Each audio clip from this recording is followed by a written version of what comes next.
Anything on the website? I don't assume it's going to be on the.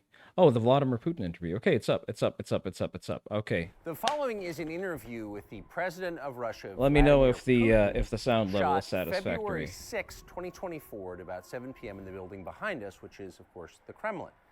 The interview, as you will see if you watch it, is primarily about the war in. Okay, before he gets into the fluff, it's interesting that apparently Tucker skipped the usual quarantine session, and I assume that's done as a saving face measure by Putin, because in the last 3 years, you could not get a physical presence with him unless you were put through a 2-week quarantine where you're tested and isolated to make sure that you don't bring him in contact with COVID. And honestly, we thought this was a filibustering technique and found it annoying and interrupted him several times. And he responded he was annoyed by the interruption. But we concluded in the end, for what it's worth, that it was not a filibustering technique. There was no time limit on the interview. We ended it after more than 2 hours.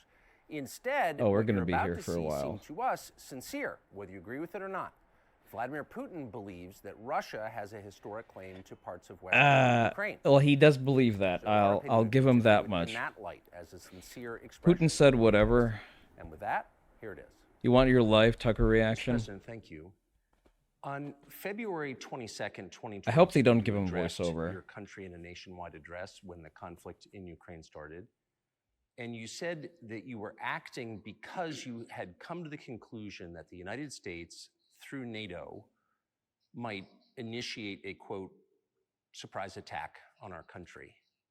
And to American ears, that sounds paranoid. Tell us why you believe the United States might strike Russia out of the blue. How did you conclude that? It's not that America, the United States, was going to launch a surprise strike on Russia. Oh, I didn't say that. But you did. Very serious conversation. But you did. Here's the quote. Son of a bitch. Thank you. It's a formidable, serious talk. Because your basic education is in history, as far as I understand. Yes. So if you don't mind, he's pulling out the FSB playbook. He makes appeals to your personality by addressing items of your biography. Let's look where our relationship with Ukraine started from. Where did Ukraine come from? The Russian state started gathering itself as a centralized statehood, and it is considered to be the year of the establishment of the Russian state. Well, it depends on which Russian state. 862. Wow. Okay, that's the When the Russian townspeople monarchy. of Novgorod invited a Varangian prince, Rurik, from Scandinavia to reign. Okay, that is all accurate. In 1862, Russia celebrated the 1000th anniversary of its statehood. And in Novgorod, there is a memorial dedicated to the 1000th anniversary of the country. In 882, Rurik's successor, Prince Oleg, who was actually playing the role of regent at Rurik's young son, because Rurik had died by that time, came to Kiev.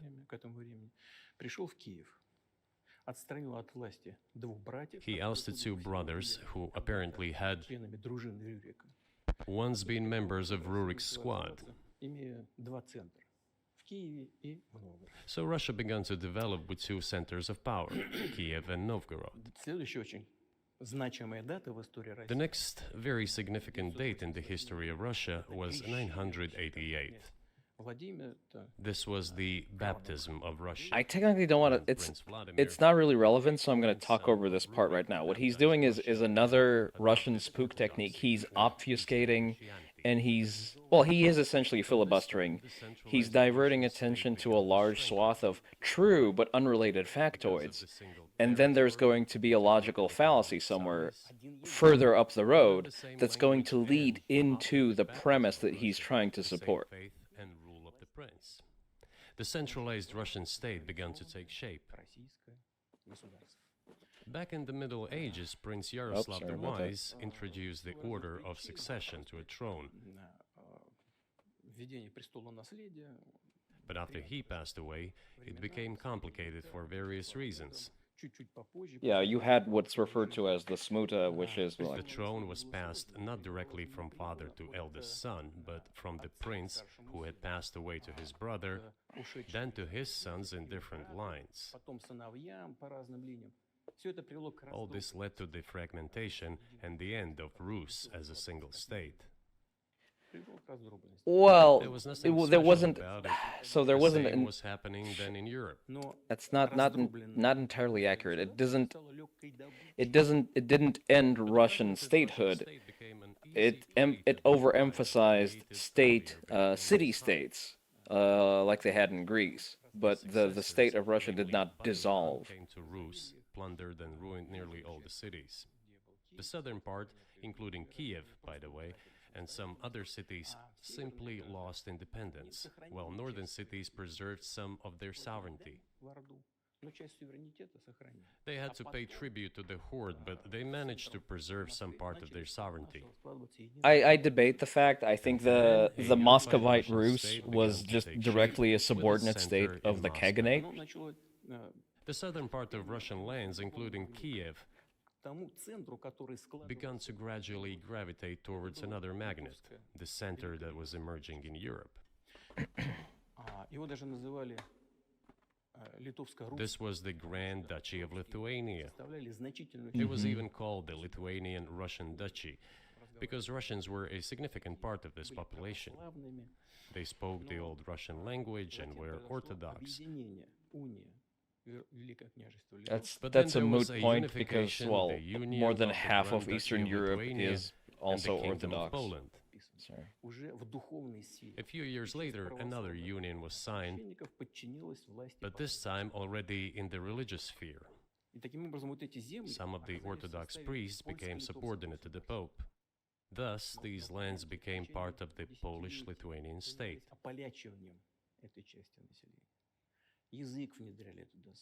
During decades, the Poles were engaged in Polonization of this part of the population. They introduced Yes, a language yes, there, Turner. It's tried to completely entrench irrelevant the to what's idea happening right now. that It's an this population was not exactly Russians. no. This is completely irrelevant. He's obfuscating and he's setting up a false appeal to history. Originally, the word Ukrainian meant that a person was living on the outskirts of the state, along the fringes, or was engaged in a border patrol service. It is a very common rhetorical method among commies in general and the FSB specifically, In every where they will possible give you way a to large colonize historic this part of the preamble, Russian lands and actually treated it they're gonna rather try to harshly, not to say to cruelly. tilt it towards All the that thesis, led to the fact destination that they this wanted part to of the reach. Russian lands began to struggle for their rights.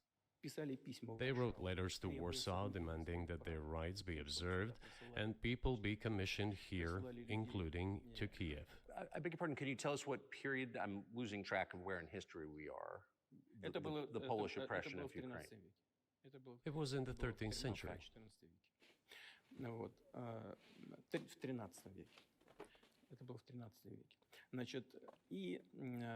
Now I will tell you what happened later. Tucker is me right so now, that lol. there is Yeah, no exactly. And in 1654, even a bit earlier, the people who were in control of the authority over that part of the Russian lands addressed Warsaw, I repeat, demanding that they send them to rulers of Russian origin and Orthodox faith. When Warsaw did not answer them, and in fact rejected their demands, they turned to Moscow so that Moscow took them away. So that you don't think that I'm inventing things. No. This is completely accurate. Like this is middle school history. Okay, fine. This I'll is give high you these school. documents. This is high school history. It doesn't sound like you're inventing it. I'm not sure why it's relevant to what happened 2 years ago. Yeah, because it's not. But still, these are documents from the archives, copies. Here are the letters from Bogdan Khmelnytsky, the man who then controlled the power in this part of the Russian lands Okay. that is now called Ukraine. I'm trying to light He up wrote some to incense. Warsaw demanding that their rights be upheld And after being refused, he began to write letters to Moscow, asking to take them under the strong hand of the Moscow Tsar. There are copies of these documents. I will leave them for your good memory. There is a translation into Russian. You can translate it into English later. Russia would not agree to admit them straight away, assuming that the war with Poland would start. Nevertheless, in 1654, the Zesty Pan-Russian smokes bagoosh. Assembly Ah, yes, of top Putin. clergy and landowners, headed by the Tsar, Hey there, Zesty. How are you doing? He's which was the definitely representative body smoked of some power bagoosh of before the starting old this Russian history state, lecture. decided to include a part of the old Russian lands into Moscow Kingdom. As expected, the war with Poland began. It lasted 13 years, and then in 1654... But it's interesting that Russians also have that very Asian component to their culture where they want to add small tokens and gifts into the conversation in order to sway your general attitudes. And these lands, the whole left bank of Dnieper, including Kiev, went to Russia. And the whole right bank of Dnieper remained in Poland. Under the rule of Catherine the Great, Russia reclaimed all of its historical lands, including in the south and west. This all lasted until the revolution. Before World War I, Austrian General Staff relied on the ideas of Ukrainianization and started actively promoting the ideas of Ukraine and the Ukrainianization. Really? Were they the ones relying on that idea? You mean Ukraine totally wasn't just a synthetic state that was thought up by the Soviets? Just before World War I, they wanted to weaken the potential enemy and secure themselves favorable conditions in the border area. So the idea which had emerged in Poland that people residing in that territory were allegedly not really Russians, but rather belonged to a special ethnic group, Ukrainians, started being propagated by the Austrian General Staff. This is the bait and switch that he's 19th doing. Century, theorists calling for Ukrainian independence appeared. Do you like his historical lands argument because it turns the clock back enough to nobody owns anything and you're a hippie? Yep, exactly. That's why it's a fallacy. They insisted on that. After the 1917 revolution, the Bolsheviks sought to restore the statehood and the civil war began, including the hostilities with Poland. I'm afraid to lose time if I pause it, and I'm trying to not In talk over him too 1921, much. peace with Poland was proclaimed, and under that treaty, the right bank of Dnieper River once again was given back to Poland. In 1939, after Poland cooperated with Hitler, Excuse me, what? it did collaborate with Hitler. Excuse me, what? Hitler offered Poland peace and a treaty of friendship, Pausing is Basado, if you got things to say. an alliance. Okay, just pauses it. Okay, so here's the thing. Well, first of all, Bolshevik name dropped, Commie's anger activated. No, he's a bought and paid, well, not bought and paid for. He is a commie to the bone. Like he is a KGB staff officer. There are few people who are less champagne communist than he is. But that's not the point. The bait and switch that he pulled here is that he neglected to mention that Ukrainians as a standalone nationality and a national consciousness were a Soviet project that was undertaken as part of emphasizing the differences between different regional republics under Soviet rule. And that's when they've started stratifying the Ukrainian language as being significantly different from Russian language, which was the core spoken language of the Union. That's why it wasn't something that was thought of by Austrians. It was something that was made by Soviets specifically. It was part of Soviet stratification by republic. That's when Ukraine. That's why I call them a synthetic state. Is because Ukraine was formed as a synthetic state because they were the Ukrainian Soviet Republic. Another thing that he sort of slips by, like, oh yeah, Poland collaborated with with Germany. He's forgetting that the little document called the Molotov-Ribbentrop Pact. You know, when the Soviets co-occupied Warsaw with the Nazis. because there was an agreement. The Molotov Pact separated Europe between the Soviets and the Nazis as allies, and that's for some reason conveniently overlooked. And he's currently overlooking it right now. He's just glazing over the fact that the Soviet army had a joint parade with the Nazis in Warsaw in 39. Let just stew in that for a moment. Demanding in return that Poland give back to Germany the so-called Danzig corridor, which connected the bulk of Germany with East Prussia and Königsberg. Основную часть Германии с Кёнигсбергом и с Восточной Пруссией. After World War I, this territory was transferred to Poland, and instead of Danzig, a city of Gdansk emerged. И вместо Данцига появился. Hitler asked them to give it amicably, but they refused. Of course. Still, they collaborated with Hitler and engaged together in the partitioning of Czechoslovakia. But may I ask you, you're making the case that Ukraine, certainly parts of Ukraine, Eastern Ukraine, is in effect Russia, has been for hundreds of years. Why wouldn't you just take it when you became president 24 years ago? You have nuclear weapons, they don't. If it's actually your land, why did you wait so long? Sure. Да, сейчас.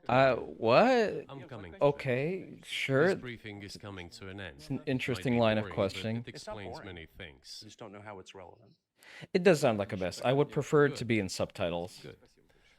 I'm so gratified that you From appreciate that. from what I can hear, I think the voiceover is on Before point. World War II, Poland collaborated with Hitler, and although it did not yield to Hitler's demands, it still participated in the partitioning of Czechoslovakia together with Hitler, as the Poles had not given the Danzig corridor to Germany and went too far, pushing Hitler to start World War II by attacking them.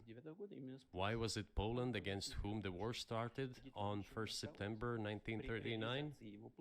Poland turned out to be uncompromising, and Hitler had nothing to do but start implementing his plans with Poland. By the way, the USSR, I have read some archive documents, behaved very honestly. It asked Poland's permission to transit its troops through the Polish territory to help Czechoslovakia. And then partitioned Poland along with Hitler. But the then Polish foreign minister said that if the Soviet planes flew over Poland, they would be downed over the territory of Poland. But that doesn't matter.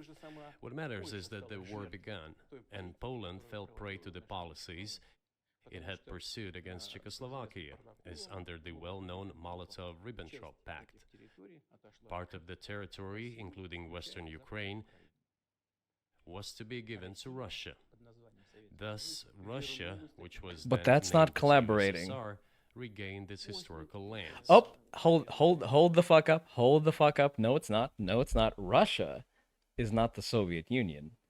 The Soviet Union is a combination of socialist republics formed for the purpose to be a starting point of the global workers' revolution. And the Russian Republic, the Russian Soviet Republic, is but one Soviet Republic as part of the Soviet Union.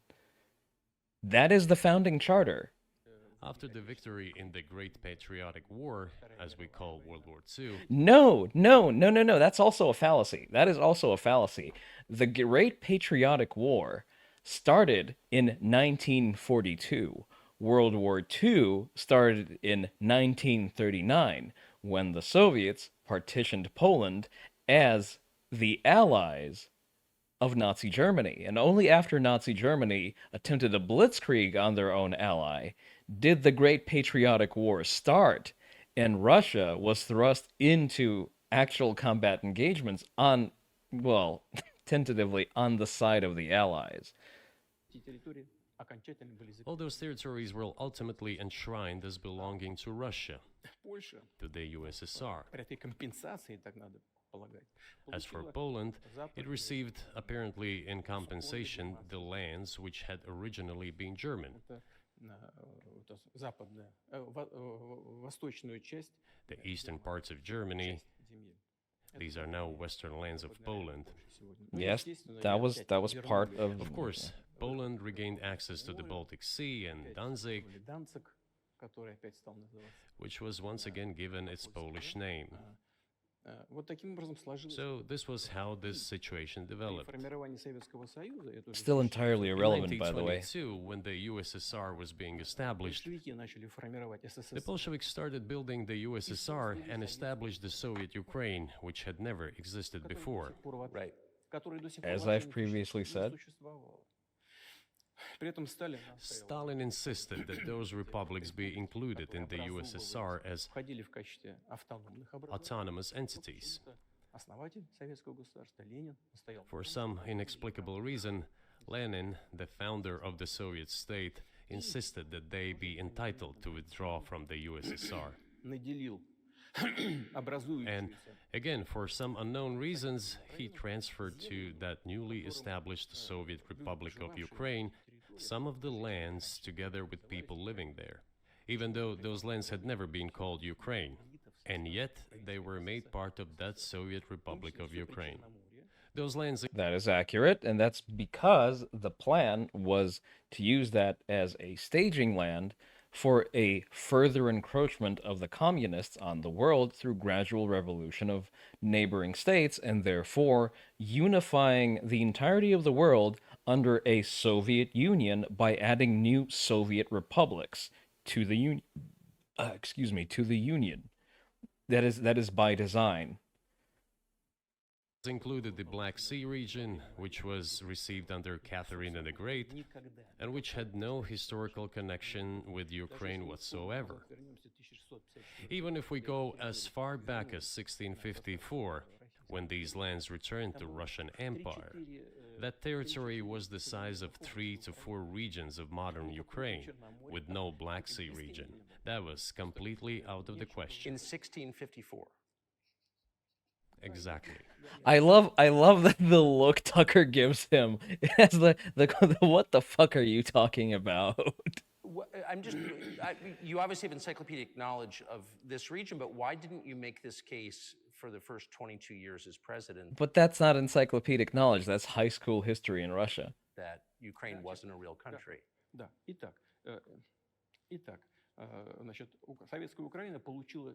The Soviet Union was given a great deal of territory that had never belonged I mean, to he said Soviet Ukraine was... Oh, shit. Now I need to correct the fucking translate. He said Soviet Ukraine has received these lands that it never had. Fuck. Tucker, get a fucking better synchronist, please.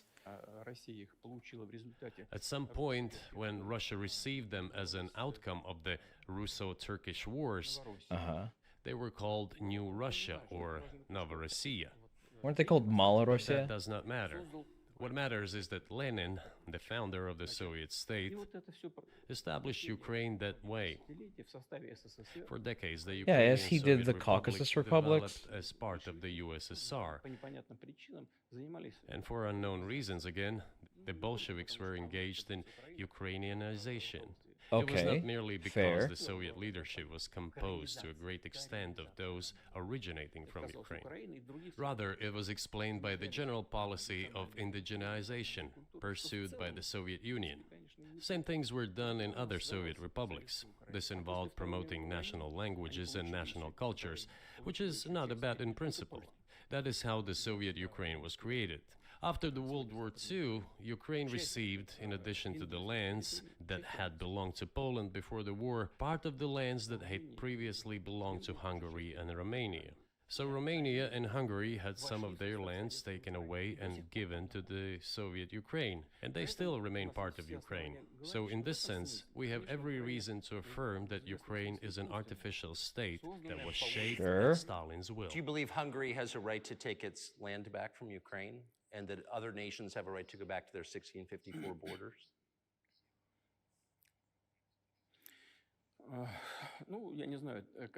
I'm not sure whether they should go back. That is a very good deflection, because someone's about to lose some northern territories if we follow that particular logic. Back to the 1654 borders. But given Stalin's time, so-called Stalin's regime, which, as many claim, saw numerous violations of human rights and violations of the rights of other states. Many claim, experts claim, as if it's not like confirmed fact, as if there aren't archival documents with execution lists signed in his hands. You slimy fuck.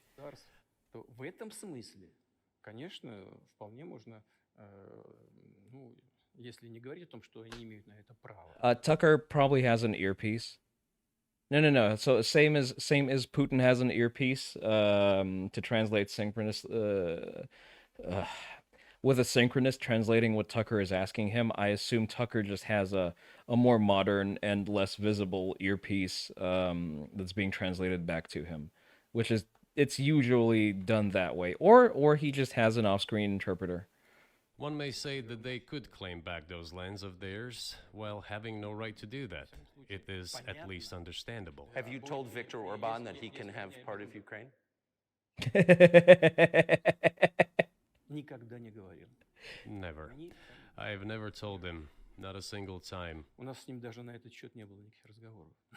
Но мне достоверно. We have not even had any conversation on that, but I actually know for sure that Hungarians who live there Они, конечно, хотят вернуться на свою историю. wanted to get Are you back sure to their about that? historical land. Интересную историю. Отвлекусь. Oh yeah, that Moreover, I would he's just making his eyes big from social cues. No. I think he's just getting he's getting an ongoing interpreter through an earpiece. That's going to be my theory for that. like to share a very interesting story with you. Значит, где-то I digress.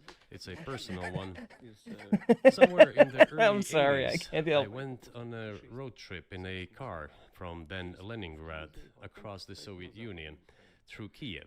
Wait, in the Made a stop 80s. in Kiev and then went to Hold the Western fuck. Ukraine. Hold the fuck up. Okay, he'll I talk went and I'll to the check town this. of Beregovoye. Because I think he was and supposed to all be the still names of stationed towns in and Germany villages back there then. were in Russian and in a language I did not understand, in Hungarian, in Russian and in Hungarian, возле not in Ukrainian, in Russian and in Hungarian. стройка. I was driving through some kind of village and there were men sitting next to the houses and they were wearing black three-piece suits and black cylinder hats. I asked, are they some kind of entertainers? I was told, no, they were not entertainers, they're Hungarians. I said, what are they doing here? What do you mean? This is their land, they live here. This was during the Soviet time in the 1980s. Wait. They preserved Okay, let's give him some liberty, but Putin was supposed to be stationed as part of his FSB work, KGB work, in Germany from 1985 until 1990. Let's keep those dates about us. Just fact check him next time he speaks. the Hungarian language, Hungarian names, and all their national costumes. They are Hungarians and they feel themselves to be Hungarians. Okay, and and? of course, when now there is an infringement, Well, that is, and there's a lot of that, though. I think many nations, they're upset about Transylvania as well, as you obviously know. But many nations feel frustrated by the redrawn borders of the wars of the 20th century and wars going back 1,000 years, the ones that you mentioned. But the fact is that you didn't make this case in public until 2 years ago, February. And in the case that you made, which I read today, Сейчас скажу. you explain at great length Oh, to be fair, he did make the same case back in 2014 when he annexed Crimea. that you felt a physical threat from the West in NATO, including potentially a nuclear threat, and that's what got you to move. Is that a fair characterization of what you said? Я понимаю, что поскольку мои длинные диалоги, они... I understand that my long speeches probably fall outside of the genre of the interview.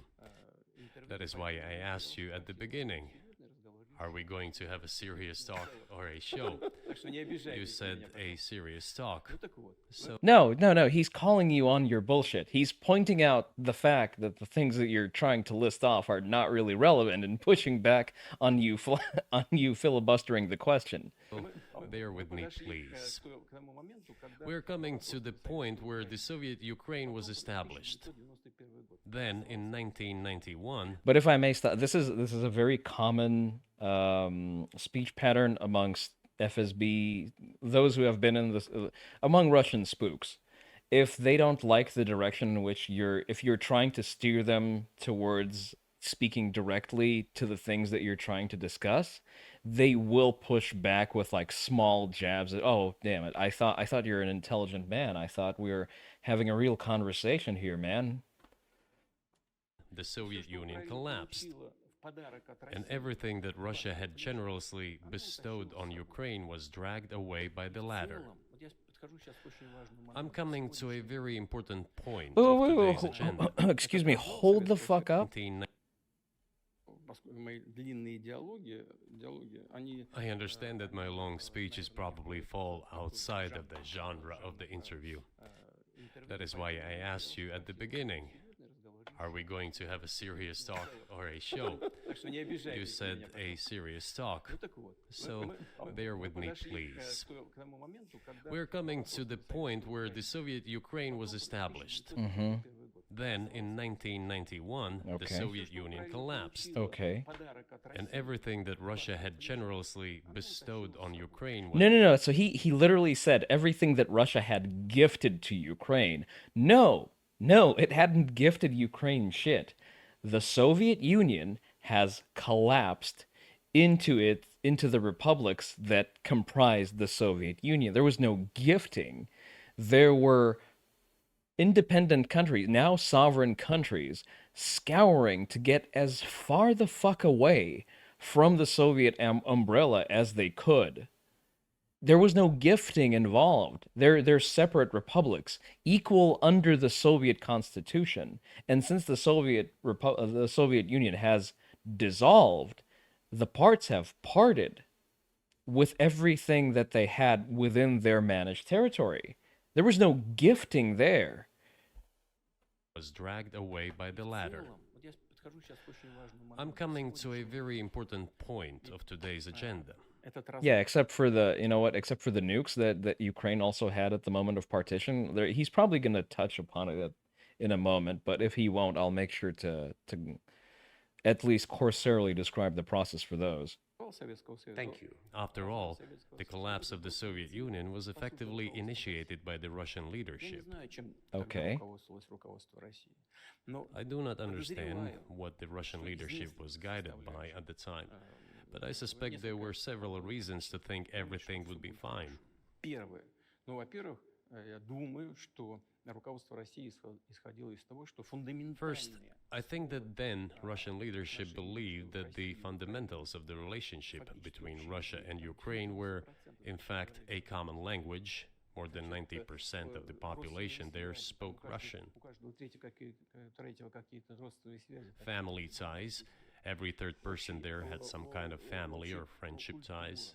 Common culture, common history. Finally, common faith, coexistence with a single state for centuries. Wait, what do you mean common fucking faith? The Soviet Union was an atheist state. And deeply interconnected economies.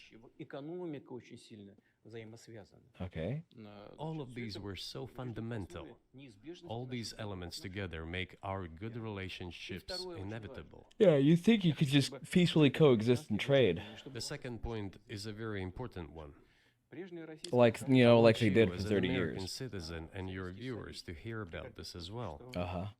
Больше никаких разделителей. The former Russian leadership assumed that the Soviet Union had ceased to exist, and therefore there were no longer any ideological dividing lines. Инициативно пошла даже на развал Советского Союза. Russia even agreed voluntarily and proactively to the collapse of the Soviet Так Union называемым and believed that this would be understood by the so-called civilized West as an invitation for cooperation and вот чего association. ожидала Россия. Sure.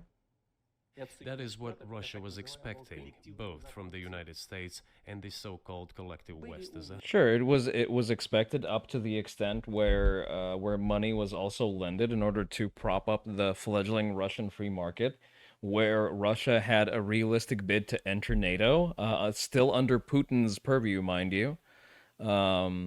All this is telling you is that he did it because he wanted to, and it'd be way easier if he just said it and stopped the doublespeak. Now, listen, he's a fucking spook by training, and he doesn't have anyone in his immediate vicinity that would challenge his worldview, because all of the people that would challenge his worldview are either dead, in exile, or in prison. whole. В том числе и в Германии. Эгон Барр. There were smart people, including in Germany. Egon Bahr, a major politician of the Social Democratic Party, who insisted in his personal conversations with the Soviet leadership on the brink of the collapse of the Soviet Union that they knew Quickly, to derail this conversation before we go forward, John Turner, can you confirm or deny? Pafu said that you said, I quote, that VTubers should go to the gym because they shouldn't be fat. Can you confirm that statement, please, for me? security system should be established in Europe.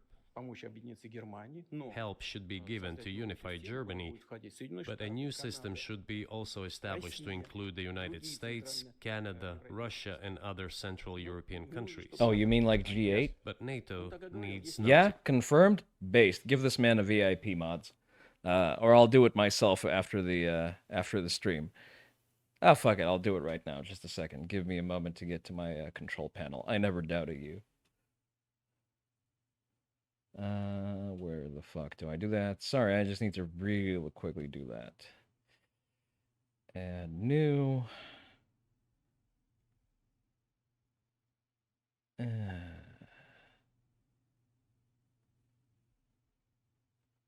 I hate how generic your fucking name is. It's so difficult to look for it. There it is, John Turner. There you go. You have been promoted to VIP. Wear your badge with honor. to expand. Все будет то же That's самое, what he как said. в условиях холодной войны. Только If ближе к NATO границам expands, Москвы. everything would be just the same as during the Cold War, Его никто не only closer to Russia's borders. Никто That's не all. послушал. Больше того, он рассердился как-то. He was a wise old man, but no one listened to him. Если, говорит, вы меня не In будете fact, слушать, я больше he в got Москву не angry пойду. once. Рассердился на советское руководство. If, he said, you don't listen to me, I'm never setting my foot in Moscow once again. Но, тем не менее, Everything happened just as he had said. Well, of course, it did come true, and Wait, but is that before or after your government wanted Russia to be part of NATO? I feel like he's glossing over that really inconvenient detail. and you've mentioned this many times. I think it's a fair point, and many in America thought that relations between Russia and the United States would be fine with the collapse of the Soviet Union and the end of the Cold War. That the opposite happened. Oh, no. Hold the fuck up. Relations between Russia and the United States were completely fine up until the late 2010s. Never explained why you think that happened, except to say that the West fears a strong Russia, but we have a strong China the West does not seem very afraid of. What about Russia, do you think, convinced policymakers they had to take it down? Запад Okay. боится сильного Китая больше, чем сильной России. The West is afraid of strong China more than it fears a strong Russia. Because Russia has 150 million people and China has 1.5 billion population. I disagree with this in the sense that I think that the West should be more afraid of a strong China than it is of a strong Russia, but that's the moot point right now. And its economy is growing by leaps and bounds, or 5% a year. It used to be even more. But that's enough for China. As Bismarck once put it, potentials are the most important. China's potential is enormous. It is the biggest economy in the world today in terms of purchasing power parity and the size of the economy. It has Debatable. already overtaken the United States quite a long time ago, and it is growing at a rapid clip. Let's not talk about who Let's look at those GDP numbers per capita, boss. is afraid of whom. Let's not reason in such terms. And let's get into the fact that after 1991, when Russia expected that it would be welcomed into the brotherly family of civilized nations, nothing like this happened. You tricked us. I don't mean you personally when What do you mean nothing like this happened? You were included into global trade. What the fuck were you expecting? There was massive investment coming in from the West, propping up a fledgling Russian industry that was falling apart because it was standing on a rotted carcass of Soviet industry that fundamentally did not work because planned economies just don't fucking work because they're dog shit. I say you. Of course, I'm talking about the United States. The promise was that NATO would not expand eastward, but it happened 5 times. No, hold the fuck up. The promise that NATO would not expand eastward was made to the Soviet Union. Russia is not the Soviet Union. It is a shard that has been left from the Soviet Union's dissolution. And not only that, NATO is not proactively expanding. You can't prevent sovereign states that border Russia from entering into a defensive union against Russia because those very same sovereign states have had a history of being invaded by the Soviet fucking Union and whose boots you attempt to stand. Not only that, we're again glossing over the fact that this whole premise of NATO not encroaching closer to Russian borders doesn't quite gel well with Russia's attempts to be part of NATO. There were 5 waves of expansion. We tolerated all that. We were trying to persuade them. We were saying, please don't. We are as bourgeois now as you are. We are market economy and there is no communist party power. Let's negotiate. Moreover, I have also said this publicly before. I want to see if he actually uses the term bourgeois. I want to see if the fucking commie speak is still so deeply rooted in him that he can't even stop using the terminology. Market economy and there's we tolerated all that. We were trying to persuade them. We were saying, motherfucker, he actually did. He actually said the word bourgeois. Motherfucker, you commie cuck. please don't. We are as bourgeois now as you are. We are market economy and there is no communist party power. Let's negotiate. Moreover, I have also said this publicly before. There was a moment when a certain rift started growing between us.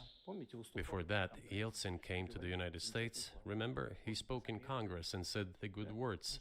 God bless America. Everything he said were signals. Let us in.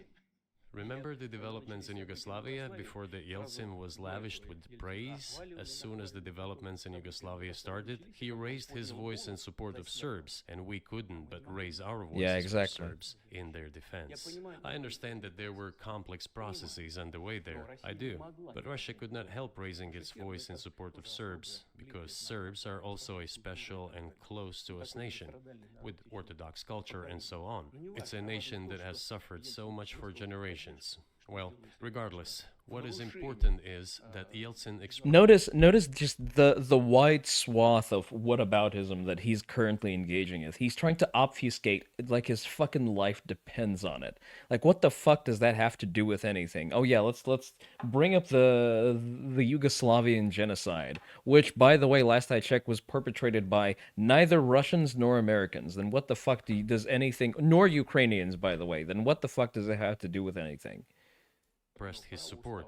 What did the United States do? In violation of international law and the UN Charter, it started bombing Belgrade. It was the United States that let the genie out of the bottle.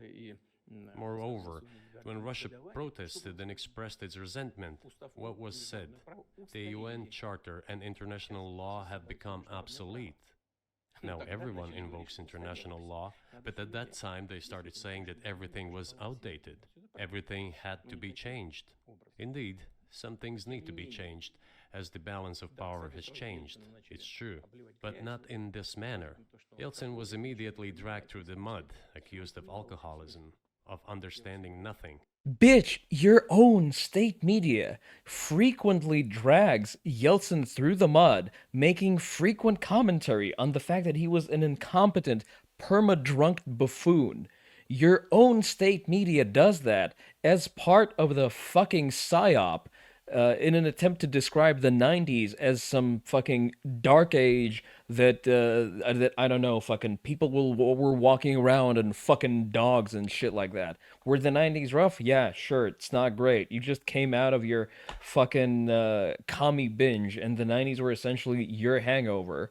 But oh boy, golly, shit! I should have looked up some Russian state media clips for this, but like the gall of this guy to say that it was the Western media that brought up Yeltsin's alcoholism as a point of character assassination, while his state media does that at every turn, is just beyond hypocritical.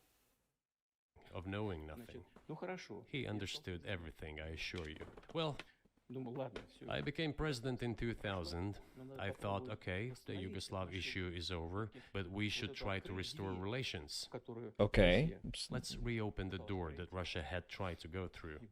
And moreover, I said it publicly, I can reiterate. At a meeting here in the Kremlin with the outgoing President Bill Clinton, right here in the next room, I said to him, I asked him, Bill, do you think if Russia asked to join NATO, do you think it would happen? Suddenly he said, you know, it's interesting. I think so. But in the evening, when we met for dinner, he said, you know, I've talked to my team. No, it's not possible now. You can ask him. I think he will watch our interview. Yeah, it's not possible now. The same response that Ukraine has received, and it was not possible because Russia didn't have an army. In order to enter NATO, you need to have a functioning military that's up to code in order to be integrated into NATO because it's a defensive union. They told you that your army is currently in shambles, rebuild your shit, and then you're going to be included into NATO. He'll confirm it. I wouldn't have said anything like that if it hadn't happened. Okay. Were you well, sincere? It's impossible now. Would you have joined NATO? Look, I asked the question, is it possible or not? And the answer I got was no. If I was insincere in my desire to find out what the leadership position was... But if he had said yes, would you have joined NATO? If he had said yes, the process of rapprochement would have commenced, and eventually it might have happened if we had seen some sincere wish on the other side of our partners. But it didn't happen. Well, no means no. It's interesting how he's adding so many qualifiers because he can't just say no because his state media was busy vilifying NATO. And you know what? NATO is a legit... Well, NATO has a lot of issues. It's the UN that I have more issues with than NATO per se, but it's interesting that he adds all of those caveats and little details and conditionals because he can't say, "Oh yeah, like we would have totally bought in. We would have bought the whole farm and just went into NATO," because again, his state media was busy vilifying NATO as a construct for the last 2 years. Well, excuse me, 3 because there was a build up to the invasion. Fine. Why do you think that is? Just to get to motive. I know you're clearly bitter about it. I understand. Why do you think the West rebuffed you then? Why the hostility? Why did the end of the Cold War not fix the relationship? What motivates this from your point of view? I just love that Tucker has no chill. You said I was bitter about the answer. No, it's not bitterness. It's just a statement of fact. We're not bride and groom. No, they mistranslated that. Oh, fuck. Oh, his interpreter softened the blow. He said, oh, okay, so let me break this down. There's a linguistic boundary here. So Tucker said, you're clearly bitter. You're clearly bitter. And what Putin's interpreter told him is essentially, you're clearly upset. This is funny. Ooh, boy. Someone was just spared being disappeared in Russia. Bitterness, resentment. It's not about those kind of matters in such circumstances. We just realized we weren't welcome there, that's all. Okay, fine. But let's build relations in another manner. Let's look for common ground elsewhere. Why we received such a negative response, you should ask your leaders. I can only guess why. Too big a country with its own opinion and so on. No, too big a country without a fucking military because half of your shit was stolen or sold off or it was just unusable. You didn't have a military. How the fuck are you going to enter a defensive union without a military? That's the same reason that Ukraine was denied being part of NATO initially, because their military was shit. It's undertrained, understaffed, and under-equipped. And the United States, I've seen how issues are being resolved in NATO. видел, как I решают. will give you another example now concerning Еще Ukraine. один из примеров сейчас приведу, касающийся The US leadership exerts pressure, and all NATO members obediently vote, голосуют. Даже если им even if they do not like Сейчас something. я скажу в этой связи, что происходило с Украиной. Now, I'll tell you what happened in this regard with Ukraine in 2008, although it's being discussed. I don't know. I think if you pay 90% of someone's budget, it's kind of expected that you're going to have that kind of pull. I'm not sure what you're complaining about there. I'm not going to open a secret to you, say Мы пытались anything new. по-разному выстроить отношения. Nevertheless, after that, we tried to build relations in different ways. События For example, the events in the Middle East, in Iraq. мы We очень were building relations with the United States in a very soft, prudent, cautious manner. I repeatedly raised the issue that the United States should not support separatism or terrorism in the North на Caucasus, Северном Кавказе. Но все равно продолжали это делать. but they continue to do it anyway. И политическая And political поддержка, support, информационная information поддержка, support, financial финансовая support, поддержка, даже even военная. military support came from the United States and its satellites for terrorist groups in the Caucasus. Политические формирования. You got receipts for that? Just incidentally, because this is the first time that I hear about the Ichkeria movement receiving support from America, especially from state actors. I know that shitlibs did write puff pieces about like quote unquote rebels, while they're actually just they're Islamic extremists. It's a tale as old as time. There's some extremist Islamic militant group in another who gives a fuckistan trying to start shit, and every left-leaning rag is going to write puff pieces about that. Is that indicative of the US's support? As much as you would like to pose or postulate that it actually translates directly. I once raised this issue with my colleague, also the President of the United States. He says, "It's impossible. Do you have proof?" I said, "Yes." I was prepared for this conversation, and I gave him that proof. He looked at it, and you know what he said? "I apologize, but that's what happened." I'll quote. He says, "Well, I'm gonna kick their ass." We waited and waited for some response. There was no reply. I said to the FSB director, "Write to the CIA, what is the result of the conversation with President?" He wrote once, twice, and then we got a reply. We have the answer in the archive. The CIA replied, "We have been working with the opposition in Russia. We believe that this is the right thing to do, and we will keep on doing it." Just ridiculous. Wait, we were working with the opposition? That doesn't. I feel like he's conflating two cases here again. I highly doubt. Then again, you know what? It's the CIA being the CIA. I would hate to put my foot in my mouth and just say that it's shit that didn't happen, but at the same time, I still don't see how that relates to Ukraine. Well, okay. We realized that it was out of the question. Forces in opposition to you. So you're saying the CIA is trying to overthrow your government. Ну, конечно, имелось в виду в данном Of случае. course, they meant in that particular case the separatists, the terrorists who fought with us in the Caucasus. Они их называли. That's who they called the opposition. Это вот второй момент. This is the second Очень point. важный. The third moment is a very important one. Is the moment when the US missile defense system Hold up. I want to pop out a separate window and just quickly look this up while you listen to the rest of was the created. text. Начало. the beginning. И мы долго уговаривали. We persuaded for a long time not to do it in the United States. Меня пригласили в Moreover, отец Буша after was invited by Bush Jr.'s father, Bush Sr., to visit his place on the ocean, Там состоялась очень серьезная беседа, I had a very serious conversation with President Bush and his team. чтобы I proposed that the United States, Russia, and Europe jointly create a missile defense system that, we believe, которая, как мы считаем, if created unilaterally, threatens our security, despite the fact that the United States officially said that it was being created against missile threats from Iran. угроз со стороны. That was the justification for the deployment of the missile defense system. I suggested working together, Russia, the United States, and Europe. They said it was very interesting. They asked me, "Are you serious?" I said, "Absolutely." Let me ask, what year was this? Okay, hold up.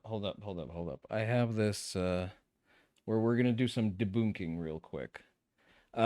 Claims the U.S. government supported Chechen separatists. Partially correct. There is no publicly available evidence that the U.S. ever provided direct material support to armed Chechen separatist groups, much less North Caucasian-based militants who have engaged in terrorist attacks. However, U.S. officials did openly meet with Ilyas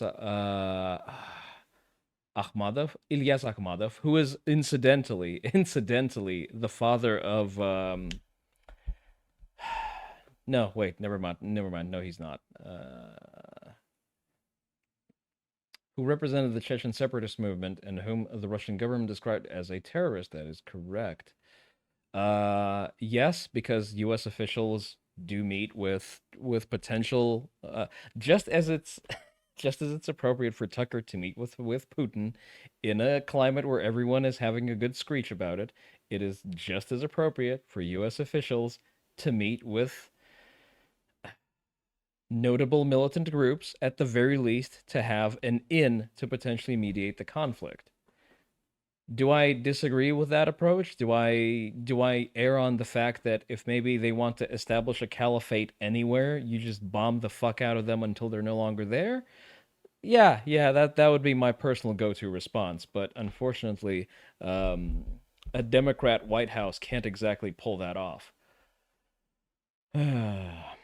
In addition, former and serving U.S. government officials publicly expressed sympathy for moderate Chechen separatists and the separatist cause. Well, because shitlibs frequently err on the side of whatever looks like an oppressed minority or any other protected group who has some of the protected characteristics of quote-unquote being oppressed because they're Muslims.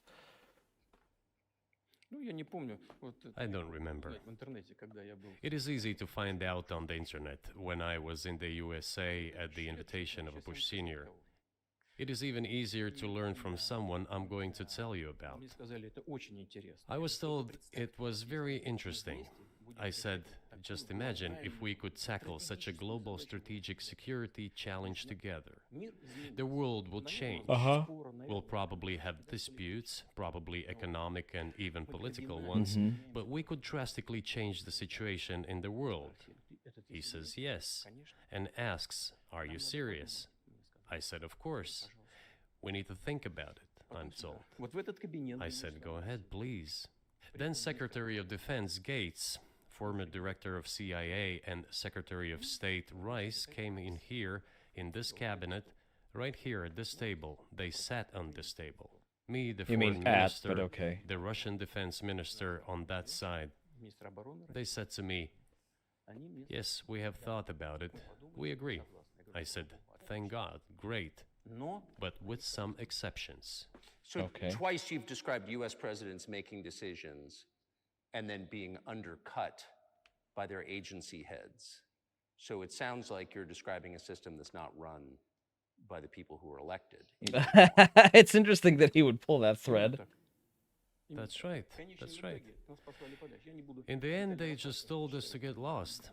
I'm not going to tell you the details because No, because the details would actually reveal the fact that you're a low-trust partner in a very sensitive system. Your military is still negligibly developed at that point. Your constant threats and reminders of the fact that you are, in fact, a nuclear nation have made every neighbor extremely concerned. And that is why Western countries started surrounding you with a defensive perimeter to make sure that any intercontinental rockets that you try to launch will be intercepted and shot down, because you are a rabid cunt that needs to be defanged. I think it's incorrect. After all, it was confidential conversation. But our proposal was declined. That's a fact. It was right there. Oh yeah. Also, he neglects to say that being a tentative ally of Iran, that would also contribute to the fact that he is a low trust party in a missile defense system that's supposed to guard against ICBMs potentially launched from Iran. He neglected to mention that little detail. And when I said, Look, but then we will be forced to take countermeasures. We will create such strike systems that will certainly overcome missile defense systems. The answer was, we are not doing this against you, and you do what you want, assuming that it is not against us, not against the United States. I said, okay. Very well. That's the way it went. And we created hypersonic systems with intercontinental range, and we continue to develop them. We are now ahead of everyone, the United States and the other countries, in terms of the development of hypersonic strike systems, and we are improving them every day. Or so he would like to believe. But it wasn't us. We proposed to go the other way, and we were pushed back. Now, about NATO's expansion to the east. Well, we were promised no NATO to the east, not an inch to the east. No. You weren't promised shit. The Soviet Union was promised no NATO expansion. You're not the Soviet Union. Fuck you. As we were told. And then what? They said, well, it's not enshrined on paper, so we'll expand. Again, not only that, they're not expanding proactively. They're not knocking on doors and offering neighboring states of, hey, would you maybe like to enroll? Would you like to purchase a timeshare? It's very good. You have the U.S. footing the majority of the bill, but you'll get Article 5 protections. No. Neighboring countries that have in the past experienced invasions from the Soviet Union, from the Russian Empire, from the Russian Federation, have expressed concerns that they don't really like not having an army and having zero means of protection against a nuclear power. And they would very much like to join this defensive alliance in order to not be curb stomped by Russia, like Ukraine is right now, because they're not a NATO country and they can't appeal to Article 5. So there were 5 waves of expansion, the Baltic states, the whole of Eastern Europe, and so on. And now I come to the main thing. Yeah. All countries that were at some point either forcefully included into the Soviet Union, such as Romania, for example, such as Latvia, for example, or countries that were invaded by the Soviet Union, like Finland. They have come to the Ukraine, ultimately. In 2008, at the summit in Bucharest, they declared that the doors for Ukraine and Georgia to join NATO were open. Now about how decisions are made there. Germany, France seem to be against it, as well as some other European countries. But then, as it turned out later, President Bush, and he's such a tough guy, a tough politician, as I was told later, he exerted pressure on us and we had to agree. It's ridiculous, it's like kindergarten. Where are the guarantees? What kindergarten is this? What kind of people are these? Who are they? You see, they were pressed, they agreed. Okay, And then they say, who the fuck are Ukraine you? won't be in the NATO, I say, I don't know. I know you agreed in 2008. Why won't you agree in the future?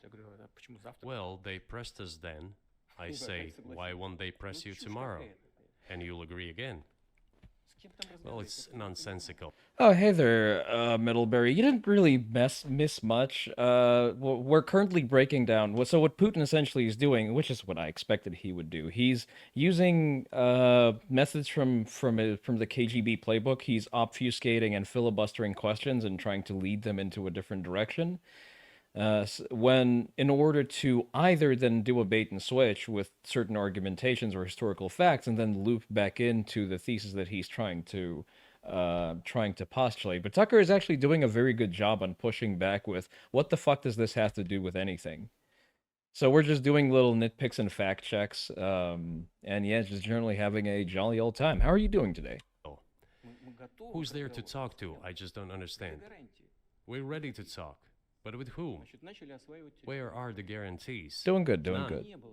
So they started to develop the territory of Ukraine. Whatever is there, I have told you the background, how this territory developed, what kind of relations there were with Russia. Every second or third person there has always had some ties with Russia. Okay, and? During the elections in already independent, sovereign Ukraine, which gained its independence as a result of the Declaration of Independence. And by the way, it says that Ukraine is a neutral state, and in 2008, suddenly the doors or gates to NATO were open to it. Oh, come on. This is not how we agreed. Now, all the presidents that have come to power in Again, glossing over very important details here. First of all, you didn't agree to shit because no one agreed with you because, well, your stellar presidency has left Russia as irrelevant as it or rather more irrelevant than it was at the time where you entered the presidency because his election era promises were to double Russia's GDP. Over the course of his presidency, he has more than halved it. Just let that sink in. Under Putin, Russia's GDP halved in value, 50%. And it happened, by the way, over the course of 3 months. Over the course of 3 months, he managed to halve Russia's GDP. No wonder, well, that's the reason. First of all, nobody makes any deals with you because you're an irrelevant fuck. And you're trying to balloon yourself up off of some faux legacy valor that is supposedly offered to you by the Soviet Union and by agreements made with the Soviet Union, and you're trying to pull clout over areas that were in the purview of the Soviet Union but are now sovereign states. Ukraine. They relied on electorate with a good attitude to Russia in one way or the other. This is the southeast of Ukraine. This is a large number of people. And it was very difficult to dissuade this electorate, which had a positive attitude towards Russia. Viktor Yanukovych came to power, and how? The first time he won after President Kuchma, they organized a third round, which is not provided for in the constitution of Ukraine. This is a coup d'etat. No, it wasn't a coup d'etat. They had a third round. They had a run-up election because the results were too close, so they've reinstated a third round of elections. Just imagine, someone in the United States wouldn't like the outcome. In 2014? Before that. No, this was before that. After President Kuchma, Viktor Yanukovych won the elections. However, his opponents did not recognize that victory. The US supported the opposition, and the third round was scheduled. What is this? This is a coup. The US supported it, and the winner of the third round came to power. Imagine if in the US something was not to someone's liking, and the third round of election, which the US Constitution does not provide for, was organized. Yeah, the difference is that we don't have a run-up election system at all. We just don't have that. We have a representative republic where we send electors, and then when the electors are tallied, that decides the elections, because we only have two parties, and therefore we don't need run-ups to exclude smaller candidates that were drawing off votes off of bigger parties. Nonetheless, it was done in Ukraine. Okay, Viktor Yushchenko, who was considered a pro-Western politician, came to power. Fine, we have built relations with him as well. He came to Moscow with visits. We visited Kiev. I visited too. We met in an informal setting. Okay. He's pro-Western, so be it. It's fine. Let people do their job. The situation should have developed inside the independent Ukraine itself. As a result of Kuchma's leadership, things got worse and Viktor Yanukovych came to power after all. Maybe he wasn't the best president and politician, I don't know. I don't want to give assessments. However, the issue of the association with the EU came up. We have always been lenient to this, suit yourself. Oh, have you? But when we read through the Treaty of Association, it turned out to be a problem for us, since we had a free trade zone and open customs borders with Ukraine, which under this association had to open its borders for Europe, which could have led to flooding of our market. We said, no. Oh no, the Russian population having access to higher quality imported goods. Oh no, imagine the horror. Imagine that already having happened anyway, just they wouldn't be overtaxed by your ridiculous fucking import levies. No, this is not going to work. We shall close our borders with Ukraine then. the customs borders, that is. Начал считать. Yanukovych started to calculate how much Ukraine was going to gain, how much to lose, and said to his European partners, "I need more time to think before signing."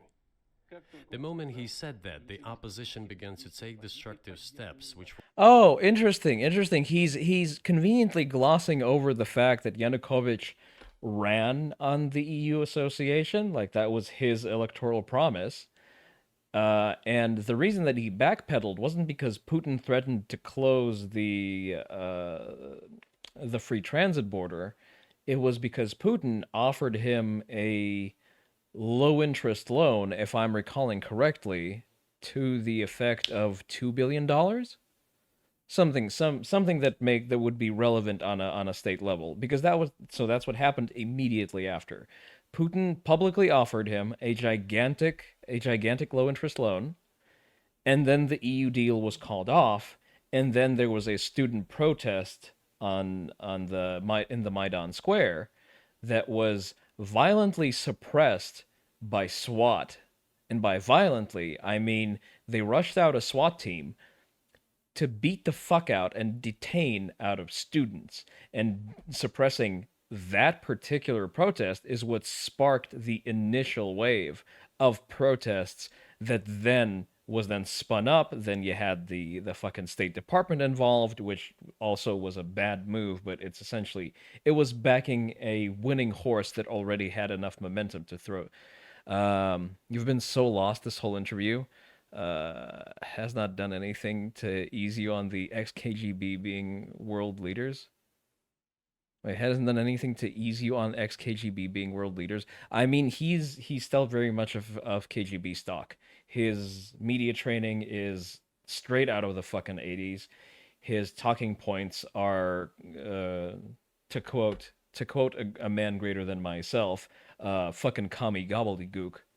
And all he does is filibuster and obfuscate. Surprise, surprise. Devout commies are not honest actors. Who would have fucking thought? were supported by the West. It all came down to Maidan and a coup in Ukraine. He did see how he glossed over the entire part where he tried to buy off Ukrainian leadership to go against the promises that they've made to the population that got them voted in, then violently suppressing the initial protest to that gradually escalating into the Maidan, and then instead he just pulls we said that we don't like that, so they decided to just not do that, and then they Maidaned all over the place. Putin should say skibbity toilet and get on the Gen Z class. Let's not. So here's the thing. Putin doesn't... Allegedly, Putin doesn't use the internet at all. He just does not use any sort of means of internet-based communications for his everyday life. I don't recall, but I think in the plans for his mansion, like, there's not even an Ethernet infrastructure that's planned in the electrical wiring, which is kind of odd for like a modern building, but I digress. So he did more trade with Russia than with the EU. Ukraine did. Sometimes you do wish that was you. Here's the thing: you're not making decisions for a country with 140 million worth of population. Well, it's probably a little bit less right now, thanks to the casualties and the immigration, but that's a moot point. Of course. It's not even the matter of trade volume, although for the most part it is. It is the matter of cooperation ties, which the entire Ukrainian economy was based on. It's interesting how he says that, stopping that particular relationship wouldn't, like, having that relationship in place would prevent Russia and Ukraine from trading. I have to remind you, Russia sells natural gas to Ukraine to this day.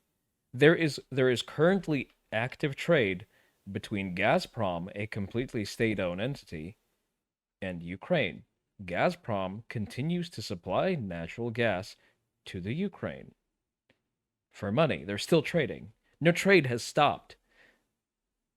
Cooperation ties between the enterprises were very close since the times of the Soviet Union. One enterprise there used to produce components to be assembled both in Russia and Ukraine, and vice versa. They used to be very close ties. Нам из Соединенных A Штатов coup d'etat was committed, although I shall not delve into details now, as I find doing it inappropriate. You know what? I agree with the fact that it was. Oh, here's the thing. I'm gonna point out the true things that he said. Was the second Maidan a coup d'état? Yes, it fucking was. Did the State Department throw their weight behind the revolting side? Yes, they fucking did. Was it material support? No, no, it wasn't. They got behind a movement that was already winning, and Putin put all of his chips on a horse that had absolutely no shot of winning because he promised the electorate consolidation with the EU. Most importantly, he promised them visa-free entry to and from the EU, and I believe eased work permits. And then he went back on that promise, which antagonized a large portion of the electorate against him, therefore sparking off the entire shit show that then the State Department, in their infinite wisdom, came in and publicly supported the side that was already stacked to win anyway, whereas Putin was still keeping all of his chips behind Yanukovych, who just had no political capital left whatsoever.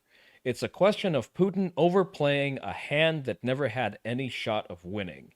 That's because he is a fucking ignoramus who doesn't understand long-term strategy. The US told us, позицию calm Yanukovych down and we will calm the opposition. по пути Let the situation unfold in the scenario of a political settlement. We said, all right, agreed, let's do it this way. сделаем. As the Americans requested, Yanukovych did use neither the armed forces nor the police, yet the armed opposition committed a coup in Kiev. Wait, hold the fuck up. No, he didn't. He used armed special forces. What the fuck are you talking about?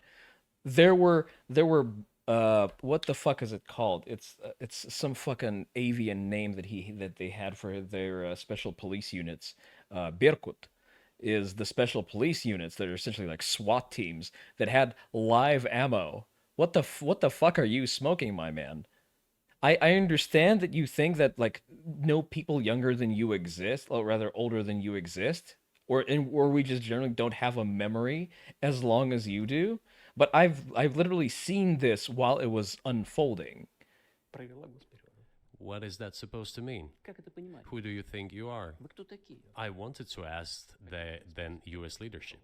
Wait, the US leadership didn't lead a coup. The coup was led by a party that had popular support because Yanukovych went back on his promise for larger integration with the EU. With the backing of whom? При поддержке ЦРУ, конечно. With the backing of CIA, of course. Которые, как я понимаю, The organization you wanted to join back in the day, as I understand. хотя это серьезно. We should thank God they didn't let you in. Although, it is a serious organization. I understand. My former vis-a-vis in the sense that I served in the first main directorate, Soviet Union's intelligence service. Оппонентами все. They have always been our opponents. A job is a job. Но технически они все сделали правильно. Technically, they did everything right. They achieved their goal of changing the government. Well, again, you bet on a losing horse. Putin had every opportunity to join the outrage. Like all he had to do was side with the cooing with the part that was perpetrating the coup. All he had to say that is, "Oh yeah, this guy is an asshole." Like holy shit, he went back on his electoral promise. Yeah, let him fucking burn. We don't care. Here's a, I don't know. Here's a fucking statement of support for the whatever fucking party was currently undergoing a coup. That's it.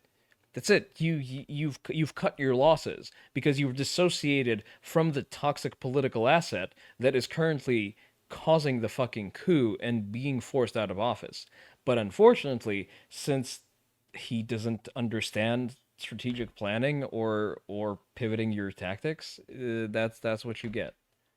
However, from political standpoint, it was a colossal mistake. Surely it was political leadership's miscalculation. They should have seen what it would evolve into. So, in 2008, the doors of NATO were opened for Ukraine.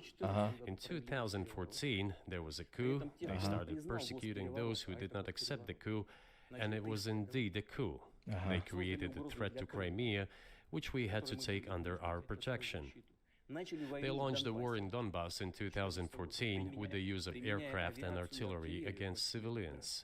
Against civilians. Against civilians, you say. So, here's here's a few sensitive details that we're also ignoring. Because Putin has poisoned the well by associating with an outgoing president that's currently being ousted, the deal to keep the Russian fleet in Sevastopol was currently under threat, and this was used as a reason to annex the entire region. And the region, to be fair, is predominantly Russian speaking. The whole dog and pony show of them having an election to secede didn't really even need to have to be a dog and pony show, because at that time the region was predominantly Russian speaking. They begrudged the fact that they were separated from Russia, because it was like Russian territory even post Soviet collapse up to a certain point. Wait, no, it fucking wasn't. It was, who was it? It was Brezhnev, I think, who moved. Oh, regardless. There were pro-Russian separatists, and also there were Tatar separatists, but that's an entire different bag of worms there. But essentially, Crimea was always it was ethnically and generally pro-Russian. There were separatist ideations there. That's why it never had to be subjugated by force. There didn't. All they had to do was subdue the few military outposts of the Ukrainian non-military that were existing there, and that's it. That's why the annexation of Crimea was so successful. What the fuck was that? Oh yeah, sure. So see, he annexed Crimea, in an attempt to make use of the loss of control that he has incurred because of his poor management of the situation that he was in with the Maidan. I forget when I was going. Oh yeah, right. So, and then the Donbass war started because Russian assets started agitating and forming armed militias in the Donbass region, agitating towards that region also seceding, and therefore Ukrainian militias were formed in order to subdue that and prevent those parts from seceding from the country. Now, what he's also neglecting to say is that Russia issued direct support in the form of personnel and material to fund those militia groups and keep them in the fight. They supplied training, they supplied materials, they supplied consultants. They also supplied fighting hands as well. How do I know that? Well, in a in a rare moment of investigative journalism, actually done by me personally, I have spoken to people who have had frequent military tours to Donbass as part of their work for the Russian state. Like, I've spoken to people who go there on deployment. Naturally, they're not frontline fighters. Usually they're going there in order to issue training or consult or be part of the command structure. But there was always material and personnel from Russia in the region as part of an effort to destabilize the region further and keep the fire burning and prevent that area from being subjugated and annexed by Ukraine proper. This is when it all started. There's a video of aircraft attacking Donetsk from above. No, it didn't start with that. It started with Russia-funded militias headed by people from Russia who currently live in Russia by starting uprisings, killing local police, taking over administrative buildings, essentially executing a military coup in the regions in an attempt to secede from the country proper. They launched a large-scale military operation, then another one. When they failed, they started to prepare the next one. All this against the background of military development of this territory and opening of NATO's doors. No, that's irrelevant to NATO's doors entirely. A piece of the country attempted to secede. They were separatists, and it provoked a military response. Just like the Chechen separatists that you were complaining about roughly 30 minutes ago. You know how there were separatists in Russia that were allegedly a foreign-backed militia, although I would point my fingers towards Saudis more than the CIA, but that's a moot point. You know how there were separatists who were, terrorizing the region, attempting to secede from Russia, and then Russia had two military campaigns to subdue them? How exactly is that different from the Donbass campaign? Oh, wait, it's not. Never mind. Silly me. И открыть двери. How could we not express concern over what was happening? Проявлять обеспокоенность. From our side, this would have been a culpable negligence. Преступное That's what it would have been. You know what's especially egregious about all of this shit that he's currently describing? It is a cascade effect of his own ignorance and his failure as a leader, because Russia, with the state's combined control over, I'm going to say, a large segment of the economy, it realistically had every opportunity to just financially overtake Ukraine, and just buy them out wholesale, lend them so much money so that they would always be in your debt. Essentially what the Chinese are doing to Africa right now. Russia had the leverage to just buy all of Ukrainian industry wholesale and just hold them by the balls. And this whole thing never needed to happen. There would have been no coup, there would have been no nothing. Nothing would have happened. But unfortunately, you need, a limited capacity for foresight to actually process and strategize and think about shit in a framework that's not really taught to fucking KGB spooks. Oh, I'm becoming so tilted. Oh, yeah, remember when I said that Putin managed to have his country's GDP? That is when it happened. That is 2014, during the annexation of Crimea. The ruble depreciated in value by half, essentially sending Russia's entire GDP off a cliff. Let me see if I can't find a chart that would show that. Just a second. I need to make sure that I'm showing you the correct window. Russian GDP by year. Let me see if it's going to show me a chart. 19. Where is? Can I see in USD, please?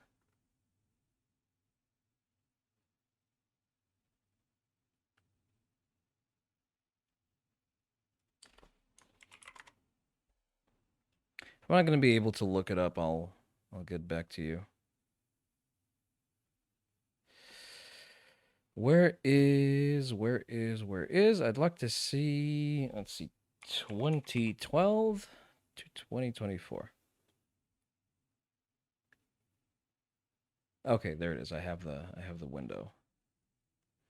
Let me bring it up. Oh, hell yes. There it is. There's the annexation of the Crimea at the end of 2024. I remember that very specifically because at the time I was employed in an auditing firm. So I was already very overworked and very underpaid. And then, boom, my fucking paycheck got cut in half. I was making less than a fucking burger flipper in McDonald's in New York, while also working 3 times the hours. I was none too fucking pleased. Good times, good times. Вот что это было такое. Mm-hmm. Просто It's just that the US political leadership pushed us to the line we could not cross, because doing so could have ruined Russia itself. потому что это No, your incompetent political leadership and lack of a strategic vision put you into a position where CIA spooks could do whatever the fuck they wanted, and on the other hand, you were also proactively shitting up your own political outlook. Accounting firms overworking and underpaying, that's just saying water is wet. Listen, at the very least, PwC boys got paid in extra vacation days. I got a fuck you, and I was expected to be happy about that. But also, hey there, Ruda. разрушало. How was your stream? И потом мы не могли бросить наших единоверцев. Besides, we could not leave our brothers in faith, in fact, a part of It's Russian nice people, to in the see face a of this fellow war auditor. machine. Эту военную машину. What was the but that was 8 years before the current conflict started. So what was the trigger for you? What was the moment where you decided you had to do this? Ну, спровоцировал конфликт Just reading about Philip Initially, it was the II. coup Ah. in Ukraine that provoked the conflict. By the way, back then the representatives of three European Whoa, hold the fuck up. Hold the fuck up. What do you mean? What do you mean it was the coup that provoked the conflict? The coup happened in 2014. The invasion happened in 2021. I think we're crossing some streams. Oh, never mind. 2022, February 22. But there's like a wide gap between those two things happening. Провоцировал конфликт изначально. Initially, it was the coup in Ukraine that provoked the conflict. By the way, back then the representatives of three European countries, Germany, Poland, and France, arrived. Wait, is Philip II, is he the father of Alexander, if I'm remembering that correctly? Correct me if I'm wrong. I'm very bad on my Mediterranean history. They were the guarantors of the signed agreement between the government of Yanukovych and the Okay. opposition. They signed it as guarantors. Despite that, the opposition committed a coup, and all these countries pretended that they didn't remember that they were guarantors of the peaceful settlement. They just threw it in the stove right away, and nobody recalls that. Wait, but are they also did they also ignore the fact that there were Russian materials and personnel in Donbass at the time? Again, it's not something that I read on the internet. I have spoken to people who are in active military service, more specifically they're FSB adjacent, who have had deployments to the Donbass during way after the annexation of Crimea and the kickoff of the Donbass secession crisis. I have spoken to people who go on frequent deployments to that region. I don't know if the US know anything about the agreement between the opposition and the authorities and its three guarantors who, instead of bringing this whole situation back in the political field, supported the coup. Although it was meaningless, believe me, because President Yanukovych agreed to all conditions. He was ready to hold an early election, which he had no chance of winning, frankly speaking. Everyone knew that. Then why the coup? Why the victims? Why threatening Crimea? Why launching an operation in Why were there SWAT with live ammunition in the streets? Donbass? This I do not understand. That is exactly what the miscalculation is. CIA did its job to complete the coup. I think one of the deputy secretaries of state said that it cost a large sum of money, almost 5 billion.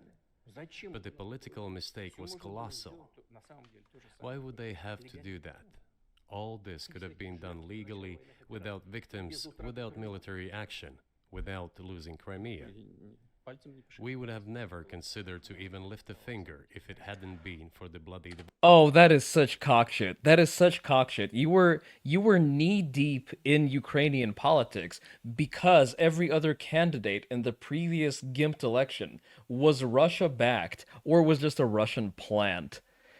The book details how he masterminded the rise of Macedon, introducing various reforms and innovations. Argues it was he who built the foundation of Alexander. Well, it does. Yeah, that does comport.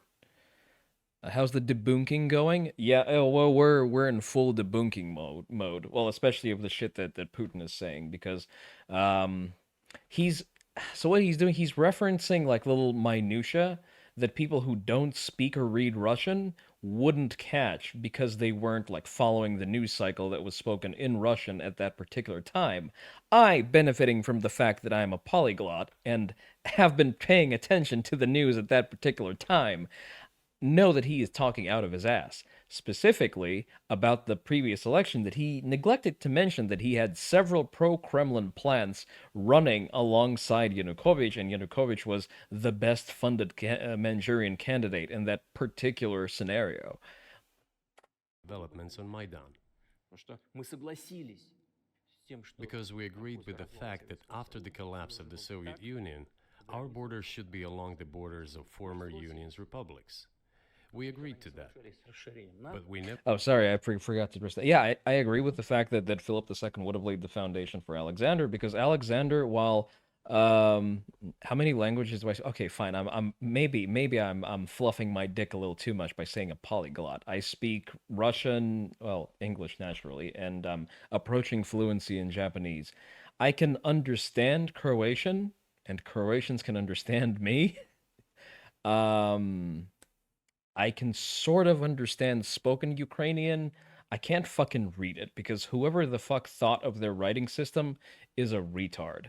Um, which is on brand because he was probably some fucking Soviet apparatchik who was in charge of stratifying individual ethnic republics, but I digress. Yeah.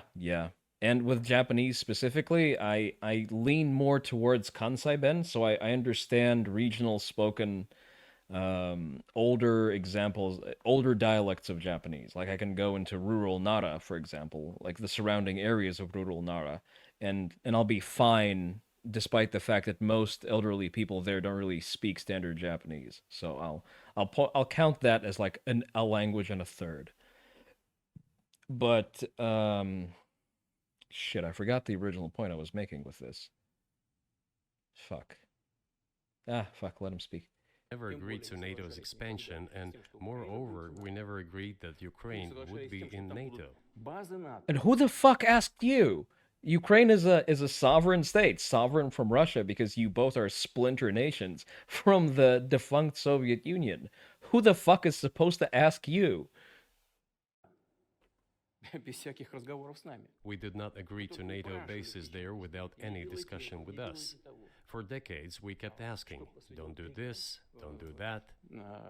В последних событиях. Have you considered not being an inconsequential shithole and then maybe you would have had bargaining power?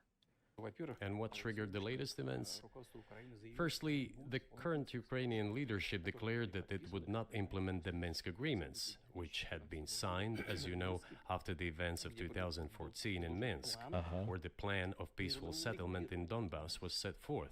нет, Yeah, it руководство was a plan to gain to lend autonomy to regions that were where regional conflict was instigated by pro-Russian actors funded by the Russian military, with Russian material and personnel actively taking part both in instigating the separatist movement and actively taking part in the separatist movement. And once that started petering out, the FSB was also actively engaged in removing key actors in that region to prevent them from snitching. You like to imagine Tucker has no earpiece and isn't understanding a thing he's saying. He's actually, you know what? Tucker has been calling him on his shit very well, despite the fact that he lacks the specific expertise of understanding what an FSB spook would do. He's been very good at calling him out on his attempts to obfuscate and filibuster questions. Because when he went on this entire rant about Russian history, and it's like the history of its statehood dating back to the 600s, excuse me, not 16, to the 600s.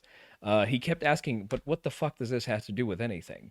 So no, Tucker has a very expressive look, and he has like varying degrees of what the fuck is going on throughout the interview.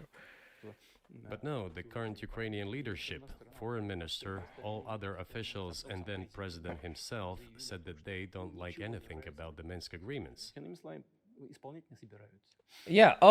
Really? So what you're saying is they've decided to subjugate a separatist region, just like Russia did twice with Chechnya. Okay, got it. In other words, they were not going to implement it. Прямо сказали, что подписывали уже A year or a year and a half ago, former leaders of Germany and France said openly to the whole world это соглашение Минска. that they indeed signed the Minsk agreements, but they never intended to implement them. But also, what the fuck does this have to do with you? Like hypothetically, let's take this in good faith. There is a separatist movement in Ukraine. A region is attempting to secede. They can't do that. Well, as in just by law, they can't do that. They're still attempting to separate. There's military action to suppress the separatists. The conflict is being drawn out. That sounds like an inter-Ukrainian issue. How the fuck does this concern you?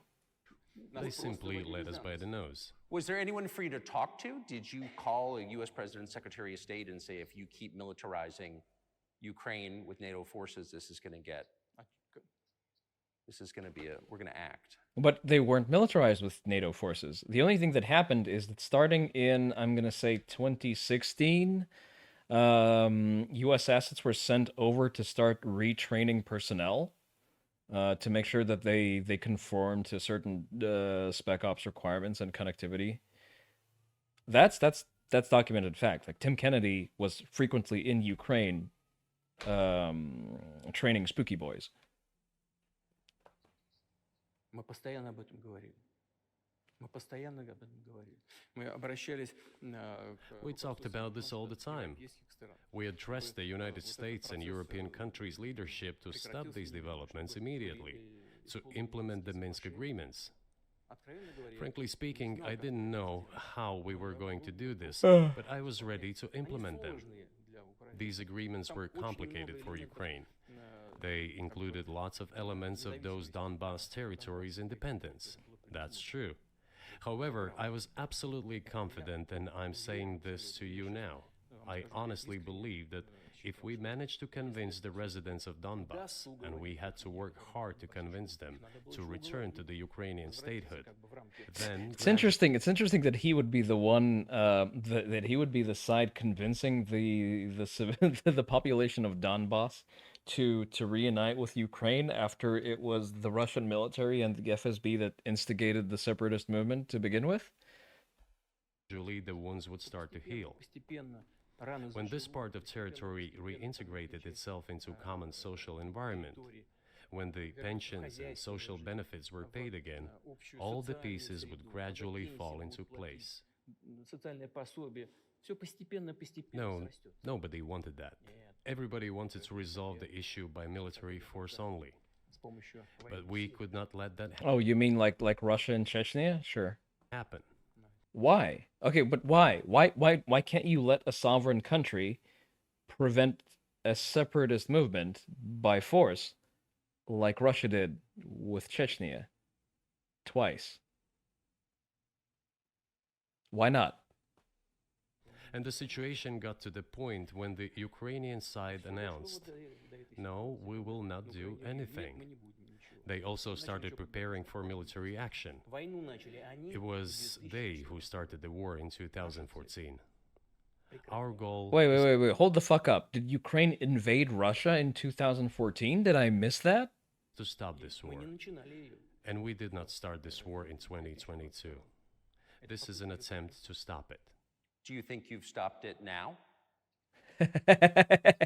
Have you achieved your aims? No, we haven't achieved our aims yet. You know what? It's especially funny because all of Russian TV, because there's a certain lead up to a large military incursion, because usually the TV is there to fluff you up into a certain patriotic fervor so that you dehumanize the opponent sufficiently. And it was a very common statement. Usually it was broadcast through talking heads, not Putin himself, because Putin doesn't want to co-sign any definitive statements, lest he'll be called out on them if they prove to be wrong.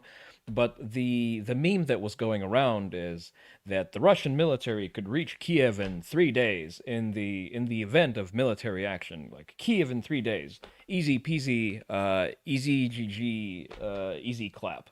Was the overarching messaging for a good 2 years leading up to the invasion. And then they just sucked a bag of dicks. Because one of them is denazification.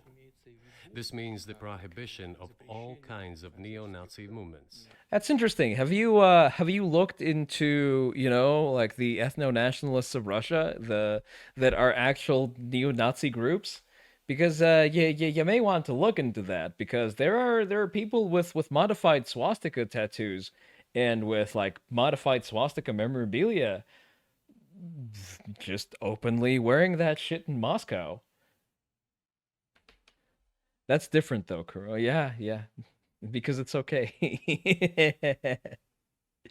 That's different. Those are different neo Nazis. Those neo Nazis are completely different. They're extremely benign, despite the fact that they celebrate Hitler's birthday and also shit. What do they also do? They really don't do a lot. They tried to organize in like fighting militias, but then it turned out that like a vast majority of them are like 100-pound twinks that can't really do shit outside of type out hateful conspiracy theories and like actual conspiracy theories in their little enclosed chats, too afraid to step outside because they're gonna get fucking slapped. uh I swear, every time I need a little pick me up, I go to a Nazi chat. I had a variety of those, and I would just drop the topic of Jews, and I would get fucking 500 word long essays about how the Jews just control everything. They control the world, man. You don't understand. You haven't seen. Oh fuck! I'm not even gonna get into it. This is one of the problems that we discussed during the negotiation process, which ended in Istanbul early this year. Now that being said, there are actually people wearing Nazi like even unaltered Nazi memorabilia in Ukraine, because the paramilitary groups that were reacting to the separatist crisis were formed out of neo-Nazi paramilitary groups. That's completely real. The problem is that you have the very same groups with the very same Nazi flavoring in Russia, some of them taking part in hostilities on the Russian side. So there you go. Just apparently, for some reason, you just have those spontaneously forming militias that are predominantly ethno-nationalists. I can't tell you why. And it was not our initiative because we were told by the Europeans, in particular, that it was necessary to create conditions for the final signing of the documents. My counterparts in France and Germany said, how can you imagine them signing a treaty with a gun to their heads?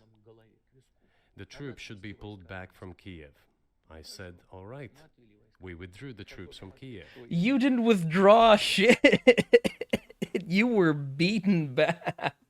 What the fuck is this?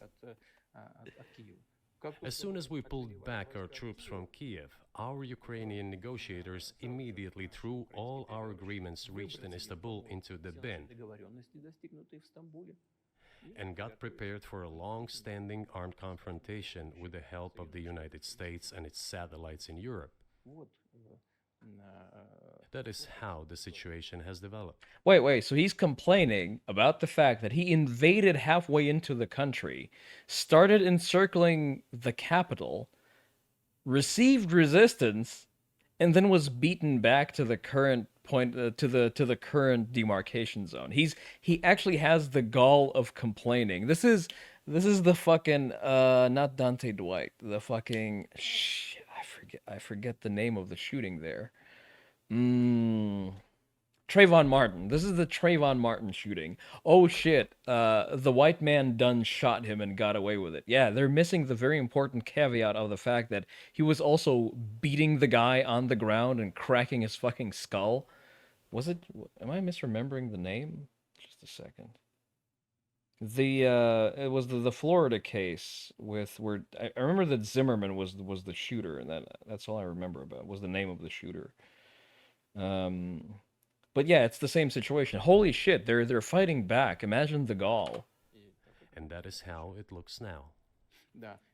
That's not what happened. You came very close to Kiev. You could not take Kiev. You started receiving resistance. The Ukrainians pushed you out. They started getting funding in the form of material. They started pushing your shit in because you could not adapt to warfare with support of civilian drones. And then you were pushed out. After, mind you, leveling the entirety of Mariupol. Mariupol is a city that just no longer exists anymore, by the way. And then they were pushed out with the use of American artillery to the current demarcation zone. Pardon my ignorance, what is denazification? What would that mean? What is, Jaffa is calling, yeah. Это очень важный вопрос. Денацификация. That is what I want to talk about right now. It is a very important issue. Denazification. Искать, как говорят некоторые аналитики. After gaining independence, Ukraine began to search, as some Western analysts say, Как its поставить identity. во главу угла этой идентичности на And it came up with nothing better than to build this identity upon some false heroes who collaborated with героев, Hitler. которые сотрудничали с Гитлером. Oh, you mean like the Vlasovite army of Russians who also defected to Hitler because, well, there were a lot of populations that were scathed and embittered by the Reds? Not saying that that's definitely, you know what, that's not a really good call, but an understandable one to take in their situation. But he's also trying to paint it as if that was state policy to just, oh yeah, remember the National Socialists of Germany? Those guys were cool. So we're now their fans. Like, to be Ukrainian is to be Nazi. Spoiler alert, that's not what happened, but okay.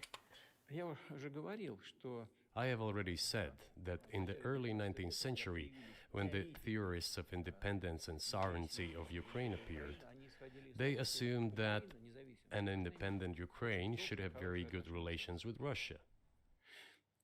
но в силу исторического развития But due to the historical development, those territories were part of the Polish-Lithuanian Commonwealth. Okay. Poland, where Ukrainians were persecuted and treated quite brutally as well as were subject to cruel behavior. идентичность. Okay, Вели and себя очень жестоко. Это все осталось в памяти. There were also attempts to destroy their identity.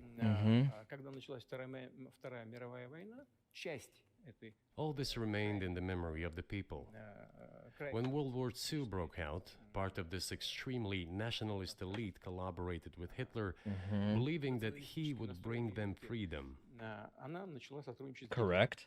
Гитлером, полагая, что The German troops, even the SS troops, made Hitler's collaborators do the dirtiest work of exterminating the Polish and Jewish population. грязную работу Hence, this brutal massacre of the Polish and Jewish population, as well as the Russian population too. они с Гитлером сотрудничали. Вот отсюда вот эта жестокая резня. This was led by the persons who are well known, Bandera, Во главе Shukevich. It was those people who were made national heroes. That is the problem. And we are constantly told that nationalism and neo-Nazism exist in other countries as well. Yes, they are seedlings, but In other countries, but not in Russia. Sure. we uproot them. Нам все время And говорят, other countries fight against It's almost as if there were never FSB controlled astroturfed Nazi groups with informants in as high up as the group's founders that reported back into the FSB while executing directed hits at Putin's opposition. That certainly never happened. them. национализм But Ukraine is not the case. These people have been made into national heroes in Ukraine. Monuments to those people have been erected. They are displayed on flags. Their names are shouted by crowds that walk with torches. You mean like Lenin and Stalin in Russia, who I remind you still both have intact statues in Russia? As it was in Nazi Germany. возводят. Они на флагах. на- Fun fact: there is a statue of Lenin in every major city in Russia. Sometimes multiples. They are completely intact. There are commies that every May 1st they go and they hold demonstrations in front of said statues. They're very proud of the fact that they are commies. Denazification is a fantastic idea. Can we also decommunize in the same breath? Can we do both? That would be a great idea. Они их имена кричат. These were people who exterminated Poles, Jews, and Russians. Это люди, которые уничтожали поляков, евреев и русских. Yeah, just like the communists did. Надо It is necessary to stop this practice and prevent the dissemination of this concept. нация, она выросла. I say that Ukrainians are part of the one Russian people. They say, no, we are a separate people. Отдельный народ. Ладно, Okay, fine. If they consider themselves a separate people, they have the right to do so, but not on the basis of Nazism. But they're not doing that on the basis of Nazism. They're they are stating that they are a separate people with a separate history. As part of that history, they fought against the Soviet Union, defecting to the side of Germany, just like Japan did. Is it good? No, no, it was a bad fucking idea. They got their shit pushed in for that, justifiably so. The choice between Hitler and Stalin is not a great choice to have. I sympathize, and they made the fucking wrong one too. But this is not the defining ethos of a Ukrainian identity. The Ukrainian identity is loose women and adding bacon to everything. Do I agree with those? Well, maybe half of that. But that is a more popular statement of their national sovereignty than Nazism is. I say that as someone who has frequented Ukraine before this entire shit show started. The Nazi ideology. Would you be satisfied with the territory that you have now? Нет, закончим. Вы же задали вопрос по неонацизму и денацификации. I will finish answering the question. You just asked a question about neo-Nazism and denazification. Look, the president of Ukraine visited Canada. This story is well known, but being silenced in the Western countries.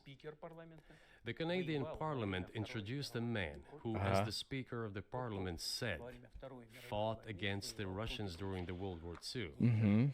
Well, who fought against the Russians during the World War II? Hitler and his accomplices.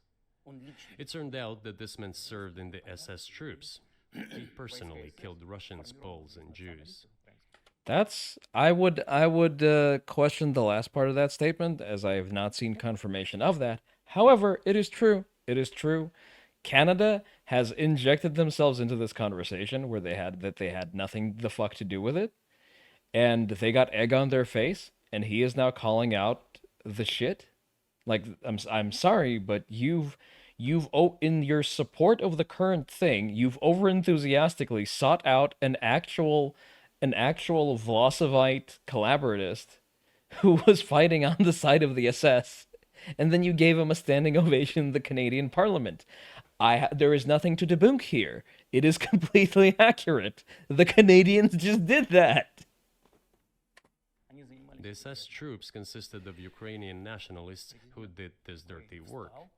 The president of Ukraine stood up with the entire Parliament of Canada and applauded this man. How can this be imagined? Oh, to be fair, I would excuse it with ignorance and Zelensky generally not thinking too deeply about what he does these days, because at this point he's just on a constant fundraising tour. So whatever he is told to do, he does. I wouldn't ascribe too much malice to things that can be excused with stupidity, but nevertheless, it is a very shitty PR look, and it was completely self-inflicted. The president of Ukraine himself, by the way, is a Jew by nationality. Really, my question is, what do you do about it? I mean, Hitler's been dead for 80 years. Nazi Germany no longer exists. And so, true. And so, I think what you're saying is you want to extinguish or at least control Ukrainian nationalism. But how? How do you do that? Вот послушайте меня. Ваш вопрос очень тонкий. Listen to me. Your question is very subtle. No, it's not very subtle. He's asking you, okay, there is a thing you don't like. What are you going to do about it? And I can tell you what I think. Okay. Do not take offense. Then answer the question. Of course. Он, казалось бы, тонкий, он очень противный, этот вопрос. This question appears to be subtle. It is quite pesky. Значит, You say Hitler has been dead for so many years, 80 years. But his example lives on. People who exterminated Jews, Russians, and Poles are alive. And the president, the current president of today's Ukraine, applauds him in the Canadian Parliament. That is a Gives bit of a standing stretch. ovation. Can we say that we have completely uprooted? Can we also highlight the fact that groups that very much support a genocide of Jews still exist inside of Russia, and by the way, for some reason support Russia's invasion? Who would have thunk that? That's interesting detail, that. This ideology, if what we see is happening today, that is what denazification is in our understanding. We have to get rid of those people who maintain this concept and support this practice and try to preserve it. That is what denazification. But again, I'm going to point fingers. I'm going to point fingers at Castro Jr. They did this to themselves. They've created an unnecessary PR stunt that ended up fucking them in the ass with absolutely zero lube. They did this to themselves. They actually brought an actual SS soldier into the Canadian Parliament, and they gave him a standing ovation. Unfortunately, those are things that actually happened, and they were also, by the way, completely self-inflicted, and now you're giving assholes like Putin ammo to throw back at you and point fingers at you, saying that you've applauded actual Nazis, because that's what fucking happened, and you did this to yourself. Which is sick, but also true. To my point, be careful in supporting the current thing in order to not give people like Putin ammo to throw back at you. Denazification is. That is what we mean. Right. My question was a little more specific. It was, of course, not a defense of Nazis, neo or otherwise. It was a practical question. You don't control the entire country. You don't control Kiev. You don't seem like you want to. So how do you eliminate? Oh no, he wants to. He just can't. A culture or an ideology or feelings or a view of history in a country that you don't control? What do you do about that? А вы знаете, как вам не покажется странным, в ходе переговоров в Стамбуле You know, as strange as it may seem to you, during the negotiations in Istanbul, we did agree that we have it all in writing. Neo-Nazism would not be cultivated in Ukraine, including that it would be prohibited at the legislative level. Okay, yeah, same. Well, by the way, neo-Nazism is technically banned in Russia. Like, you can't even have, like, a depiction of the swastika. It's not really preventing neo-Nazi groups from A, existing, B, from being controlled by the spooks. Mr. Carlson, we agreed on that. This, it turns out, can be done during the negotiation process. And there's nothing humiliating for Ukraine as a modern civilized state. Is any state allowed to promote Nazism? It is not, is it? Well, interesting. For some reason, Palestine is allowed to promote Nazism quite openly. I'm not sure why that particular one slipped his attention, especially since, Russia had seems to maintain relationships both with Fatah and Hamas for some reason. Well, Fatah, as long as they existed, but I digress. That is it. ведь нет, правда? Вот и всё.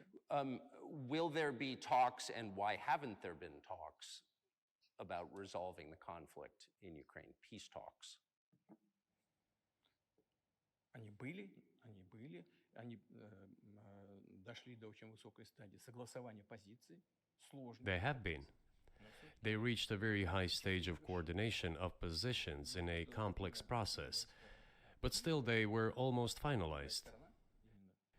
But after we withdrew our troops from Kiev, as I have already said, the other side threw away all these agreements and obeyed the instructions of Western countries, European countries, and the United States to fight Russia to the bitter end. He was also conveniently ignoring the fact that the population also did not want to sign a peace treaty while foreign troops were on Ukrainian soil, and I believe it still is popular consensus that they want you to leave.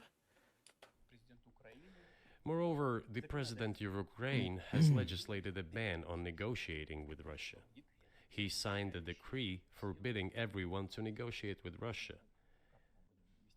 But how are we going to negotiate if he forbade himself and everyone to do this? I mean, you could, just leave the territory of the country you're invading. That's fairly easy to do. You just put your tank in reverse and then you just leave.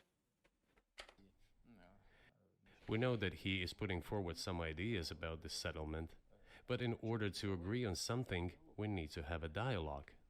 Is that not right? Well, but you wouldn't be speaking to the Ukrainian president, you'd be speaking to the American president. When was the last time you spoke to Joe Biden? I cannot remember when I talked to him. That's not a very flattering photo, but I would see why Tucker picked it. I do not remember. We can look it up. You don't remember? No. Why? Do I have to remember everything? I have my own things to do. We have domestic political affairs. Well, he does very much position himself as omniscient and all-knowing in internal communications, but sure. He's funding the war that you're fighting, so I would think that would be memorable. Well, yes, he funds, but I talked to him before the special military operation, of course. No. It's called a war. It's called a war. You've engaged in military. This is an interesting piece of doublespeak. So, in order to avoid the bad publicity of actually engaging in a hot war, Putin still pretends that he's not in a war. And if you call it a war, you will receive, I believe, up to 5 years of jail time in Russia. So if you refer to the invasion as a war in your public statements, or if you're reported as saying so in conversation with someone, you will be prosecuted for, I quote, discrediting the armed services, and the punishment for that, the minimal I believe the minimal, I forget if it's the minimal sentencing guideline or not, but the average punishment for that is 5 years of jail time. So totally not a war. And if you call it a war, we will put you in prison. Fantastic. And I said to him then, by the way, I will not go into details, I never do, but I said to him then, I believe that you are making a huge mistake of historic proportions by supporting everything that is happening there, in Ukraine, by pushing Russia away. I told him repeatedly, by the way. Have you considered that it's a mistake of historic proportions to invade a non-country with your impotent military and then lose? I think that would be correct if I stop here. What did he say? Ask him, please. It is easier for you. You are a citizen of the United States. Go and ask him. It is not appropriate for me to comment on our conversation. But you haven't spoken to him since before February of 2022.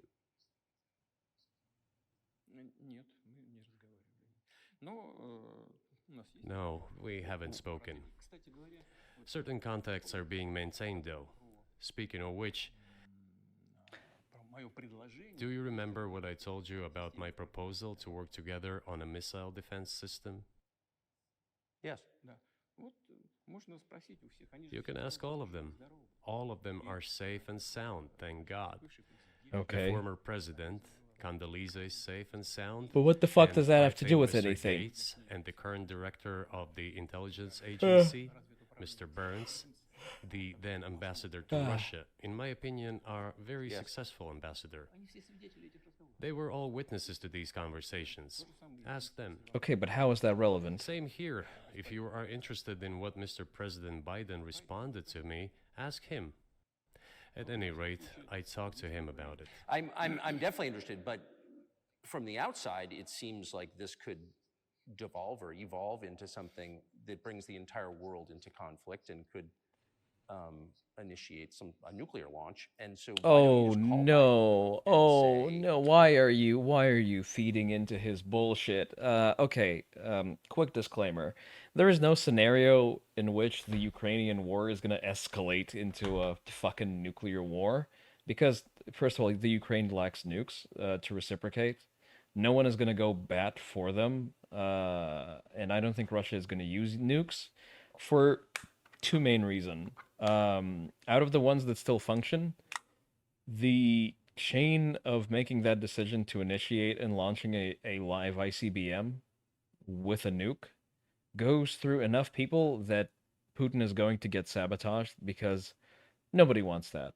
Like a case like that, almost we were on the brink of a nuclear exchange during the Cold War, and it still didn't happen because the person responsible for pushing one of the people in the decision making chain to make that launch said no because he didn't want the world to end over petty shit. And this is even pettier. No one is going to nuclear war over Ukraine, especially not Putin, because Putin very much likes being alive. He very much likes being in power. He enjoys the little fart bubble that he's created for himself, despite the fact that he can never leave the confines of Russia anymore. He still very much enjoys his lifestyle, and as someone who enjoys his lifestyle, he's not ready to die for an ideology because the only ideology he pursues is himself living in comfort. Let's work this out. А что решить? Все очень, всё What's очень there to просто. work out? It's very simple. I repeat, Есть контакты по линии там различных. we have contacts through various agencies. Я вам скажу, что мы говорим на этот счет. I will tell you what we are saying on this matter and what we are conveying to the US leadership. If you really want to stop fighting, you need to stop supplying weapons. Have you thought about stopping fighting yourself? Like again, just put your armored personal transport in reverse and just back out slowly. It will be over within a few weeks. That's it. Тогда можно договориться. And then we can agree on some terms. Before you do that, stop. That's also a very interesting. I'm not sure if that's even a dialectic move. Oh yeah, please create a situation in where I will be dominant, and therefore I will have all of the leverage in a conversation, and then I will be ready to negotiate. But for some reason, he doesn't want to negotiate when he's pretty much at parity with the Ukrainians. Granted, he's still self-funded while also purchasing munitions from China and North Korea, while China is also actively stabbing him in the back by supporting global sanctions. And he understands that his lifeline is slowly eroding, whilst the Ukrainians actively rely on external support to be viable in this fight. But nevertheless, it's interesting that he's not willing to negotiate until he has a dominant position. How very KGB of you. What's easier? Why would I call him? What should I talk to him about? Or beg him for what? And what Вы messages do you собираетесь get back? поставить такое-то оружие на Украину. You're going to deliver such and such weapons to Ukraine? Oh, I'm afraid, please don't. What is there to talk about? Do you think NATO is worried about this becoming a global war or a nuclear conflict? At least that's what they're talking about. And they're trying to intimidate their own population with an imaginary Russian threat. This is an obvious fact. And thinking people, not Philistines, but thinking people, analysts, those who are engaged in real politics, just smart people understand perfectly well that this is a fake. Раздувается. They're trying to fuel the Russian threat. The threat I think you're referring to is a Russian invasion of Poland, Latvia, expansionist behavior. Can you imagine a scenario where you sent Russian troops to Poland? Только в одном случае, если со стороны. Only in one case, if Poland attacks Russia. Why? Поэтому Oh, what he wants to say is if we stage a false flag attack and pretend that the Poles did it. Let me translate that KGB speak for you. Because we have no interest in Poland, Latvia, or anywhere else. Interesting. Despite the frequent calls on your own state TV to reunite with Kaliningrad, an enclave that is currently encased in a bordering country, I highly doubt it that there are any statements on state TV that are not vetted. And one of the favorite dog whistles, like an actual dog whistle, not imagined one, of Russian state TV is to bait the idea of reclaiming Königsberg and having a land bridge to it. So, not as far fetched a concept as he would like you to think. Why would we do that? We simply don't have any interest. It's just threat mongering. Well, the argument, I know you know this, is that, well, he invaded Ukraine. He has territorial aims across the continent, and you're saying unequivocally you don't.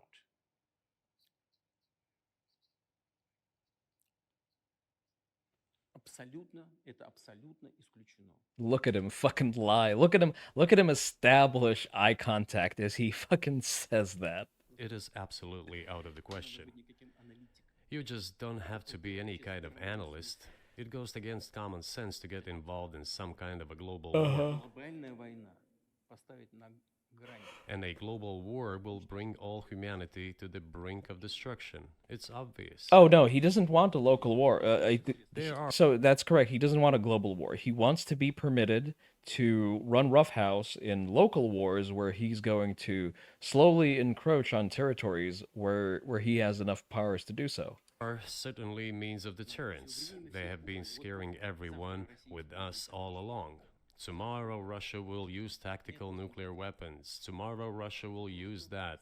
Wait, but didn't Russian state TV make statements about the potential use of tactical nukes? Because I recall hearing that on Russian state TV out of Russian state talking heads, saber rattling and saying that if the US continues to supply Ukrainians with arms, they'll just use tactical nukes because Russia can't lose. I keep hearing constant statements from the previous Russian non-president Medvedev, frequently making allusions to nuclear war. Funny how that works out. Funny how if you pay attention to what he actually, him and his him and his cabinet actually says, those are conflicting statements, and it may be he's just talking out of both sides of his mouth and maybe out of his ass at the same time. No, the day after tomorrow. So what? Выбить из налогоплательщиков In order to США extort additional money from US taxpayers and European taxpayers in the confrontation with Russia in the Ukrainian theater of war. как можно The goal is to weaken Russia as much as possible. Again, my tax dollars don't need to be extracted once you fuck off. Like, the moment the Russian army just retreats from the grounds that they have taken in Ukraine, the entire conflict stops. I don't understand how that is a difficult concept. I know that he's actively dodging that particular solution to that problem, but it's also a solution. Like, you're told to fuck off you will fuck, and then the conflict just ends. Naturally, you will be expected to pay reparations because, well, you've just flattened half of a country and massacred an entire generation of two. But listen, we all make mistakes. One of our senior United States senators from the state of New York, Chuck Schumer, said yesterday, I believe, that we have to continue to fund the Ukrainian effort, or U.S. soldiers, citizens could wind up fighting there. How do you assess that?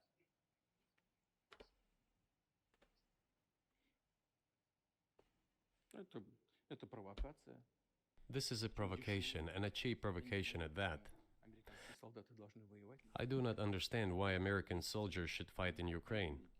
There are mercenaries from the United States there.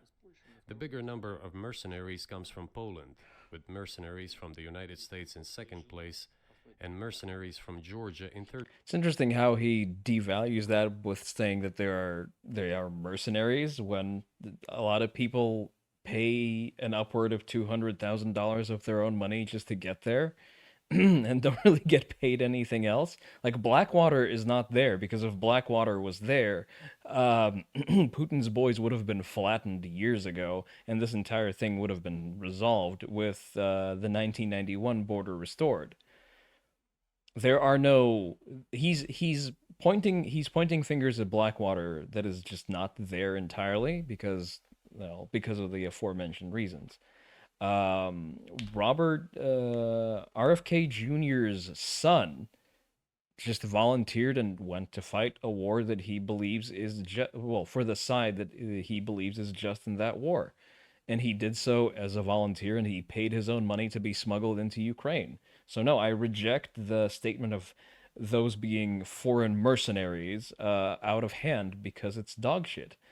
Because you employ mercenaries. The Russian military actively is trying to actively recruit the population with lavish paychecks and promises of post-mortem benefits in every small, depopulated town that they can get hold of. There are recruitment posts in every major town trying to corral as much of the lower middle class and other people who are struggling financially to funnel them into your meat grinder. And the fact that you've demolished your own economy is very beneficial for that situation because you have disaffected people who have no other means of financial success. A lot are also weighed down by debt that makes American credit card debt laughable by comparison. That makes them easy targets for recruiters. Third place. Безусловно. Well, if somebody has the desire to send regular troops, that would certainly bring humanity to the brink of very serious global conflict. This is obvious. Do the United States need this? What for? Национальной территории. У вас нечем заниматься. Thousands of miles away from your national territory. На границе полно. Проблемы Don't you have anything better to do? с государством. You have issues on the border.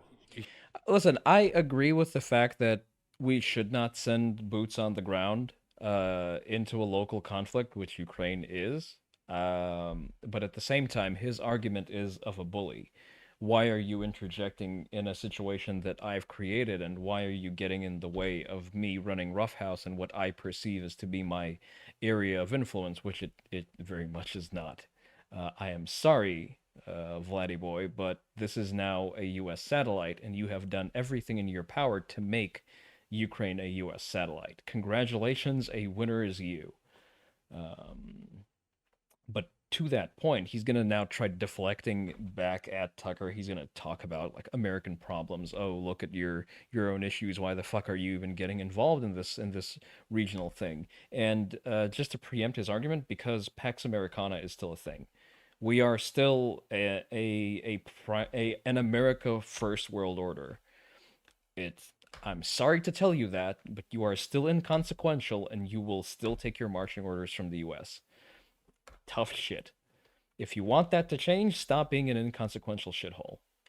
Issues with migration, issues with the national debt, more than $33 trillion.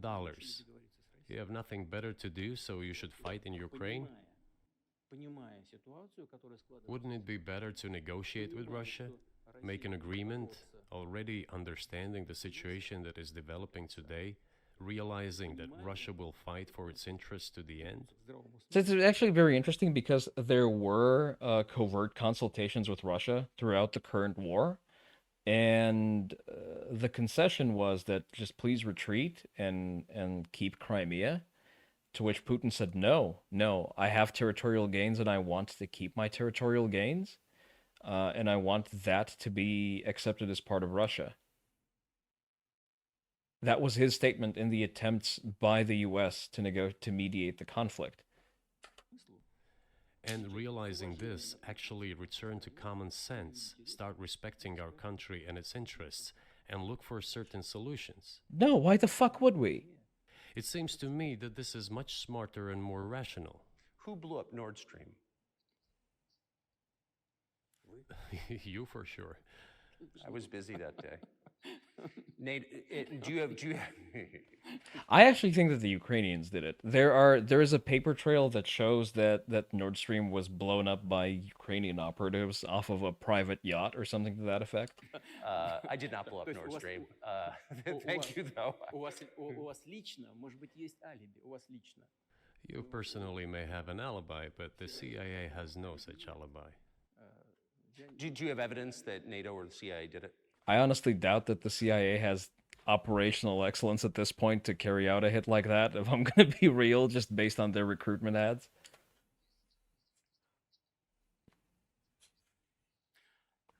Знаете, я не You know, I won't get into details, but people always say in such cases, look for someone who is interested.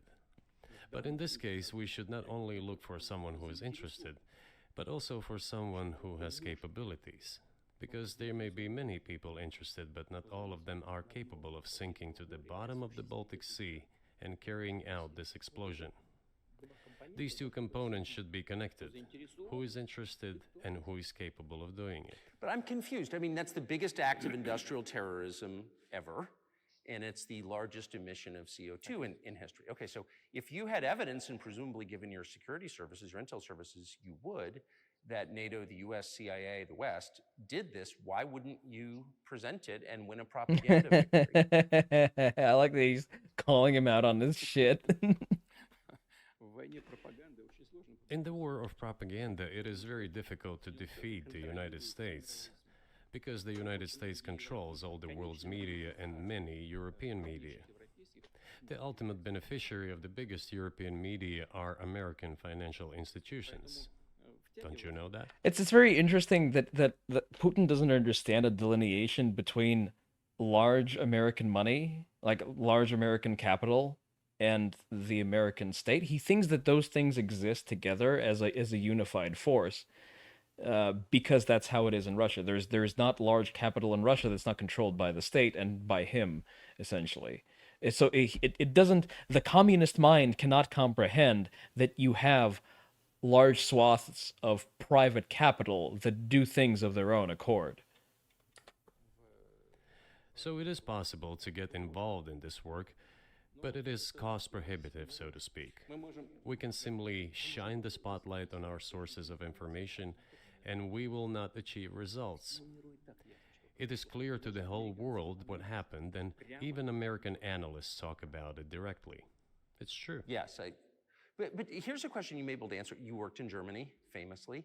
The Germans clearly know that their NATO partner did this, and it damaged their economy greatly. It may never recover. Why are they being silent about it? That's very confusing to me. Why wouldn't the Germans say something about it? Ну, меня это тоже удивляет. This also confuses me. But today's German leadership is guided by the interests of the collective West rather than its national interests. Otherwise, it is difficult to explain the logic of their action or inaction. After all, it is not only about Nord Stream 1, which was blown up, and the Nord Stream 2 was damaged, but one pipe is safe and sound and gas can be supplied to Europe through it. But Germany does not open it. We're ready, please. Но Германия же не открывает его. There's another route through Poland called Yamal Europe, which also allows for large flow. Poland has closed it, but Poland packs from the German hand. It receives money from the pan-European funds, and Germany is the main donor to these pan-European funds. Germany feeds Poland to a certain extent. Isn't France And the they leading close their contributor road to to European Germany. budgets now? Why? I honestly don't I know. don't understand. Ukraine, to which the Germans supply weapons and give money. Germany is the second sponsor of the United States in terms of financial aid to Ukraine. There are two gas routes through Ukraine. They simply Okay, so just China. So far, the components he's laying out are mostly accurate. I'm still waiting. I have to listen attentively just to catch the bait and switch that's going to come later. closed one route. The Ukrainians open the second route and please get gas from Russia. They do not open it. Why don't the Germans say, look guys, we give you money and weapons, open up the valve, please, let the gas from Russia pass through for us. We're buying liquefied gas at exorbitant prices in Europe, Втридорого покупаем сжиженный газ. which brings the level of our competitiveness and economy in general down to zero. До нуля. Do you want Oh, hey there, Mandalore. 13.5 billion net contributor. France is 10 billion. Italy is 3.9. Really, Italy is a contributor. That's interesting to know. I wouldn't have assumed that. Also, welcome. You're a bit late, but that's us to okay. give you money? Let us have Has a civil war started yet? I haven't been following up on German news. Also, how do you do? Oh, the Italian north is quite rich. I see. a decent existence, make money for our economy, because this is where the money we give you comes from. They refuse to do so. Germany does not do civil wars. I see. I see. Why? Ask them. That is That's what against is the lying law. in their heads. Valid point. Those are highly incompetent people. Well, maybe the world is breaking into two hemispheres one with cheap energy, the other without. And I want to ask you that if we're now a multipolar world, obviously we are. Can you describe the blocks of alliances? Who is in each side, do you think? Послушайте, вы сказали, мир разделяется на... Listen, you have said that the world is breaking into two hemispheres.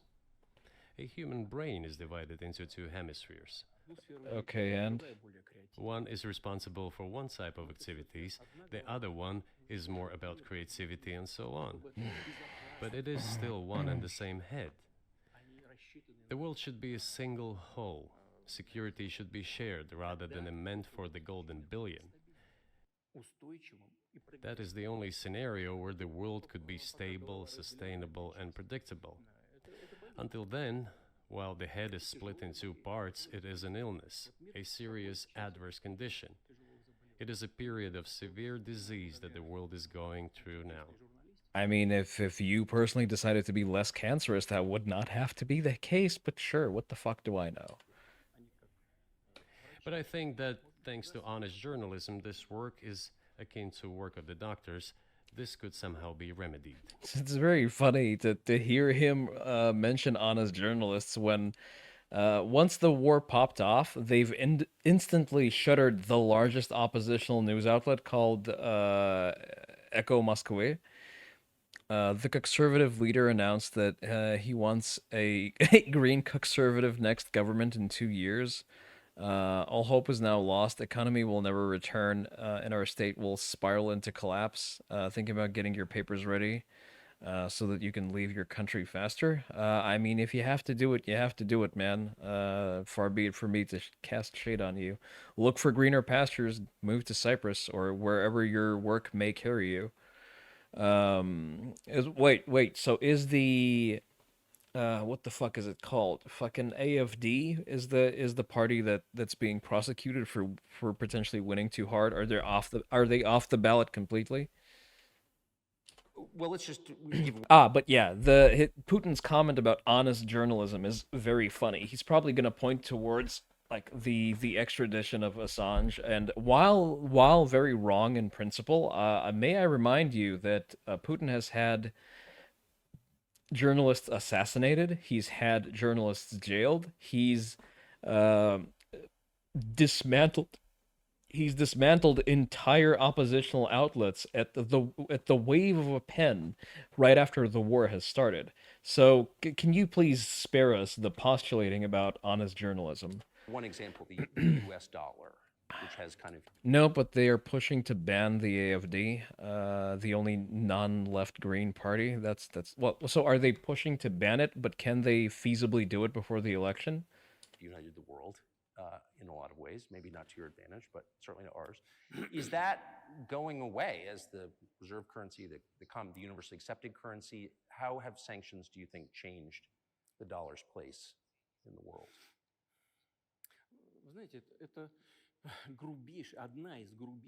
You know, to use the dollar as a tool of foreign policy struggle is one of the biggest strategic mistakes made by the US political leadership.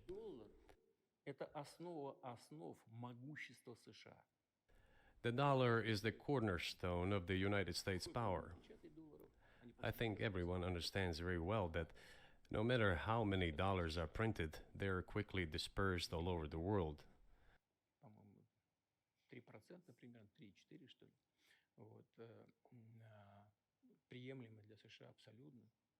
Inflation in the United States is minimal.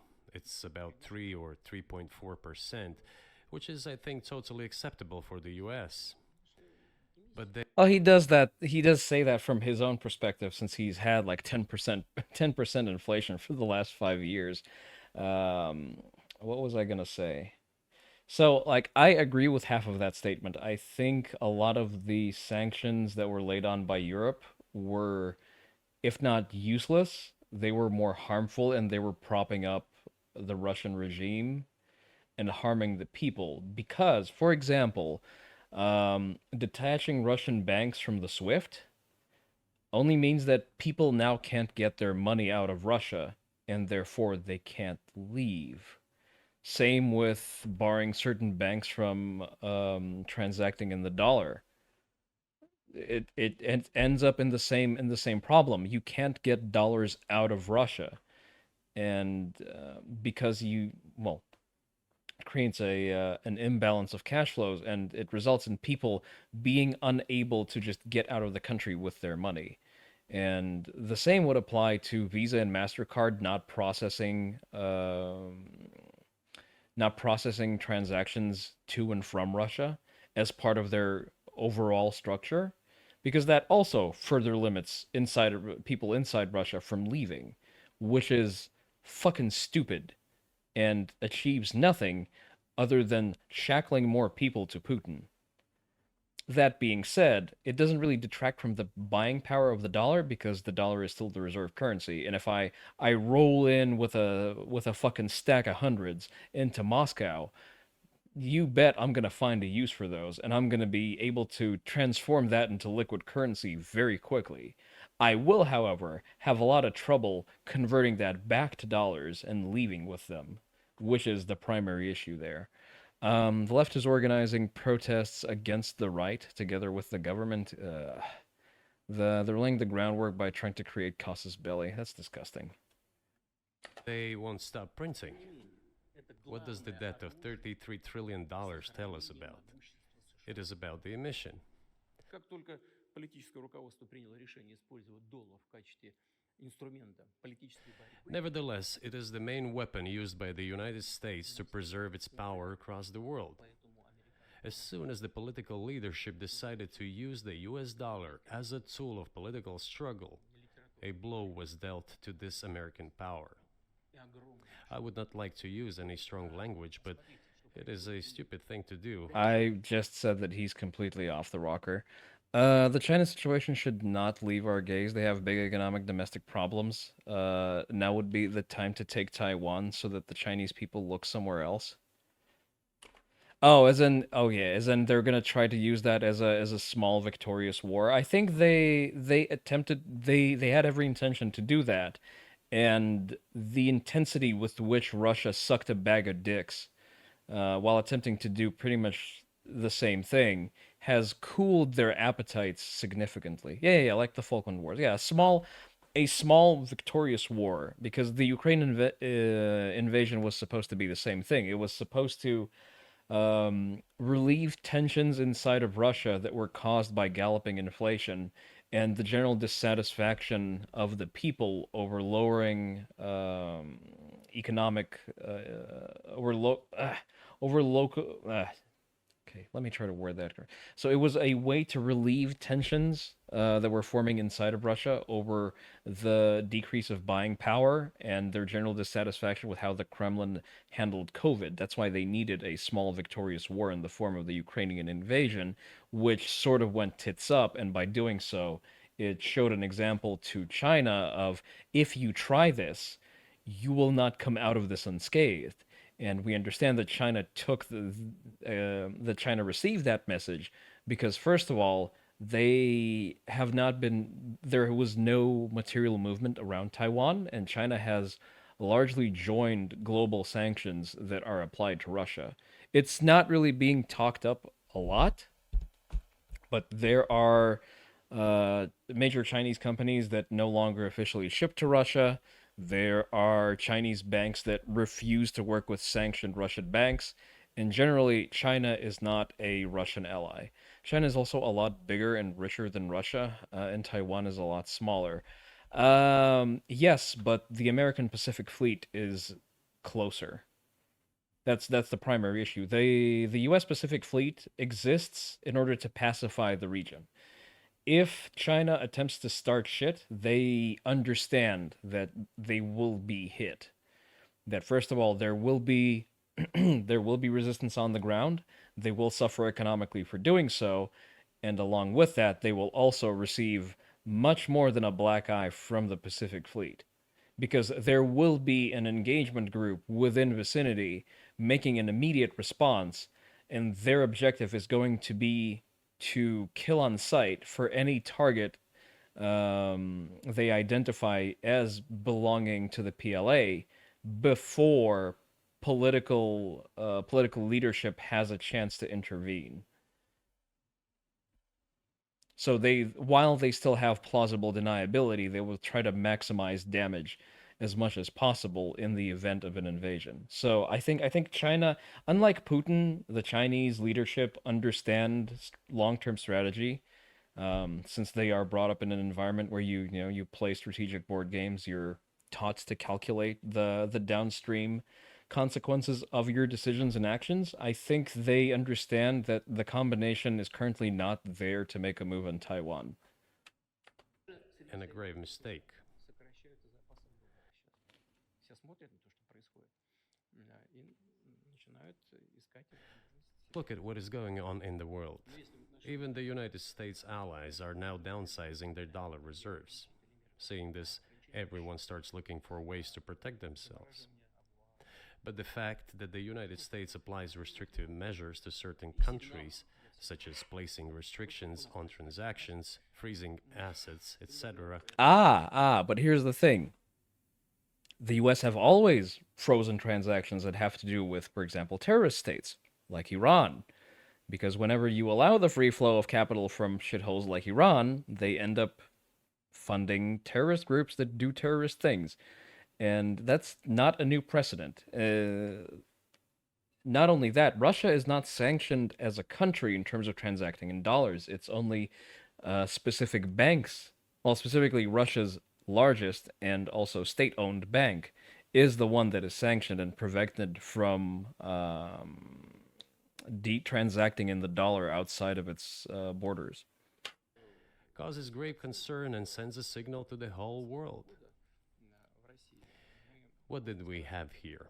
Until 2022, about 80% of Russian foreign trade transactions were made in US dollars and euros. US dollars accounted for approximately Your portfolio is partially aligned towards a Taiwan crisis based. 50% of our transactions with third countries. So I assume you're holding some Nvidia? While currently it is down to 13%. It wasn't us who banned the use of the US dollar. He's currently talking out of his ass. So the proportion of dollars in the trade balance of Russia has not actually fallen. They've just added an extra step of an intermediary bank that handles the dollar transaction that's not calculated towards that overall balance. And they count that as transacting in rubles while it's still a transaction in the dollar that just uses a different exchange rate and is handled by a third party bank. So no, he's still talking out of his ass. We had no such intention. It was decision of the United States to restrict our transactions in US dollars. I think it is complete foolishness from the point of view. Gazprom Bank can still transact in dollars. Oh, you hold Kratos? They prepared the drones that integrate with F-35s. I see. View of the interests of the United States itself and its taxpayers, as it damages the US economy, undermines the power of the United States across the world.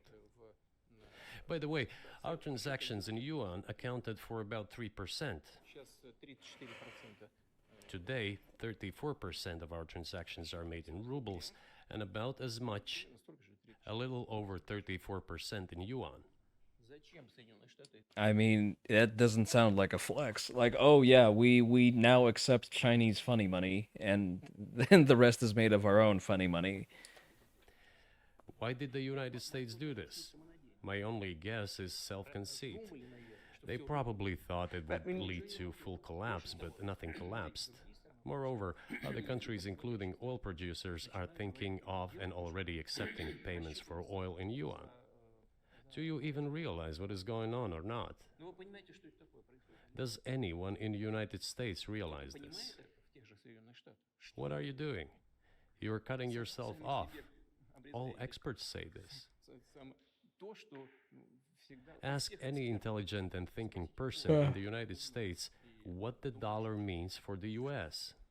But You're killing it with your own hands. I think that's I think that's a fair assessment. The question is what comes next, and maybe you trade one colonial power for another much less sentimental and forgiving colonial power? I mean, is the BRICS, for example, in danger of being completely dominated by the Chinese economy in a way that's not good for their sovereignty? Do you worry about that? Well, we have heard those boogeyman stories before. It is a boogeyman story. Is it? Is it really a boogeyman story? Is it a boogeyman story that the Chinese are leasing large swaths of borderland, sometimes squatting on said borderland, and then rendering it useless through exploitative farming techniques with use of harsh chemicals? Are those also boogeyman stories? Are those boogeyman stories about Russia just selling off swaths of land to the Chinese? We're neighbors with China. You cannot choose neighbors just as you cannot choose close relatives. We share a border of 1,000 kilometers with them. This is number one. Second, we have a centuries-long history of coexistence. We're used to it. Third, China's foreign policy philosophy is not aggressive. Its idea is to always look for compromise, and we can see that. That is such cock shit. So let me describe the non-aggression of China. Well, Taiwan is a moot point. Japan is constantly being threatened by them because their territorial disputes over islands, and generally, he forgot to say that you also cannot choose the American president. He's not really in a good place to throw stones in that particular glass house. At the very least, you can't fake the entire American election. You can only cheat within certain margins. So hopefully, since we've done away with, would have been a witty comeback, but yeah, fortunately that's still not the case. I'm looking forward for November. I don't know. Should I add a Make America Great Again redeemable hat? Maybe I will. But what was I saying? Ah, yes. So the non-aggressive expansion of China into Africa consists of them um, building infrastructure, crediting said construction, and then when they know that the African countries that they've credited can't pay the money back, they just repossess all of their infrastructure and industry in their entire country. And there you go. That's why they run African ports. That's why they own entire African countries now.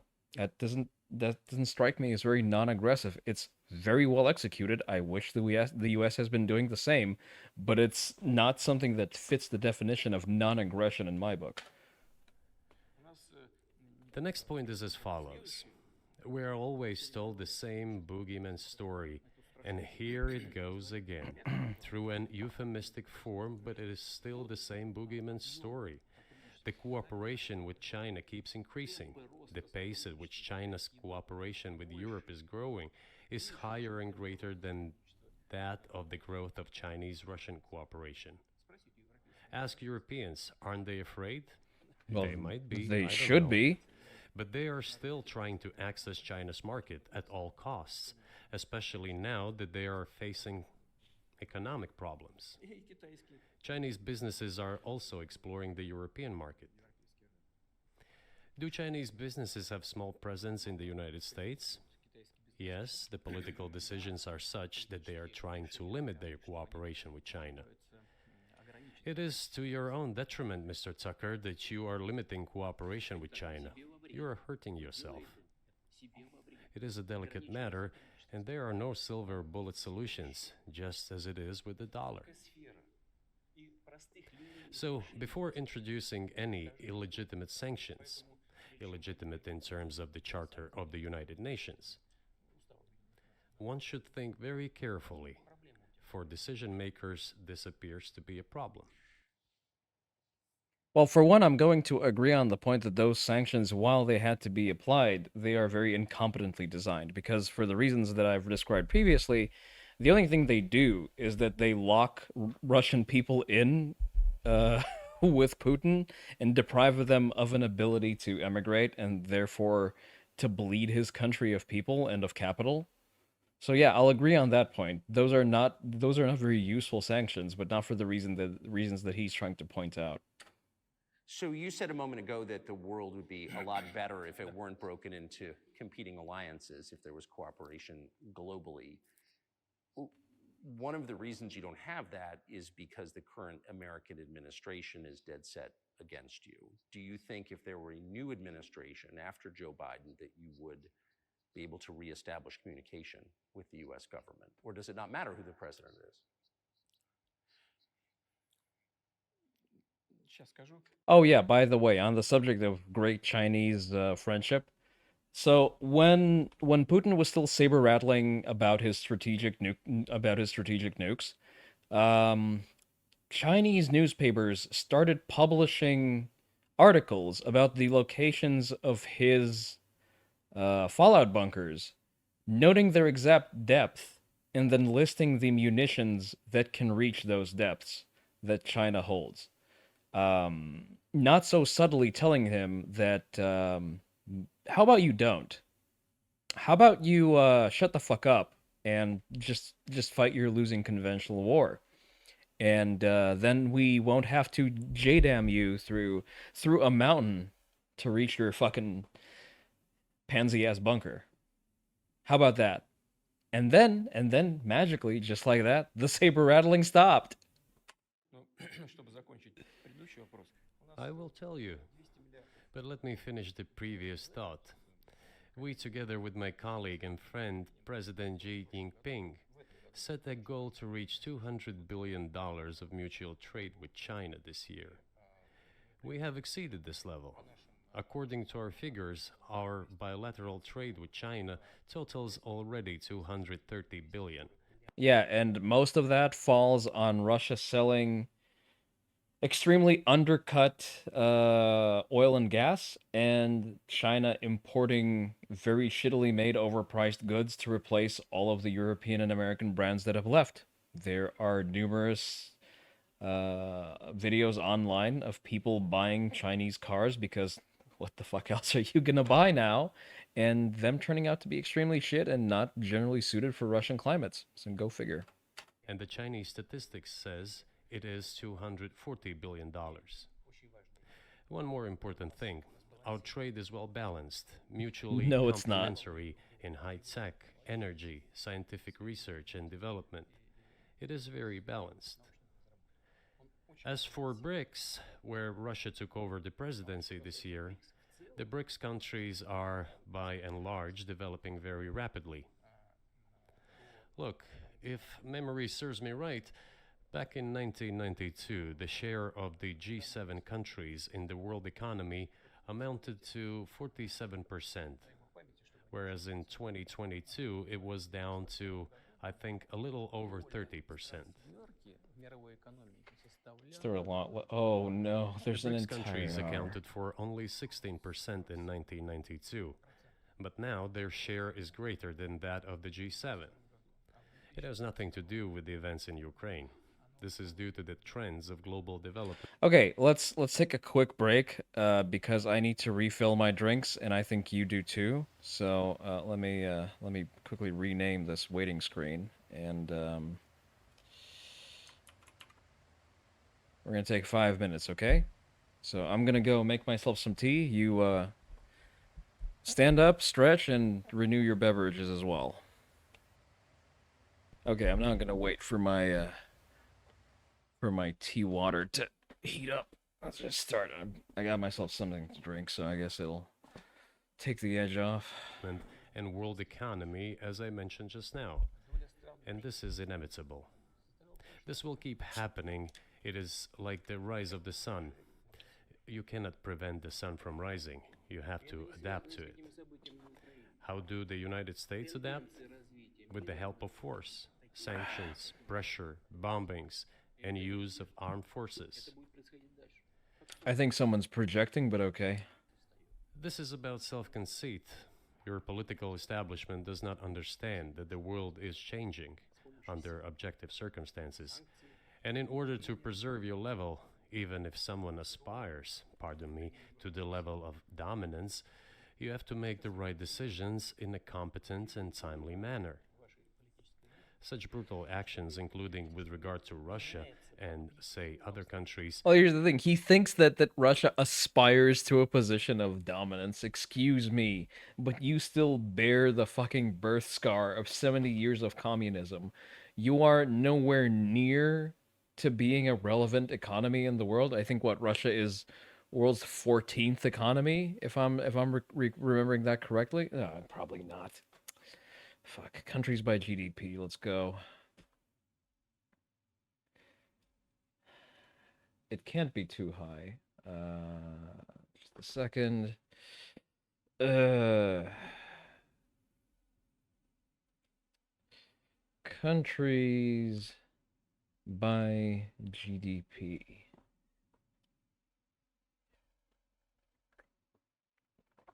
List of countries by GDP.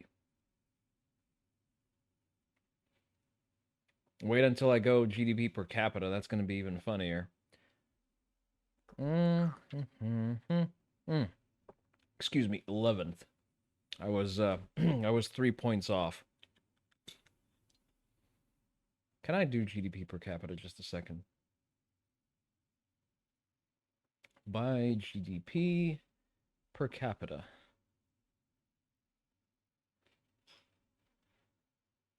Oh boy, this is a massacre. Let's see.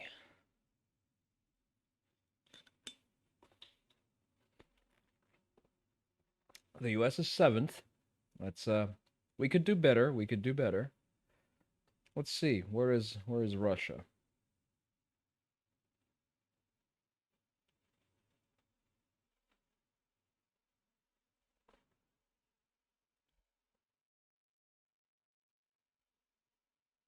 Russia 69. Nice. I think I've made my point fairly well. I don't think definitely not under Putin's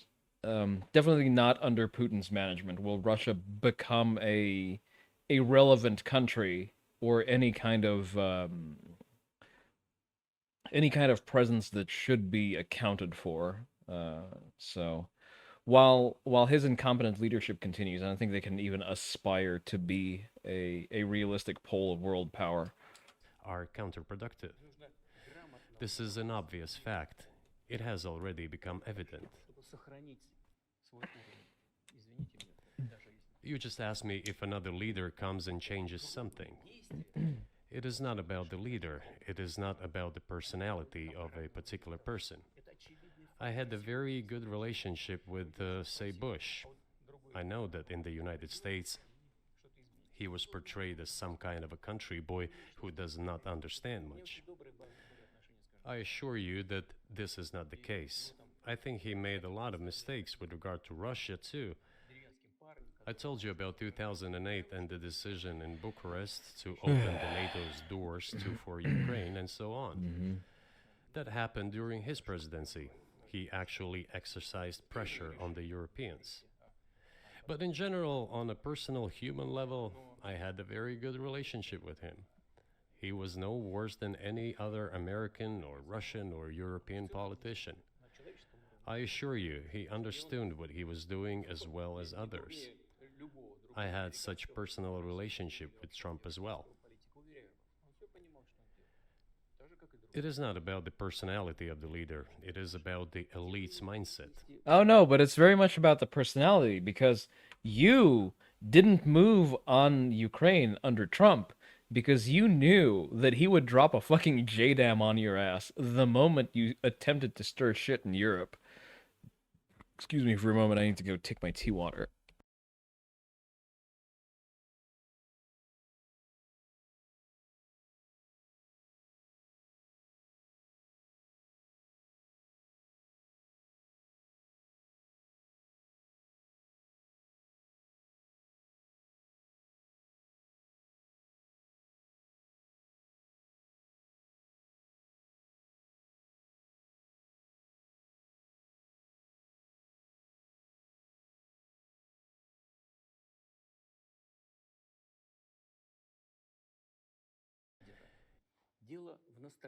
If the idea of domination at any cost, based also on forceful actions, dominates the American society, nothing will change. It will only get worse. But if, in the end, one comes to the awareness that the world has been changing to What in the Kentucky Fried Chicken, Kentucky Fried fuck is that? It's just the water that I use to make tea. As in, like, it's hot water that I picked up off of the stove in a kettle, and now I've poured it over my tea leaves in my infuser. the objective circumstances, and that one should be able to adapt to them in time, using the advantages that the US still has today, then perhaps something may change. Вот смотрите, Look, China's economy has become the first economy in the world in purchasing power No, parity. no, it In has terms not. of volume, it overtook the US a long time ago. The USA comes second, then India, 1.5 billion people, and then Japan, with Russia in the fifth place. за прошлый год стало Russia was the first economy in Europe last year, despite all the sanctions and restrictions. No, it fucking wasn't. What the fuck are you smoking? Oh, you know what? Never mind. I think no, I don't think I know he believes this shit because he's reciting the content of the reports that he's being brought. Because he doesn't use the internet, he can't cross-reference the numbers that he's being given. But that is horse shit. You are not the first economy in Europe. You never were. You're not even close. Germany and Switzerland dwarf the Russian economy. It's not even funny. Is it normal from your point of view? Sanctions, restrictions, impossibility of payments in dollars, being cut off from SWIFT services, sanctions against our ships carrying oil. I can write. First of all, those are not blanket bans on Russian banks, just on major ones. It creates a there are internal Russian sanctions that are also set on dollar transactions. For example, if I were to hypothetically have a Russian account in dollars, and if I were to receive dollars into that account, I would have to pay a processing fee. Um, that starts at, depending on the bank, it's going to be a minimum of $200, a processing fee, and I believe up to $500 depending on the size of the amount. Not only that's if I go with a direct bank account. If I attempt to send dollars out from Russia, in that case, first of all, I as an individual can only route a limited amount of dollars to someone who is a confirmed close relative of mine, so I need to show paperwork saying that this is the case. Or I need to show that there is a contractual obligation for me to send this money, for example, as part of repaying liabilities or paying for a service that has been rendered. So most of the dollar operation controls are actually self-imposed by Russia in an attempt to prevent capital flight. Sanctions against airplanes, sanctions in everything, everywhere. Those are fucking stupid. I'm gonna agree with the last point. Sanctions on airspace are fucking stupid.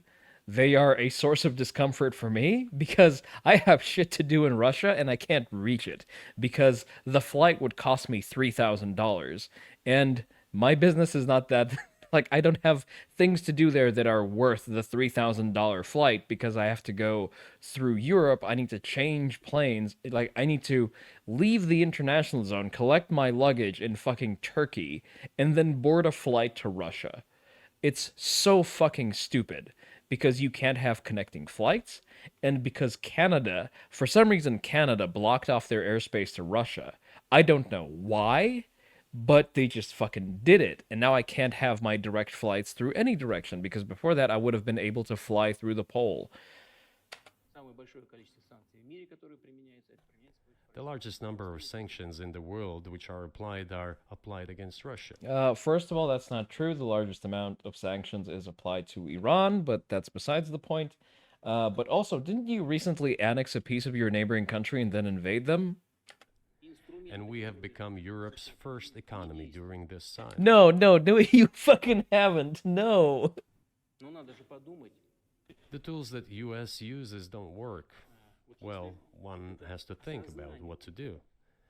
If this realization comes to the ruling elites, then yes, then the first person of the state will act in anticipation of what the voters and the people who make decisions at various levels. Honestly, the longer I listen to him, the more I just want the Department of Defense to just pay for Blackwater to deploy, push the Russian army's shit in, eject them from Ukraine for the whole fucking thing to just end. That's it. Like, this is like your punishment for doing this is that you no longer have an army because they're all dead now. And that's it. And we just end the story. Expect from this person. Then maybe something will change.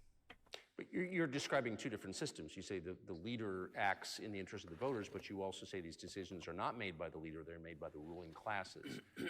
You've run this country for so long, you've known all these American presidents. What are those power centers in the United States?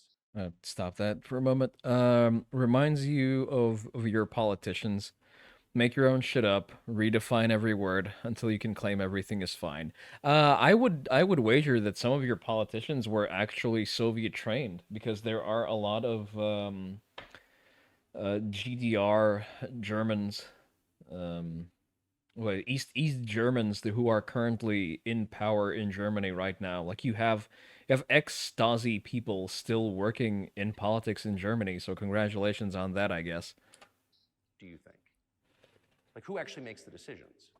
Я не знаю. Это Америка сложная страна, такая очень, с одной стороны, консервативная. I don't know. America is a complex country, conservative on one hand, rapidly changing on the other. It's not easy for us to sort it all out. Who makes decisions in the elections? Is it possible to understand this when each state has its own legislation? Each state regulates itself? Someone can be excluded from elections at the state level. He made the shot. He took the shot. Well, tough shit. The Supreme Court is very likely to overturn that in a unanimous decision, and I look forward to Twitter molding over that. It is a two-stage electoral system. It is very difficult for us to understand it. Certainly, there are two parties that are dominant, the Republicans and the Democrats. And within this party system, the centers that make decisions, that prepare decisions. Then, look, why, in my opinion, after the collapse of the Soviet Union, such an erroneous, crude... Did he not remove an opponent from his next election just yesterday? Well, I mean, he's removed several, like he's exiled one of them to a different country after prisoning him for 10 years. So, I mean, do you realize how little that narrows things down? What the fuck is that guy's name? Nadezhdin? Let me see if he's still on the ballot. People are saying that he's just a red herring to pull away oppositional votes, though.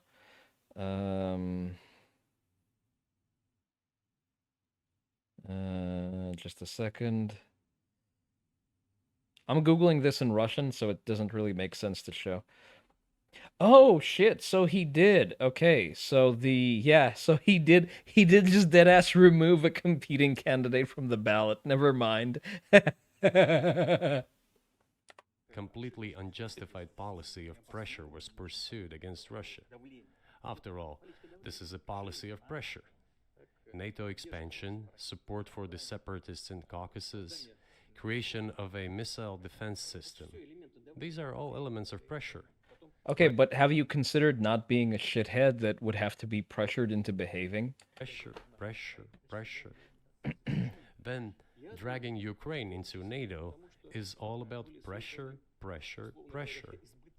Why? I think, among other things, because excessive production capacities were created. During the confrontation with the Soviet Union, there were many centers created and specialists on the Soviet Union who could not do anything else. They convinced the political leadership that it is necessary to continue chiseling Russia, to try to break it up, to create on this territory several quasi-state entities, and to subdue them. Oh, he's going there. Potential for the future struggle with China. He's going there. He's going to the plot to separate Russia. I want him to fucking mention the Dallas Plan. For those of you who don't know, the Dallas Plan is a conspiracy theory that's very popular amongst Russian crackheads, crackpots, excuse me. So it's a conspiracy theory that's very popular amongst Russian crackpots, usually pro-Soviet tankies, that the United States is conspiring to dissect Russia into several dwarf states and is doing that by means of exposing it to high alcohol consumption and the degradation of the nuclear family. I believe were the key tenets there. Yeah, by reducing the influence of the Orthodox Church in society, by plying the population with alcohol, and by corrupting them through culture. Incidentally, all of the things that the Comintern was attempting to do in the West. I wonder where this idea originates. This is a mistake, including the excessive potential of those who worked for the confrontation with the Soviet Union. It is necessary to get rid of this. There should be new, fresh forces, people who look into the future and understand what is happening in the world. Look at how Indonesia is developing. 600 million people. Where can we get away from that? Nowhere. We just have to assume that Indonesia will enter. It is already in the club of the world's leading economies, no matter who likes it or dislikes it. Yes, we understand and are aware that in the United States, despite all the economic problems, the situation is still normal, with the economy growing decently. The GDP is growing by 2.5%, if I'm not mistaken. But if we want to ensure the future, then we need to change our approach to what is changing. As I already said, the world would nevertheless change, regardless of how the developments in Ukraine end. The world is changing.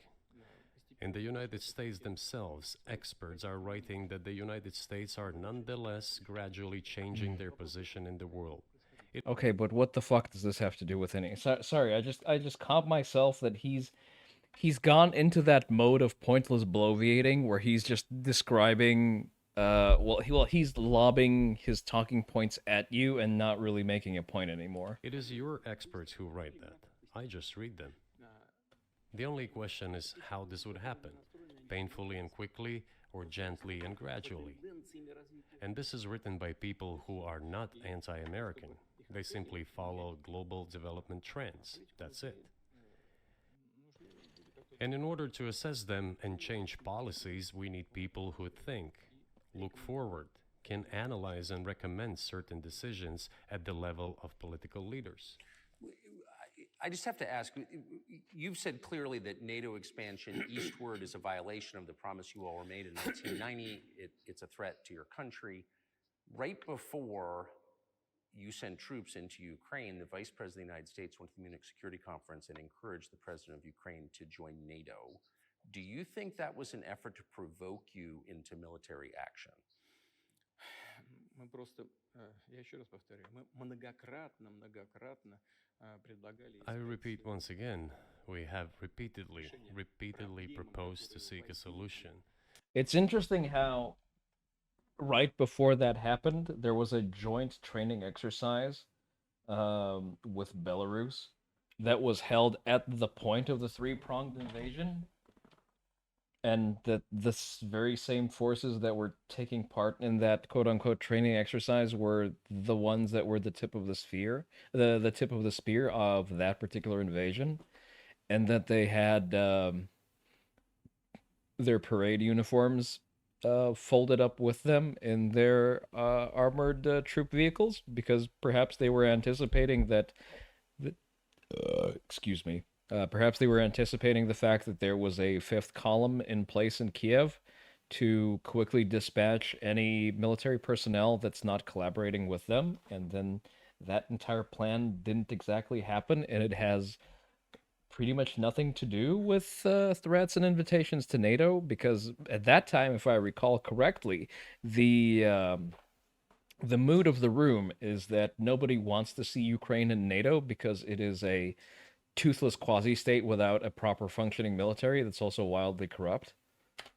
To the problems that arose in Ukraine after 2014 coup d'etat through peaceful means. But no one listened to us. And moreover, the Ukrainian leaders who were under the complete US control suddenly declared that they would not comply with the Minsk agreement. Wait, but hold the fuck up. Again, first of all, how does a coup d'etat in Ukraine affect you? And how do the Minsk agreements affect you? You're not a signatory to the Minsk agreements because, on paper, you're not a party to the secession crisis that's happening in Donbass.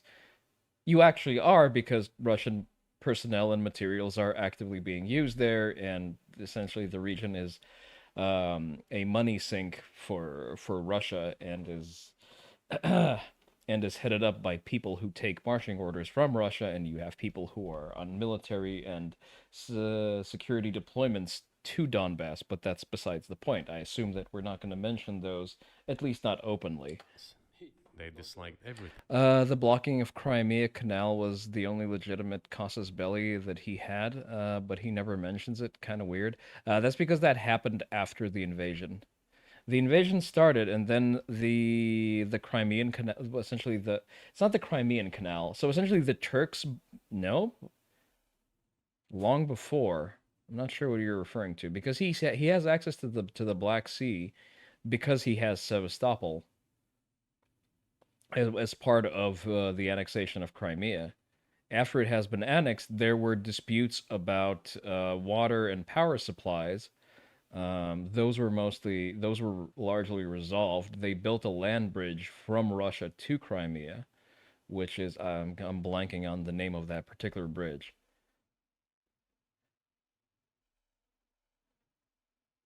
But yeah, the Kerch Bridge. Yeah. Um, but the thing is, he wouldn't have had casus belli either way because the annexation of Crimea is not accepted internationally. Crimea is still seen as occupied territory by the UN, and therefore you can't start. Well, first of all, he's not starting a war, therefore he doesn't need casus belli because he refuses. Even in this interview, he still calls it a special military operation. He refuses.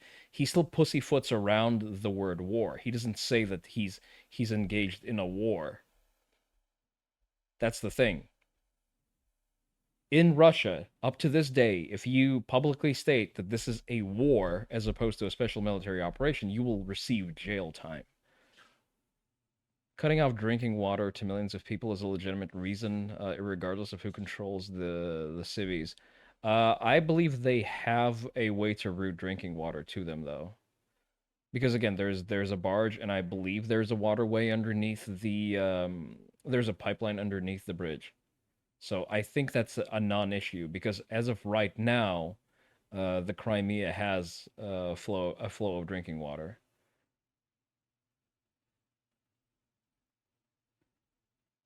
And still, it's occupied territory. Like it's not your territory to protect either way. And even if it was, he's not declaring war. Because declaring war means that he has to mobilize civilians from affluent parts of Russia, and he still needs the support of that particular economic backbone because he understands that if he starts mobilizing not just the dregs of society that are currently unemployed or work manual labor, who are generally uninfluential and looked down in society, but if he starts drawing from the economically active class, he's going to rapidly lose support and he will realistically be in danger of a coup. So casus belli or not, he's just not declaring war. He still hasn't declared war, and he refuses to say that it's a war, up to and including prosecuting people with felonies if they say that this is a war. Like you can get someone to report you saying in conversation that this is a war, and you will receive a felony. There and continued military activity in that territory. Шло освоение этой территории натовскими военными структурами. под видом различных центров. And in parallel, that territory was being exploited by NATO military structures under the guise of various personnel training and retraining centers. They essentially began to create bases there. That's all. Excuse me, Ukraine but announced that the where? Russians Wait, were wait, a non- hold the fuck up, hold the fuck up. Where were said NATO forces when Russia invaded? If there was NATO personnel on the ground, why the fuck did they have to go and beg for munitions and fight off with fucking Soviet surplus fight you off with Soviet surplus AKs before everyone else just sat there and watched and expressed concern for the first week, I think? Why did that happen? titular nationality, while passing the laws that limit the rights of non-titular nationalities in Ukraine. Вот эти все Ukraine, having received all these southeastern territories as a gift from the Russian people, No. Again, that wasn't a gift. That wasn't a gift. They received that as part of their territory that was part of the Soviet Republic of Ukraine when the Soviet Union collapsed. It was not a gift. It was part of their country, and they've separated from the collapsing Soviet Union. That is a fallacy that he has attempted to spin twice. suddenly announced that the Russians were a non-titular nationality in that territory. Is that normal? вызвало решение прекратить. All this put together led to the decision to end the war that neo-Nazis started in Ukraine in 2014. Do you think Zelensky has the freedom to negotiate a settlement to this conflict?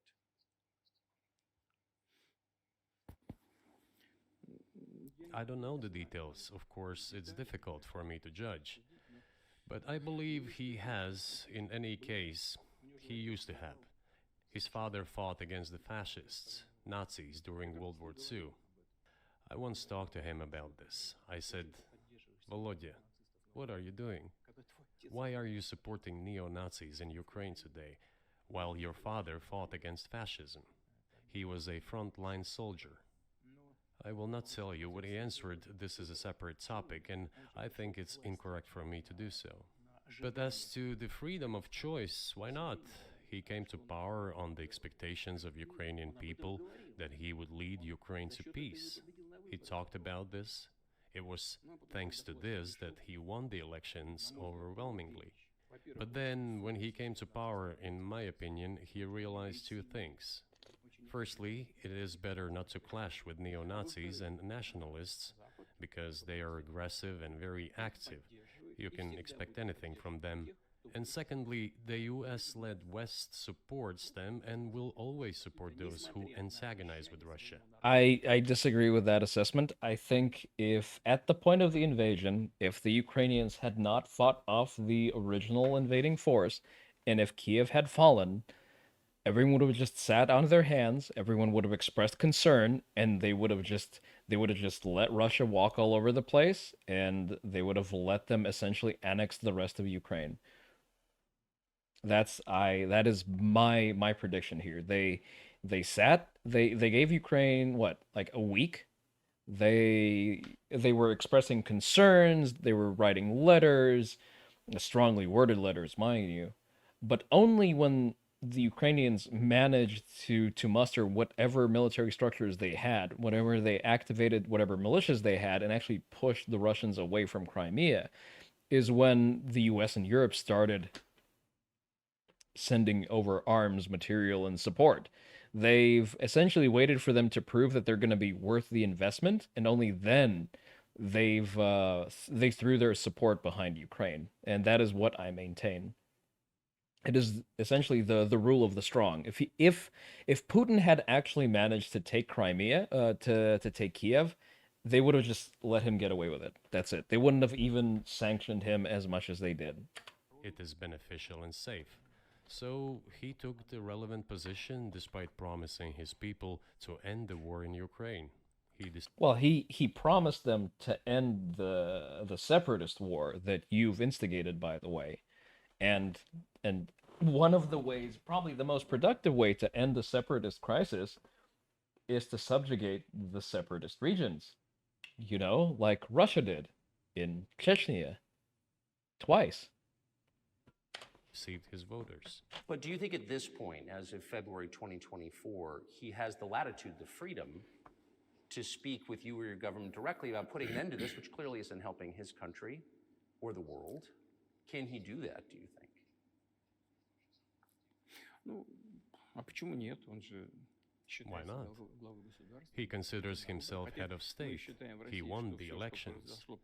Although we believe in Russia that the coup d'etat is the primary source of power for everything that happened after 2014. And in this sense, even today, government is flawed. But he considers himself the president and he is recognized by the United States. He who is currently running for his what, 7th term probably shouldn't throw electoral stones like that, but yeah. Wait, what on what term is he currently on? Wait, he's on his fuck. Oh no, let's not do math, please.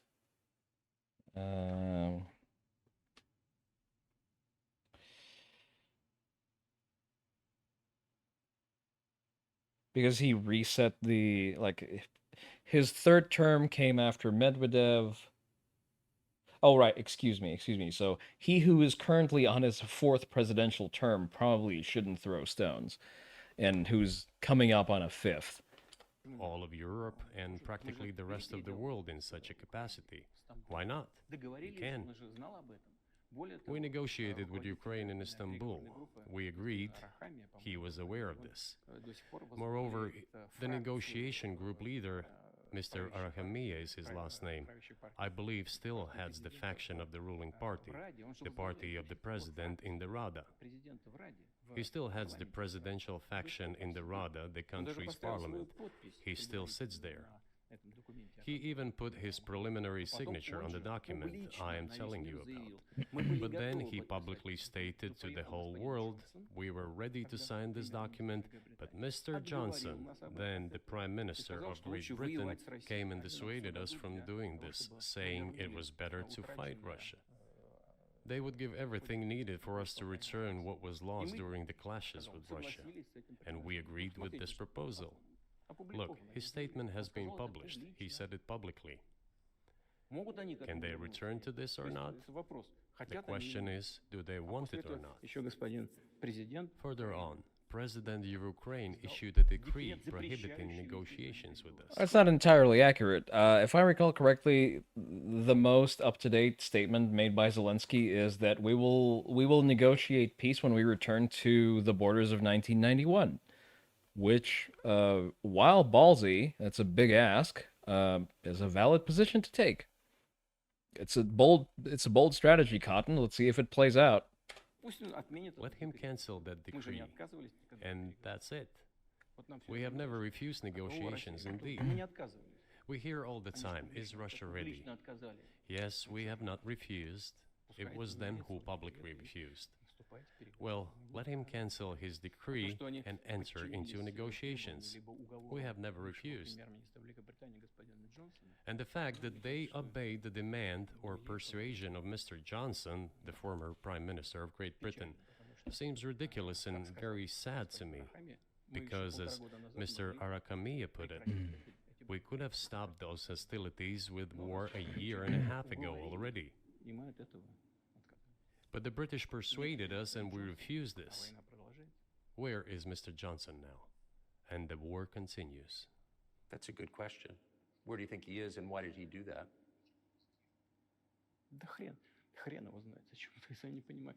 Hell knows. I don't understand it myself. They're softening the translation. He essentially said, it does roughly translate as literally saying, well, the fuck if I know. There was a general starting point. For some reason, everyone had the illusion that Russia could be defeated on the battlefield. Because Nah, son. You don't get to pull you don't get to pull a nah, I'd win. You marched into a non-entity militarily. You marched into a quasi-country with a decaying, underfunded, understaffed military, and you had your shit pushed in all the way back, up to the point it got so bad that they had to run two waves of partial mobilizations, quote unquote, while also actively recruiting mercenaries, while also using mercenaries from Russian PMCs, only to just barely not get pushed out all of the way. No, no, no, no, son. You fucking lost. You lost on the terms on which you originally entered.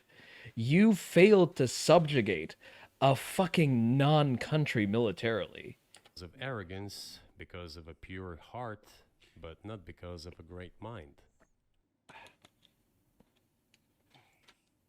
You've described the connection between Russia and Ukraine. You've described Russia itself a couple of times as orthodox. That's central to your understanding of Russia. You've said you're orthodox. What does that mean for you? You're a Christian leader by your own description. So what effect does that have on you?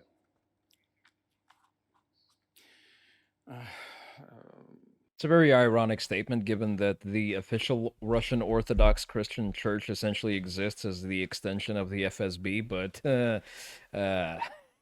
probably. I feel like it's superfluous to even point that out at this point. You know, as I already mentioned, in 988, Prince Vladimir himself was baptized following the example of his grandmother, Princess Olga. And then he baptized his squad. And then, gradually, over the course of several years, he baptized all the Rus. It was a lengthy process, from pagans to Christians. Oh, technically, Russians still observe certain pagan holidays, but It took many years. But in the end, this orthodoxy, Eastern Christianity, deeply rooted itself in the consciousness of the Russian people. When Russia expanded and absorbed other nations who profess Islam, Buddhism, and Judaism, Russia has always been very loyal to those people who profess other religions. This is her strength. yeah, so much so that during Islamic holidays such as Qurban Bayram, you'll have gigantic swaths of Central Eastern migrants butchering sheep in the streets. You have gigantic mosques built in Moscow, and it's generally very bad. Like every time you see chuds pointing towards Russia as some trad mega based conservative hyperborea, just remind them of the fact that Chechen Muslims essentially run roughhouse in Moscow. They are beyond excuse me. Chechen and Dagestani Muslims specifically run roughhouse in Moscow. They are beyond prosecution. They're armed with firearms, even though those are illegal to own by civilians, but not by them. Most of them get fast track acceptance into prestigious state universities just based on clandestine and nepotistic connections that originate from their home region.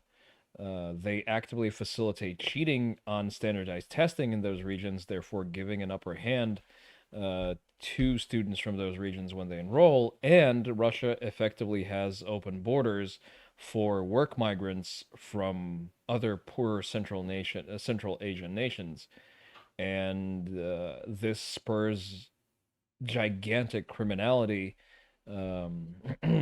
Those just incidentally, those Central Asians are overrepresented in statistics such as theft, murder, assault, rape, and other fantastic culturally enriching activities. But yeah, Russia totally strong, totally the based trad country that it deserves to be. Fuck, Chuds are so fucking stupid. Second only to tankies. This is absolutely clear. And the fact is that the main postulates, main values are very similar, not to say the same, in all world religions I've just mentioned, and which are the traditional religions of the Russian Federation, Russia. By the way, Russian authorities were always very careful about the culture and religion of those people who came into the Russian Empire. This, Okay, in my opinion, and? forms the basis of both security and stability of the Russian statehood. All the peoples inhabiting Russia basically consider it their motherhood. Just a second. Mandalorian, the Autobot highlighted Muslims commit crimes as the offending statement. What? Muslims commit crimes? Never heard of that ever. Yeah, they definitely don't also cover for their tribe mates if they just so happen to have other Muslims in as part of the police state. That certainly never happens. That's very funny. If, say, people move over to you or to Europe from Latin America, and even clearer Also, use the fucking channel emotes. I made follower emotes for a reason. and more understandable example, people come, but yet they have come to you or to European countries from their historical homeland. And people who profess different religions in Russia consider Russia their motherland. They have no other motherland. We are together. This is one big family. That's some wishful thinking right there because the relationship is very, very strained. Just so that you understand, Chechnya is a real separatist risk. It's currently gravitating towards Dubai. It exists so Chechnya exists as a parallel legal structure. It is completely out of control. Chechens are de facto Putin's janissaries. That literally happened to you. A Turk shop owner had a dispute with you, and his brother, that was the police officer, tried to pressure you. Yeah, many such cases. So, for example, if you have a Dagestani or a Chechen be detained, which is already rare, but for example, if they're detained by the police for a legitimate grievance, for example, they were in a fight with someone, or they've, I don't know, if they were speeding or driving drunk, you will have a throg of the fucking mountain folk swarm the police station and threaten realistic violence unless they let their tribe member go. And more often than not, it actually works because someone in the rank of police captain, who also happens to be of the same ethnicity, will then communicate to that police station that they're gonna let the good boy that didn't do nothing go, and the incident is going to be resolved, and it usually just happens that way. Uh, but as I was saying, Chechnya is a real separatist risk because they have their own military. Their military is equipped significantly better than the standard Russian military. The standard Russian conscript is likely receiving an AK that's older than himself, while Kadyrov's boys are decked out in all of the newest drip. They run Daniel Defense ARs. I believe I've seen them run. I think I've seen one of his sons run a Sig Virtus. Um, his eldest son, I believe, carries a Glock, not a Glock 17 on his person, despite the fact that civilian firearms aren't exactly legal in Russia. I have no idea how that happened. They must be airsoft replicas. But what happens is you have Chechens controlling a large swath of business, both in Moscow and now in Crimea. They're also muscling in on the turf of the people there. And they are competing with the FSB for influence, and it is shaping up to be a gang war, a gang war-like situation, and they are given protectorate from the Kremlin because that is the cost of pacifying the region. They let Kadyrov essentially do whatever the fuck he wants. Like he goes as far as um, kidnapping elected representatives and forcing them to apologize for quote unquote inflammatory statements that they've made about him and his region. Look it up because that's a thing that actually happened. Like there was a senator, I think, in one of the Siberian regions that said something unkind towards Kadyrov, and his SWAT team kidnapped, I forget if it's the actual senator or his wife or both. They kidnapped them and then made them just record a fucking ISIS style apology video.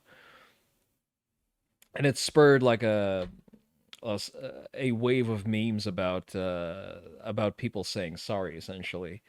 But yeah, and he has that much pull and that much autonomy in exchange for pacifying Chechnya as a region, because Chechnya is still seen as a secession risk, despite the fact that it's also a heavily, heavily, heavily subsidized region of Russia.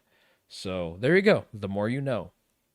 Very similar. Россию считает своей родиной. I've just mentioned one big family, but everyone has his, her own family. И And this is ценности the basis of традиционные our у нас очень society. схожи.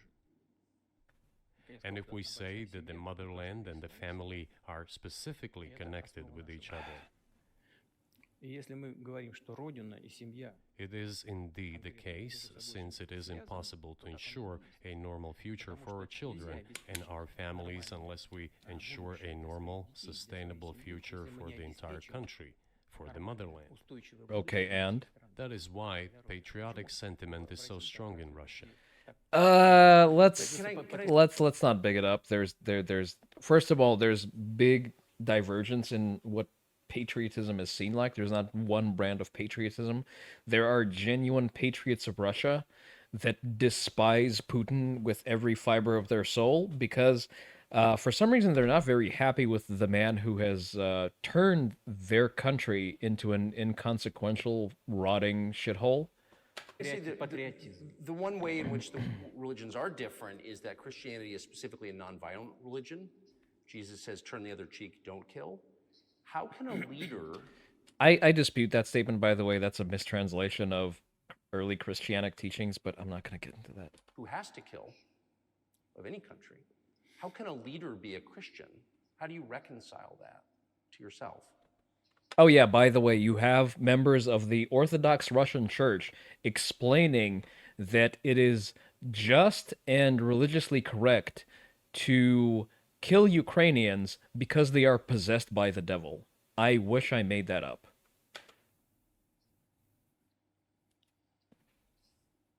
Очень легко. Если речь идет о защите себя и своей It is very easy when it comes to protecting oneself and one's family, С чего one's homeland. начались события? We won't attack anyone. С госпереворота и с начала боевых действий на Донецке. When did the developments in Ukraine start? На Донбассе. Вот с чего.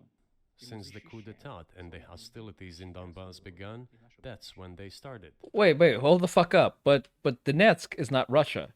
And the coup happened in Kiev. That's also not Russia. How the fuck are you proclaiming a defensive jihad against Ukraine for things that happened in Ukraine?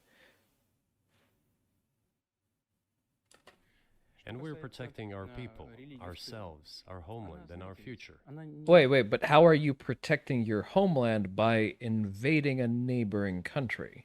не во внешних проявлениях, и в том, чтобы ходить As for religion in general, или бить головой в пол.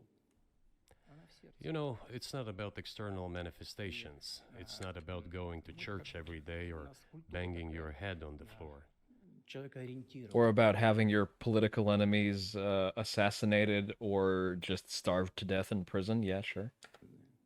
И It is in the heart. And our culture is so human oriented. гений. Dostoevsky, who was very well known in the West and the genius of Russian culture, Russian literature, spoke a lot about this. I sincerely doubt that he's read or understood more than one Dostoevsky book. About the Russian soul. Русский человек, российский человек, он думает больше о вечном, он думает больше о ценностях. After all, Western society is more pragmatic.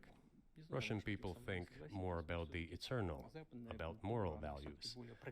I don't know, maybe you won't agree with me, but Western culture is more pragmatic after all. Возможность I am going to agree while also disagreeing. I don't think it's a. I think it is the unique luxury of people who have their needs taken care of that they start thinking about metaphysical aspects.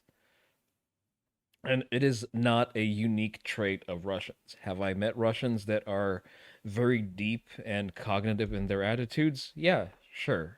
Most of those people, most of those are people with seven-figure incomes, incidentally. But, excuse me. but I've seen very similar ideation amongst people from different countries, both in the States and in Asia, and probably less so in Europe. You know what? Never mind. Europeans BTFO'd. But generally, no, I disagree with the notion that that's a uniquely Russian attitude towards life. Вот сегодняшнему этому золотому миллиарду I'm not saying this is bad. It makes it possible for today's golden billion to achieve good success in production, even in science and so on. что мы вроде как выглядим одинаково, но сознание There's nothing wrong with that. I'm just saying that we kind of look the same, but our Well, minds so are do you built a see little the different. supernatural at work as you look out across what's happening in the world now? Do you see God at work? Do you ever think to yourself, these are forces that are not human? Oh, I forget that Tucker is religious and he's actually genuinely entertaining these Да ideas. нет, я, честно говоря, так не думаю. Я думаю о том, что No, to be honest, I don't мировое think so. сообщество развивается вот по своим внутренним My законам. opinion is that the development of the world community is in accordance with the inherent laws, and those laws are what they are. Так было всегда в истории человечества. It's always been this way in the history of mankind.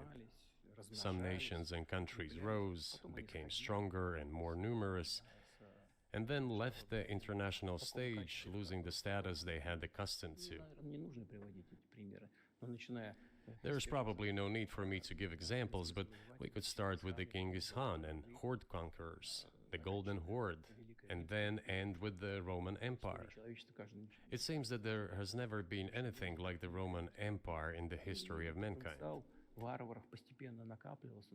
Nevertheless, the potential of the barbarians gradually grew, as did their population. In general, the barbarians were getting stronger and begun to develop economically, as we would say today. Экономически они стали укрепляться. И This Oh eventually led boy, to the we're collapse back of on the Roman history Empire lesson, I and guess. the Okay, regime fine. imposed by the это Romans. долго. 500 лет.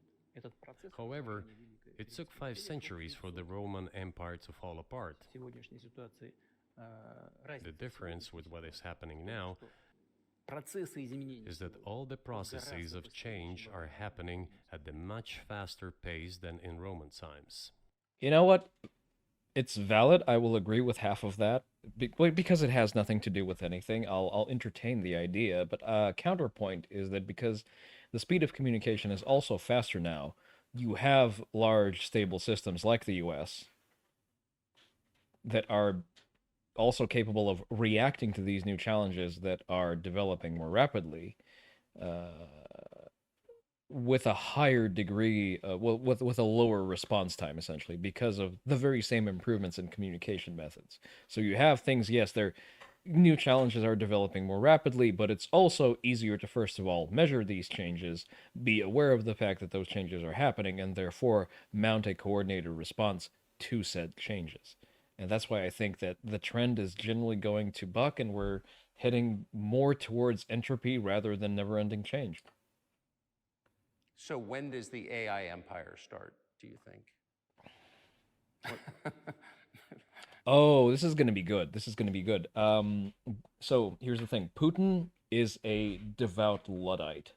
He is as anti-tech as he can be, as proven by the fact that he has a wired earpiece inside of his own fucking workspace.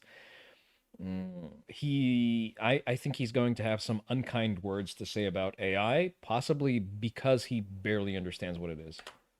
У меня всё в более You're сложные asking вопросы. increasingly more complicated questions. To answer them, you need to be an expert in big Для того, numbers, чтобы big ответить, data, надо быть, and конечно, AI. специалистом в Mankind is currently очень facing many threats. в сфере вот Due to the genetic researches, it is now possible to create a superhuman, a specialized human being, a genetically engineered athlete, scientist, military. By the way, Putin unironically believes that the US is harvesting Russian genetic material in order to manufacture a virus that would specifically target the Russian ethnicity.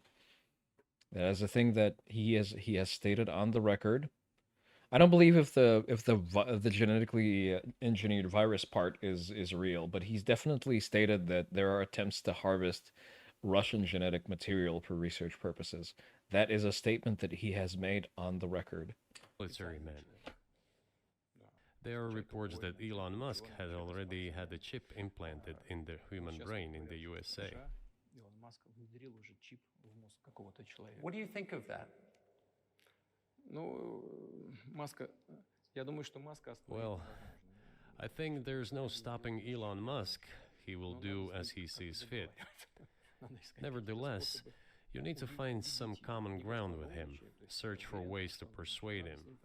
I think he's a smart person, I truly believe he is. So you need to reach an agreement with him because this process needs to be formalized and subjected to certain rules. того, что будет происходить с ним в связи с развитием вот этих новейших исследований и технологий. Very, very on brand for how very commie-pilled of you. There is a new thing happening. Quick, attach a government body to it and legislate. Did Tucker change his expression at all at any? Oh no, he's actually been very expressive. But to be fair, all of his facial expressions were still in the general genre of "What the fuck are you talking about?"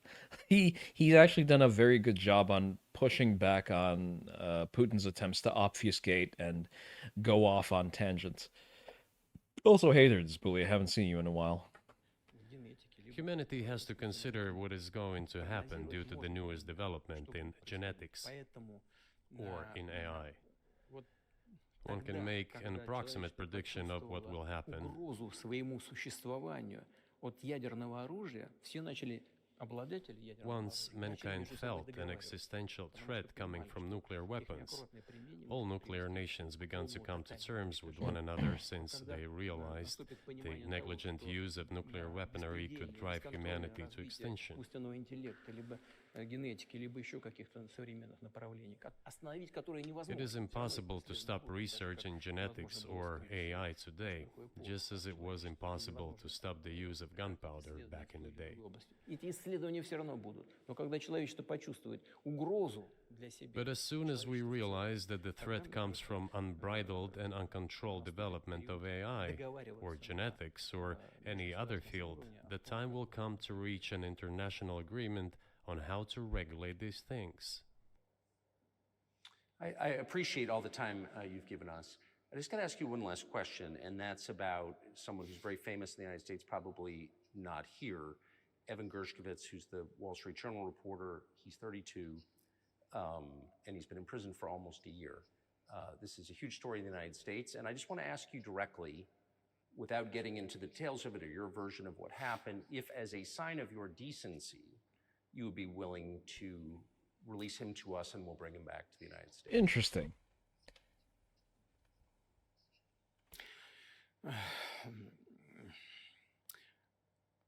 мы столько сделали жестов доброй воли, что мне кажется, мы исчерпали все линии. That's a very good many pitch. gestures of what goodwill out of decency that I think we have run out of them. Ни разу не ответил. Are you sure about that? Hold the fuck up. What do you mean you've never received a response? Didn't the US recently release fucking Victor Boot?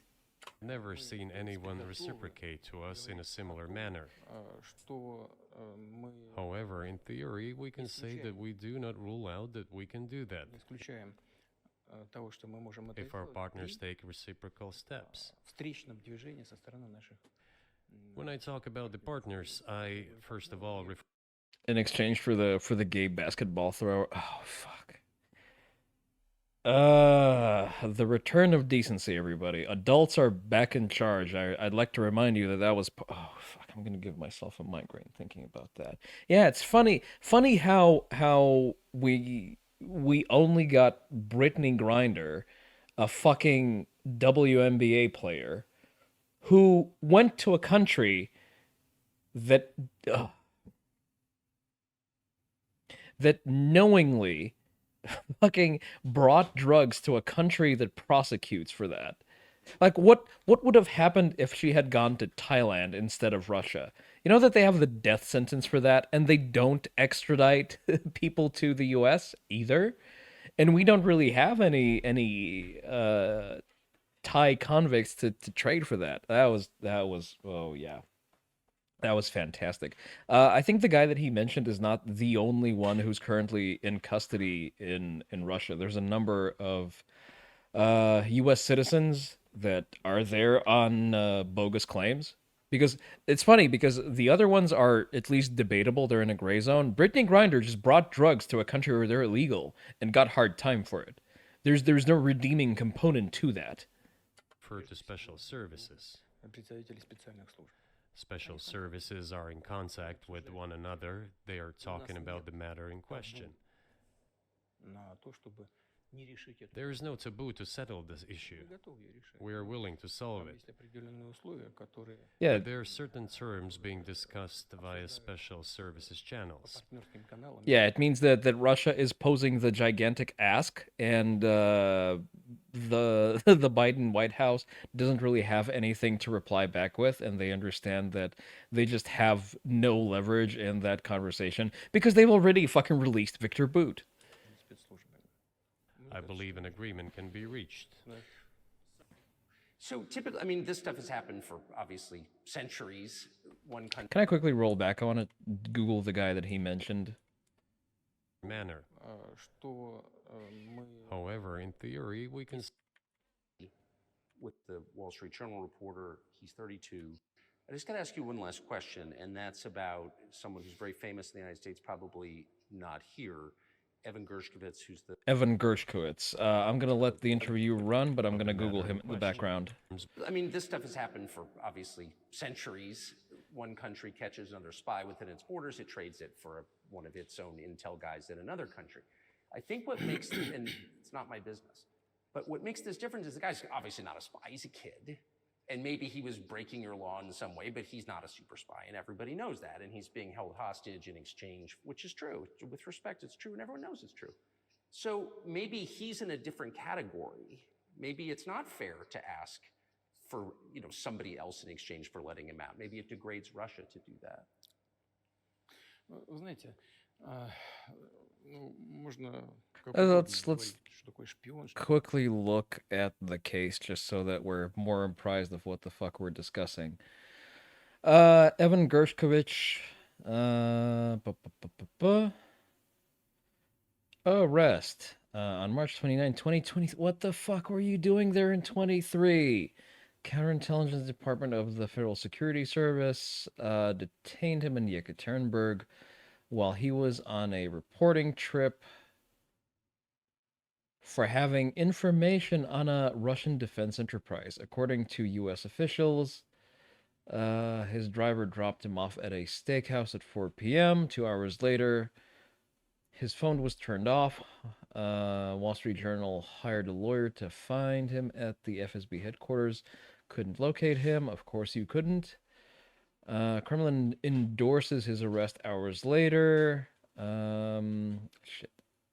Putin's press secretary said that he was caught red-handed, but he couldn't provide further details, which means he's talking out of his ass as he usually does. The man probably lies more frequently than he breathes. He was transferred to Moscow, where he was formally arrested in the district court. Number nobody gives a fuck. Then taken to a Fort prison holding facility. Formally charged. Was detained by security services charged with espionage, marking the first time a journalist working for an American news outlet has been arrested by Russia on charges of spying since the Cold War. According to NPR, court operating in closed sessions. Of course, they ordered Gershkovich held until the end of May while investigation was ongoing. According to Commerçant, he was scheduled to be transferred to Lefort prison while awaiting trial. Conviction of espionage carries a sentence of 28 years. Appealed his arrest on April. Funny. Judge denied his appeal because, 99.9% conviction rate. And rejected an offer from Wall Street Journal publisher Dow Jones to post a bond. Lawyer said he was reading Leo Trotsky's War Leo Tolstoy's War and Peace, watching cooking shows on monastic cuisine. In a handwritten letter from April 5th obtained by the Wall Street Journal, Gershkovich said he was not losing hope. He appeared in Moscow City Court on April 18th to appear in pretrial detection. A Moscow court extended his detention until August 30th. On May 23rd, where parents met him. The court rejected the legal team's offer to free him on bail of 50 million rubles or put him under house arrest. He appealed the extension.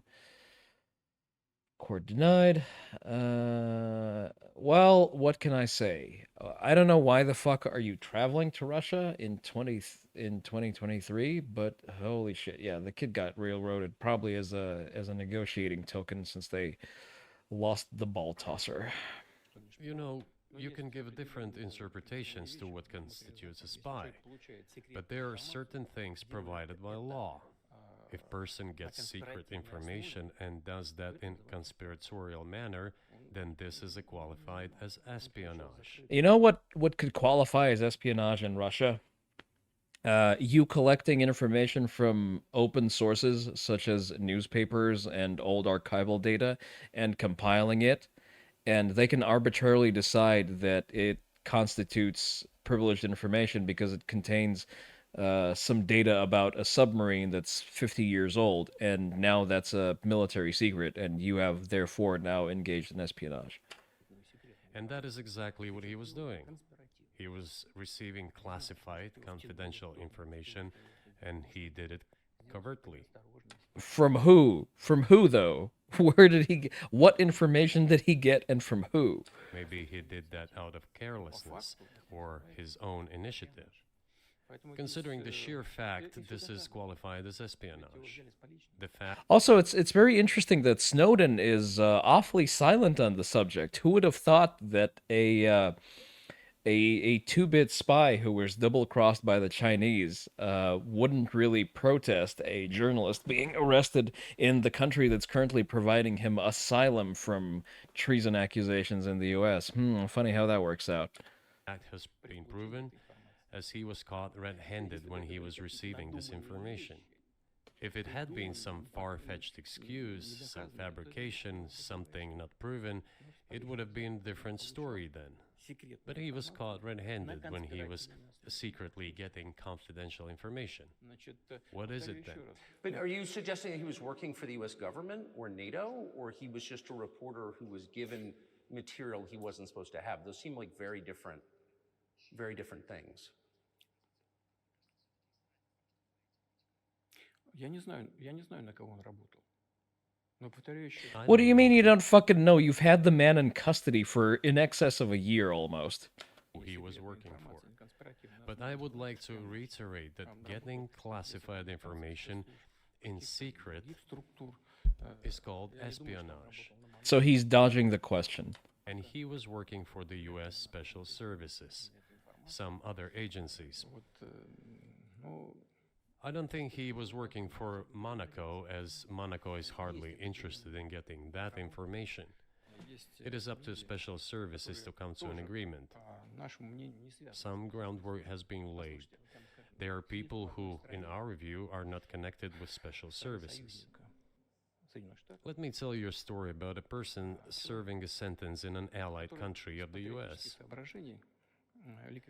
That person, due to patriotic sentiments, eliminated a bandit in one of the European capitals. During the events in the Caucasus, do you know what he was doing? I don't want to say that, but I will do it anyway. He was laying our soldiers, taken prisoner, on the road and then drove his car over their heads. Yeah, I mean, common Islamic militant moment. What kind of person is that? Can he even be called human? But there was a patriot who eliminated him in one of the European capitals.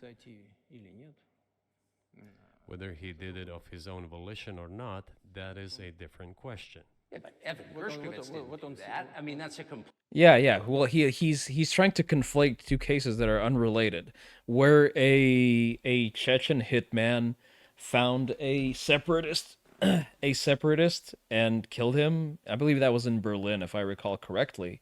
on the grounds, like, fine, I will accept the premise of of Islamic militants doing horrendous shit in war, because that's their doctrine. They kill prisoners, they rape women, they kill children. That's Islamic warfare for you.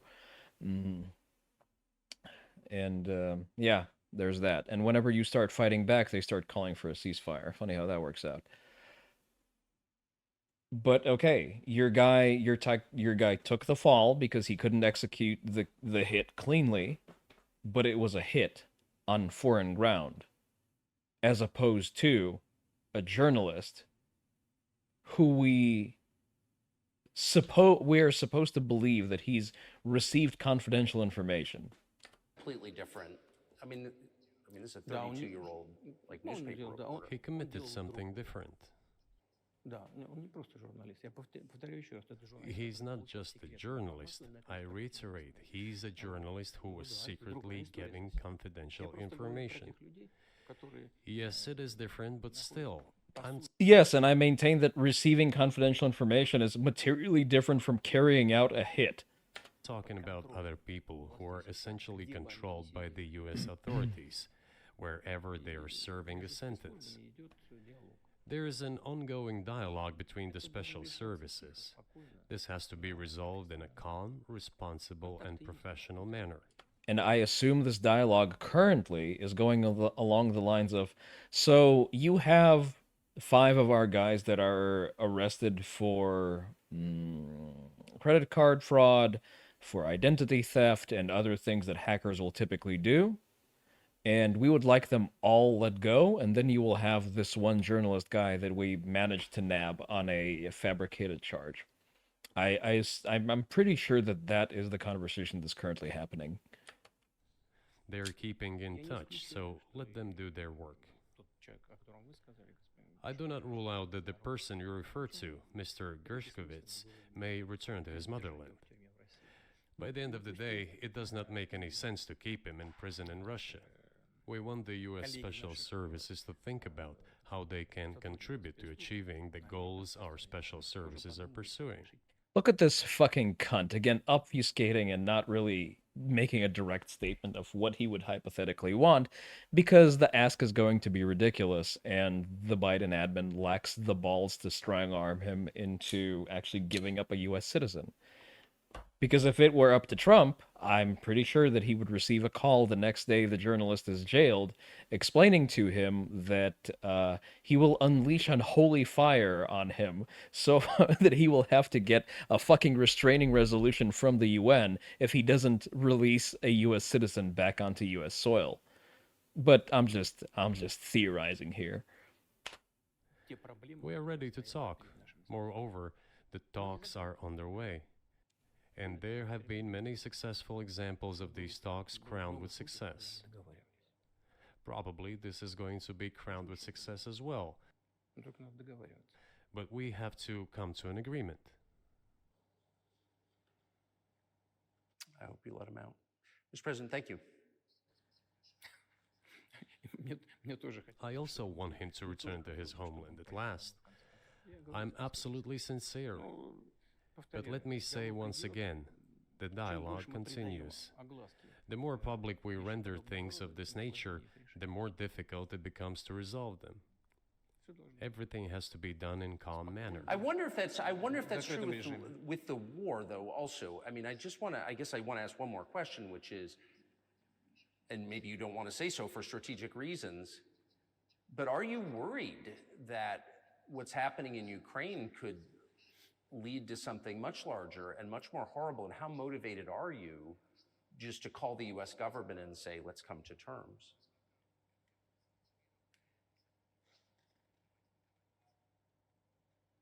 Так, послушайте, я же сказал. I already said that we did not refuse to talk. We're willing to negotiate. Well, no, because because State Department sources say that they've approached him with consultations, and he's refusing the terms that were offered because he thinks he can get more with force. He just needs the US to stop funding Ukraine. So yeah, I reject his fucking statement out of hand. I'm sorry, but please go bullshit someone else. It is the Western side, and Ukraine is obviously a satellite state of the US. Well, it It's is. evident. That's the thing. It is now. He has single-handedly, completely pushed Ukraine into being a satellite state of the US. Because now we have to build up their military because you are a fucking liability, incapable of not invading your neighbor. Do not invade your neighbor challenge as Russia, challenge level impossible, apparently. And because of that, Ukraine has to become a satellite state. I don't like that we have a satellite state like Ukraine as part of Pax Americana. It, I think it's not very beneficial for us to have a country that is as corrupt as Russia in a military union with the US. They are a fucking liability. Not only that, they are a liability that serves as a money laundering scheme for the Biden family. So I'm even less pleased with the fact that we are now forced into having a satellite state like that because they just besmirched the concept of Pax Americana by existing as part of it now. And they only are put into this position by Putin's actions and his inability to exercise soft power over a long-term time period. I do not want you to take it as if I'm looking for a strong word or an insult, but we both understand what is happening. The financial support, 72 billion US dollars, was provided. Germany ranks second, then other European countries come. Dozens of billions of US dollars are going to Ukraine. There's a huge influx of weapons. Okay, so your argument is just why can't they just stop resisting? Just let me win, bro. In this case, you should tell the current Ukrainian leadership to stop and come to negotiating table, rescind this absurd decree. We did not refuse. Sure, but you already said it. I didn't think you meant it as an insult because you already said correctly, it's been reported that Ukraine was prevented from negotiating a peace settlement by the former British Prime Minister acting on behalf of the Biden administration. So of course they're a satellite. Big countries control small countries. That's not new. And that's why I asked about dealing directly with the Biden administration, which is making these decisions, not President Zelensky of Ukraine. Ну, если администрация Зеленского на Украине отказалась от переговоров, я исхожу Well, из того, что if the Zelensky administration in Ukraine refused to negotiate, I assume they did it under the instruction from Washington. If Washington believes it to be the wrong decision, let it abandon it. Let it find a delicate excuse so that no one is insulted. Let it come up with a way out.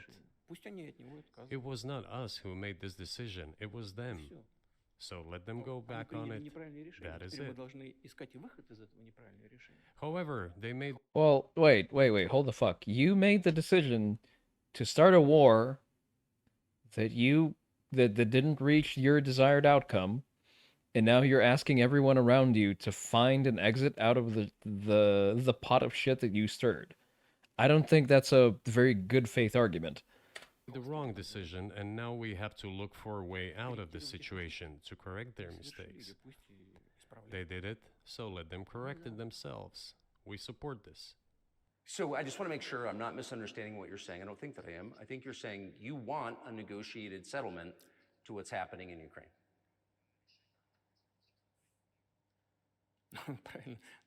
Right. And we made it. We prepared a huge document in Istanbul that was initialed by the head of the Ukrainian delegation. He affixed his signature to some of the provisions, not to all of it. He put his signature and then he himself said, we were ready to sign it and the war would have been over long ago, 18 months ago. However, Prime Minister Johnson came, talked us out of it, and we missed that chance. Well, you missed it, you made a mistake. Let them get back to that, that is all. Wait, but okay, he's still not answering a very important question here. What is preventing the Russian invading force from just fucking off? Like, it's very easy to resolve this conflict. Well, technically, there are two ways to resolve this conflict. You can either win, or you could leave. And for some reason, they're prevented from doing either. And sure, there's a negotiated settlement that's going to arise actually out of both of those situations, because if he wins by taking Kiev, technically it's going to be a continued annexation of the rest of Ukraine, and that's still a situation that needs to be negotiated with the rest of the world, because he needs to whip out his cock and essentially say that, yeah, this is mine now. Cry about it. Which, you know what, it would have been a respectable position if he was able to pull it off, which he very evidently is not. Because we're now at what? We're on year 3 of the 3-day march to Kiev. Alternatively, he can always pull out, and in that case, he's going to have to discuss what the fuck are we going to do with the fact that there are civilian casualties, there are military casualties on both sides. A city is gone, as it, like, Mariupol just doesn't exist anymore. And you're the instigator of the conflict that caused that, and your mouth just wrote a check, and your ass is going to have to pay it. And I think that's a situation that he's very much not prepared for. Why do we have to bother ourselves and correct somebody else's mistakes? The positive scenario here is that the poles of influence, the towers of Kremlin, as they are referred to, the business interests and the security apparatus interests, are going to come to a happy little agreement, and then Putin is going to have a happy little accident, and then he's going to be shipped off into the Hague with a bag over his head, with a note saying, "Okay, here's your guy. Now lift all of your sanctions." This would be a positive resolution to this situation, but unfortunately, it has yet to happen. I know one can say it is our mistake. It was us who intensified the situation and decided to put an end to the war that started in 2014 in Donbass, as I have already said, by means of weapons.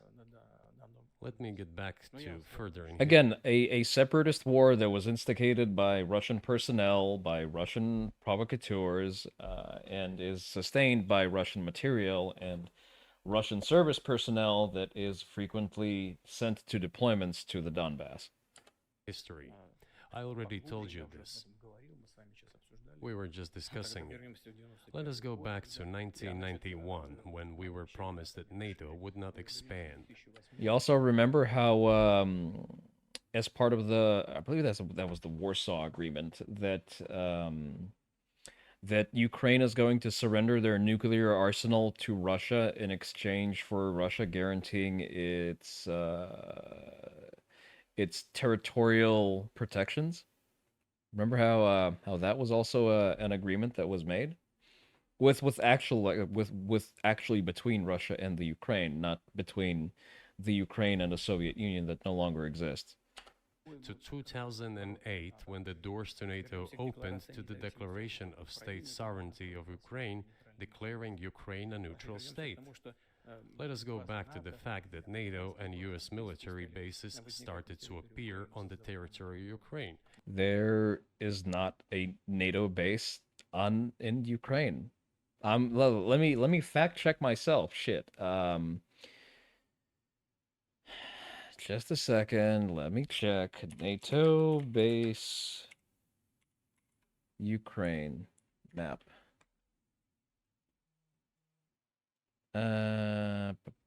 Military bases of Ukrainian and Russians. NATO on the map. Find out more. No, you can't know my location. Fuck off. Funny how just you can very easily check it. Actually, you can. Why would someone go on the internet and tell lies? There are no NATO bases in Ukraine. Probably because the Ukraine is not part of NATO and therefore doesn't benefit from Article 5 fucking protections. Same as Belarus, by the way. There's Königsberg. But yeah. And by the way, there were NATO bases in Finland. You want to know why? Because Finland got fucking invaded by the Soviets, and they also wanted protectorate from the Soviets. Estonia, Latvia, Lithuania, Okay, maybe Lithuania doesn't, they don't border Russia directly, but they're border countries that had NATO countries there for all of the same reasons, by the way. They all didn't enjoy being members of the happy Soviet family, and once they were cut loose, they sought to join a protective union because they didn't want to be taken over and occupied again. creating threats to us. Let us go back to coup d'etat in Ukraine in 2014. It is pointless, though, isn't it? We may go back and forth endlessly. Well, it's pointless because it was a coup d'etat that was held in a third country that has shit all to do with you, but sure. But they stopped negotiations. Is it a mistake? Yes. Correct it. We are ready. What else is needed? Do you think it's too humiliating at this point for NATO to accept Russian control of what was 2 years ago Ukrainian territory? I reject this out of hand. I don't think that it's humiliating to accept Russian control over anything because Russia doesn't really have the military brunt to substantiate it. Like if you want to exercise control over a territory, you need to have the actual force. You need to have the power of force to substantiate those claims. And if Russia was able to just subjugate Kiev in one swift blow, if they were able to blitzkrieg Kiev, fine, just keep the whole fucking thing. It's yours now. Fair enough. But they can't because they are in an inconsequential local power.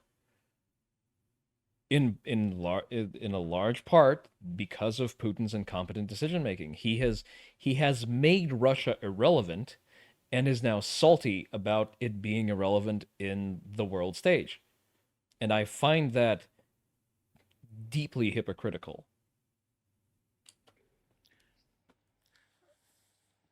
Я же сказал. I said let them think how to do it with dignity.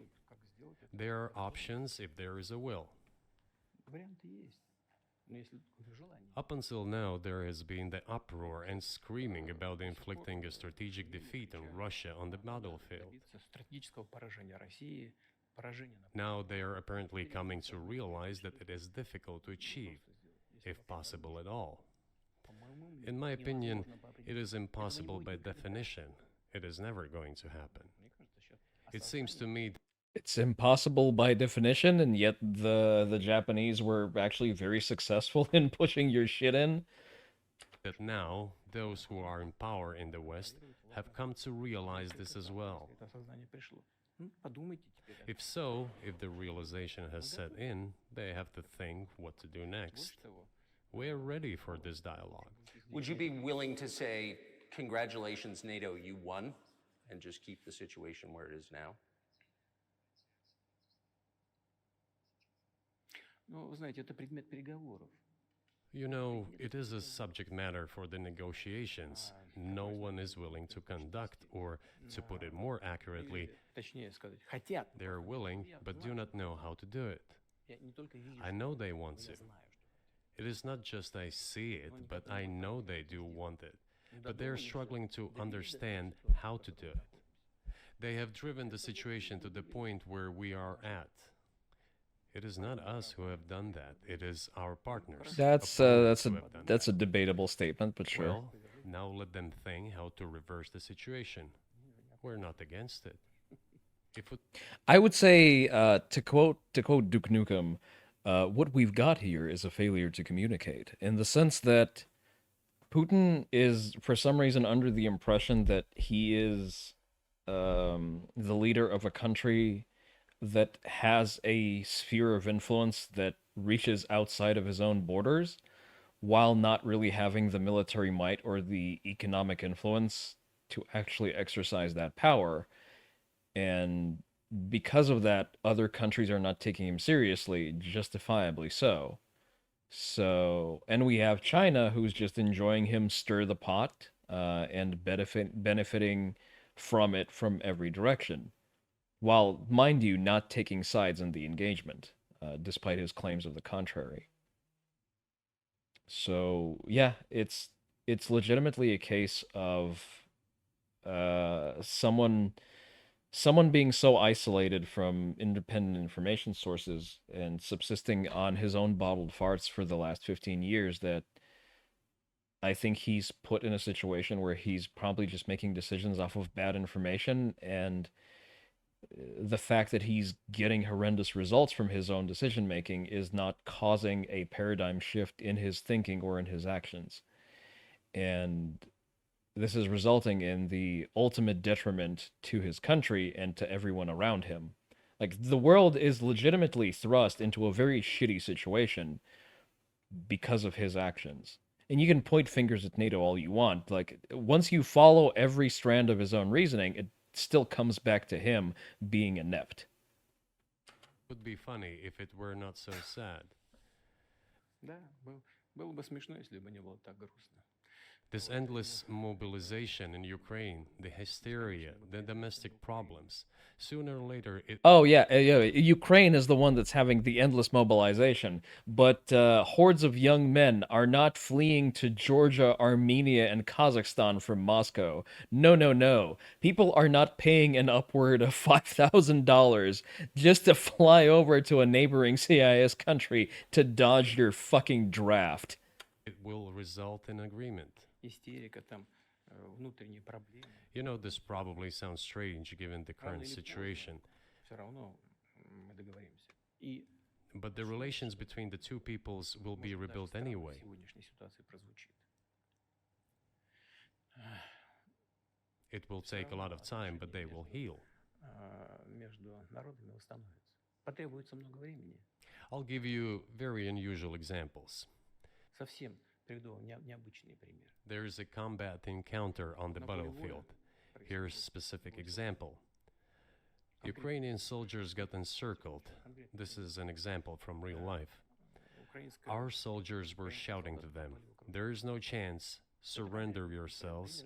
Come out and you will be alive." Наши солдаты им кричат. Suddenly, the Ukrainian soldiers were screaming from there in Russian, perfect Russian, saying, Вдруг оттуда "Russians, do not surrender." на хорошем русском And all of them и perished. не сдаются. They still identified themselves as Russian. Они до сих пор русскими себя считают. Well, to be fair, there are also formations of ethnic Russians that, oh fuck, what do they call themselves? The Russian Liberation Front or something like. I don't recall. I think those are also actual neo-Nazi groups, but those are like Russian ethnic neo-Nazi groups that are fighting on the side of Ukraine because they think that the Putin regime is controlled by the Jews or something to that. It's some pants on head shit like that, which is also ironic. В этом смысле то, что What is happening is, to a certain extent, an element of a civil war. и все думают, Everyone что in the West thinks that the Russian people have been split by hostilities forever. растащили No, одну they часть. will be reunited. Нет, The unity is still there. воссоединение произойдет. Оно никуда и не делось. Why are the Ukrainian authorities dismantling the Ukrainian Orthodox Church? Растаскивают русскую православную церковь. Because it brings together not only the territory. Oh, there was a little mistranslation there. Let me try to catch that again. Стащили. To a certain extent, an element of a civil war. И все думают, Everyone что in the West thinks that the Russian people have been split by hostilities forever. растащили No, одну they часть. will be reunited. Нет, The unity is still there. воссоединение произойдет. Оно никуда и не делось. Why are the Ukrainian authorities dismantling the Ukrainian Orthodox Church? Растаскивают русскую православную церковь. He did not say Ukrainian Orthodox Church. He said Russian Orthodox Church. So that is absolutely true. The Ukrainian government is actively dispossessing the organization that's called the Russian Orthodox Church of its property and is ousting activists from that structure from the country. That is because, as I've mentioned previously, the Russian Orthodox Church, as in like the organized religious organization that is the primary, most numerous, at least by self-report, religion in Russia, is completely overtaken by FSB operatives. The current head of the Russian Orthodox Church, what the fuck is his name? Patriarch Kirill. Gundyaev. There you go. He is a former KGB spook. Uh, they are legion. There are a lot of FSB operatives that are active in the Orthodox Church. It is a practice that has been inherited from the KGB, where you would have KGB operatives actively installed in the church in order to use them as an agent network to extract information from confessionals, generally from to have them implemented around the country and reporting on their fellow man. So the Orthodox Church barely exists in Russia because it is now a hand of the FSB, and that is why they are being ejected from the Ukraine, because the Ukrainians understand that they have their own Ukrainian church, their own Ukrainian Orthodox Church that has a direct relationship with the fucking what is it, Greek Orthodox Church, independent of Russia. And they know that the Russian Orthodox Church is infiltrated and usually functions as a front for the FSB. That's why they're being ousted. Cope and seethe. Get a better agent network. Because it brings together not only the territory, it brings together our souls. No one will be able to separate the soul.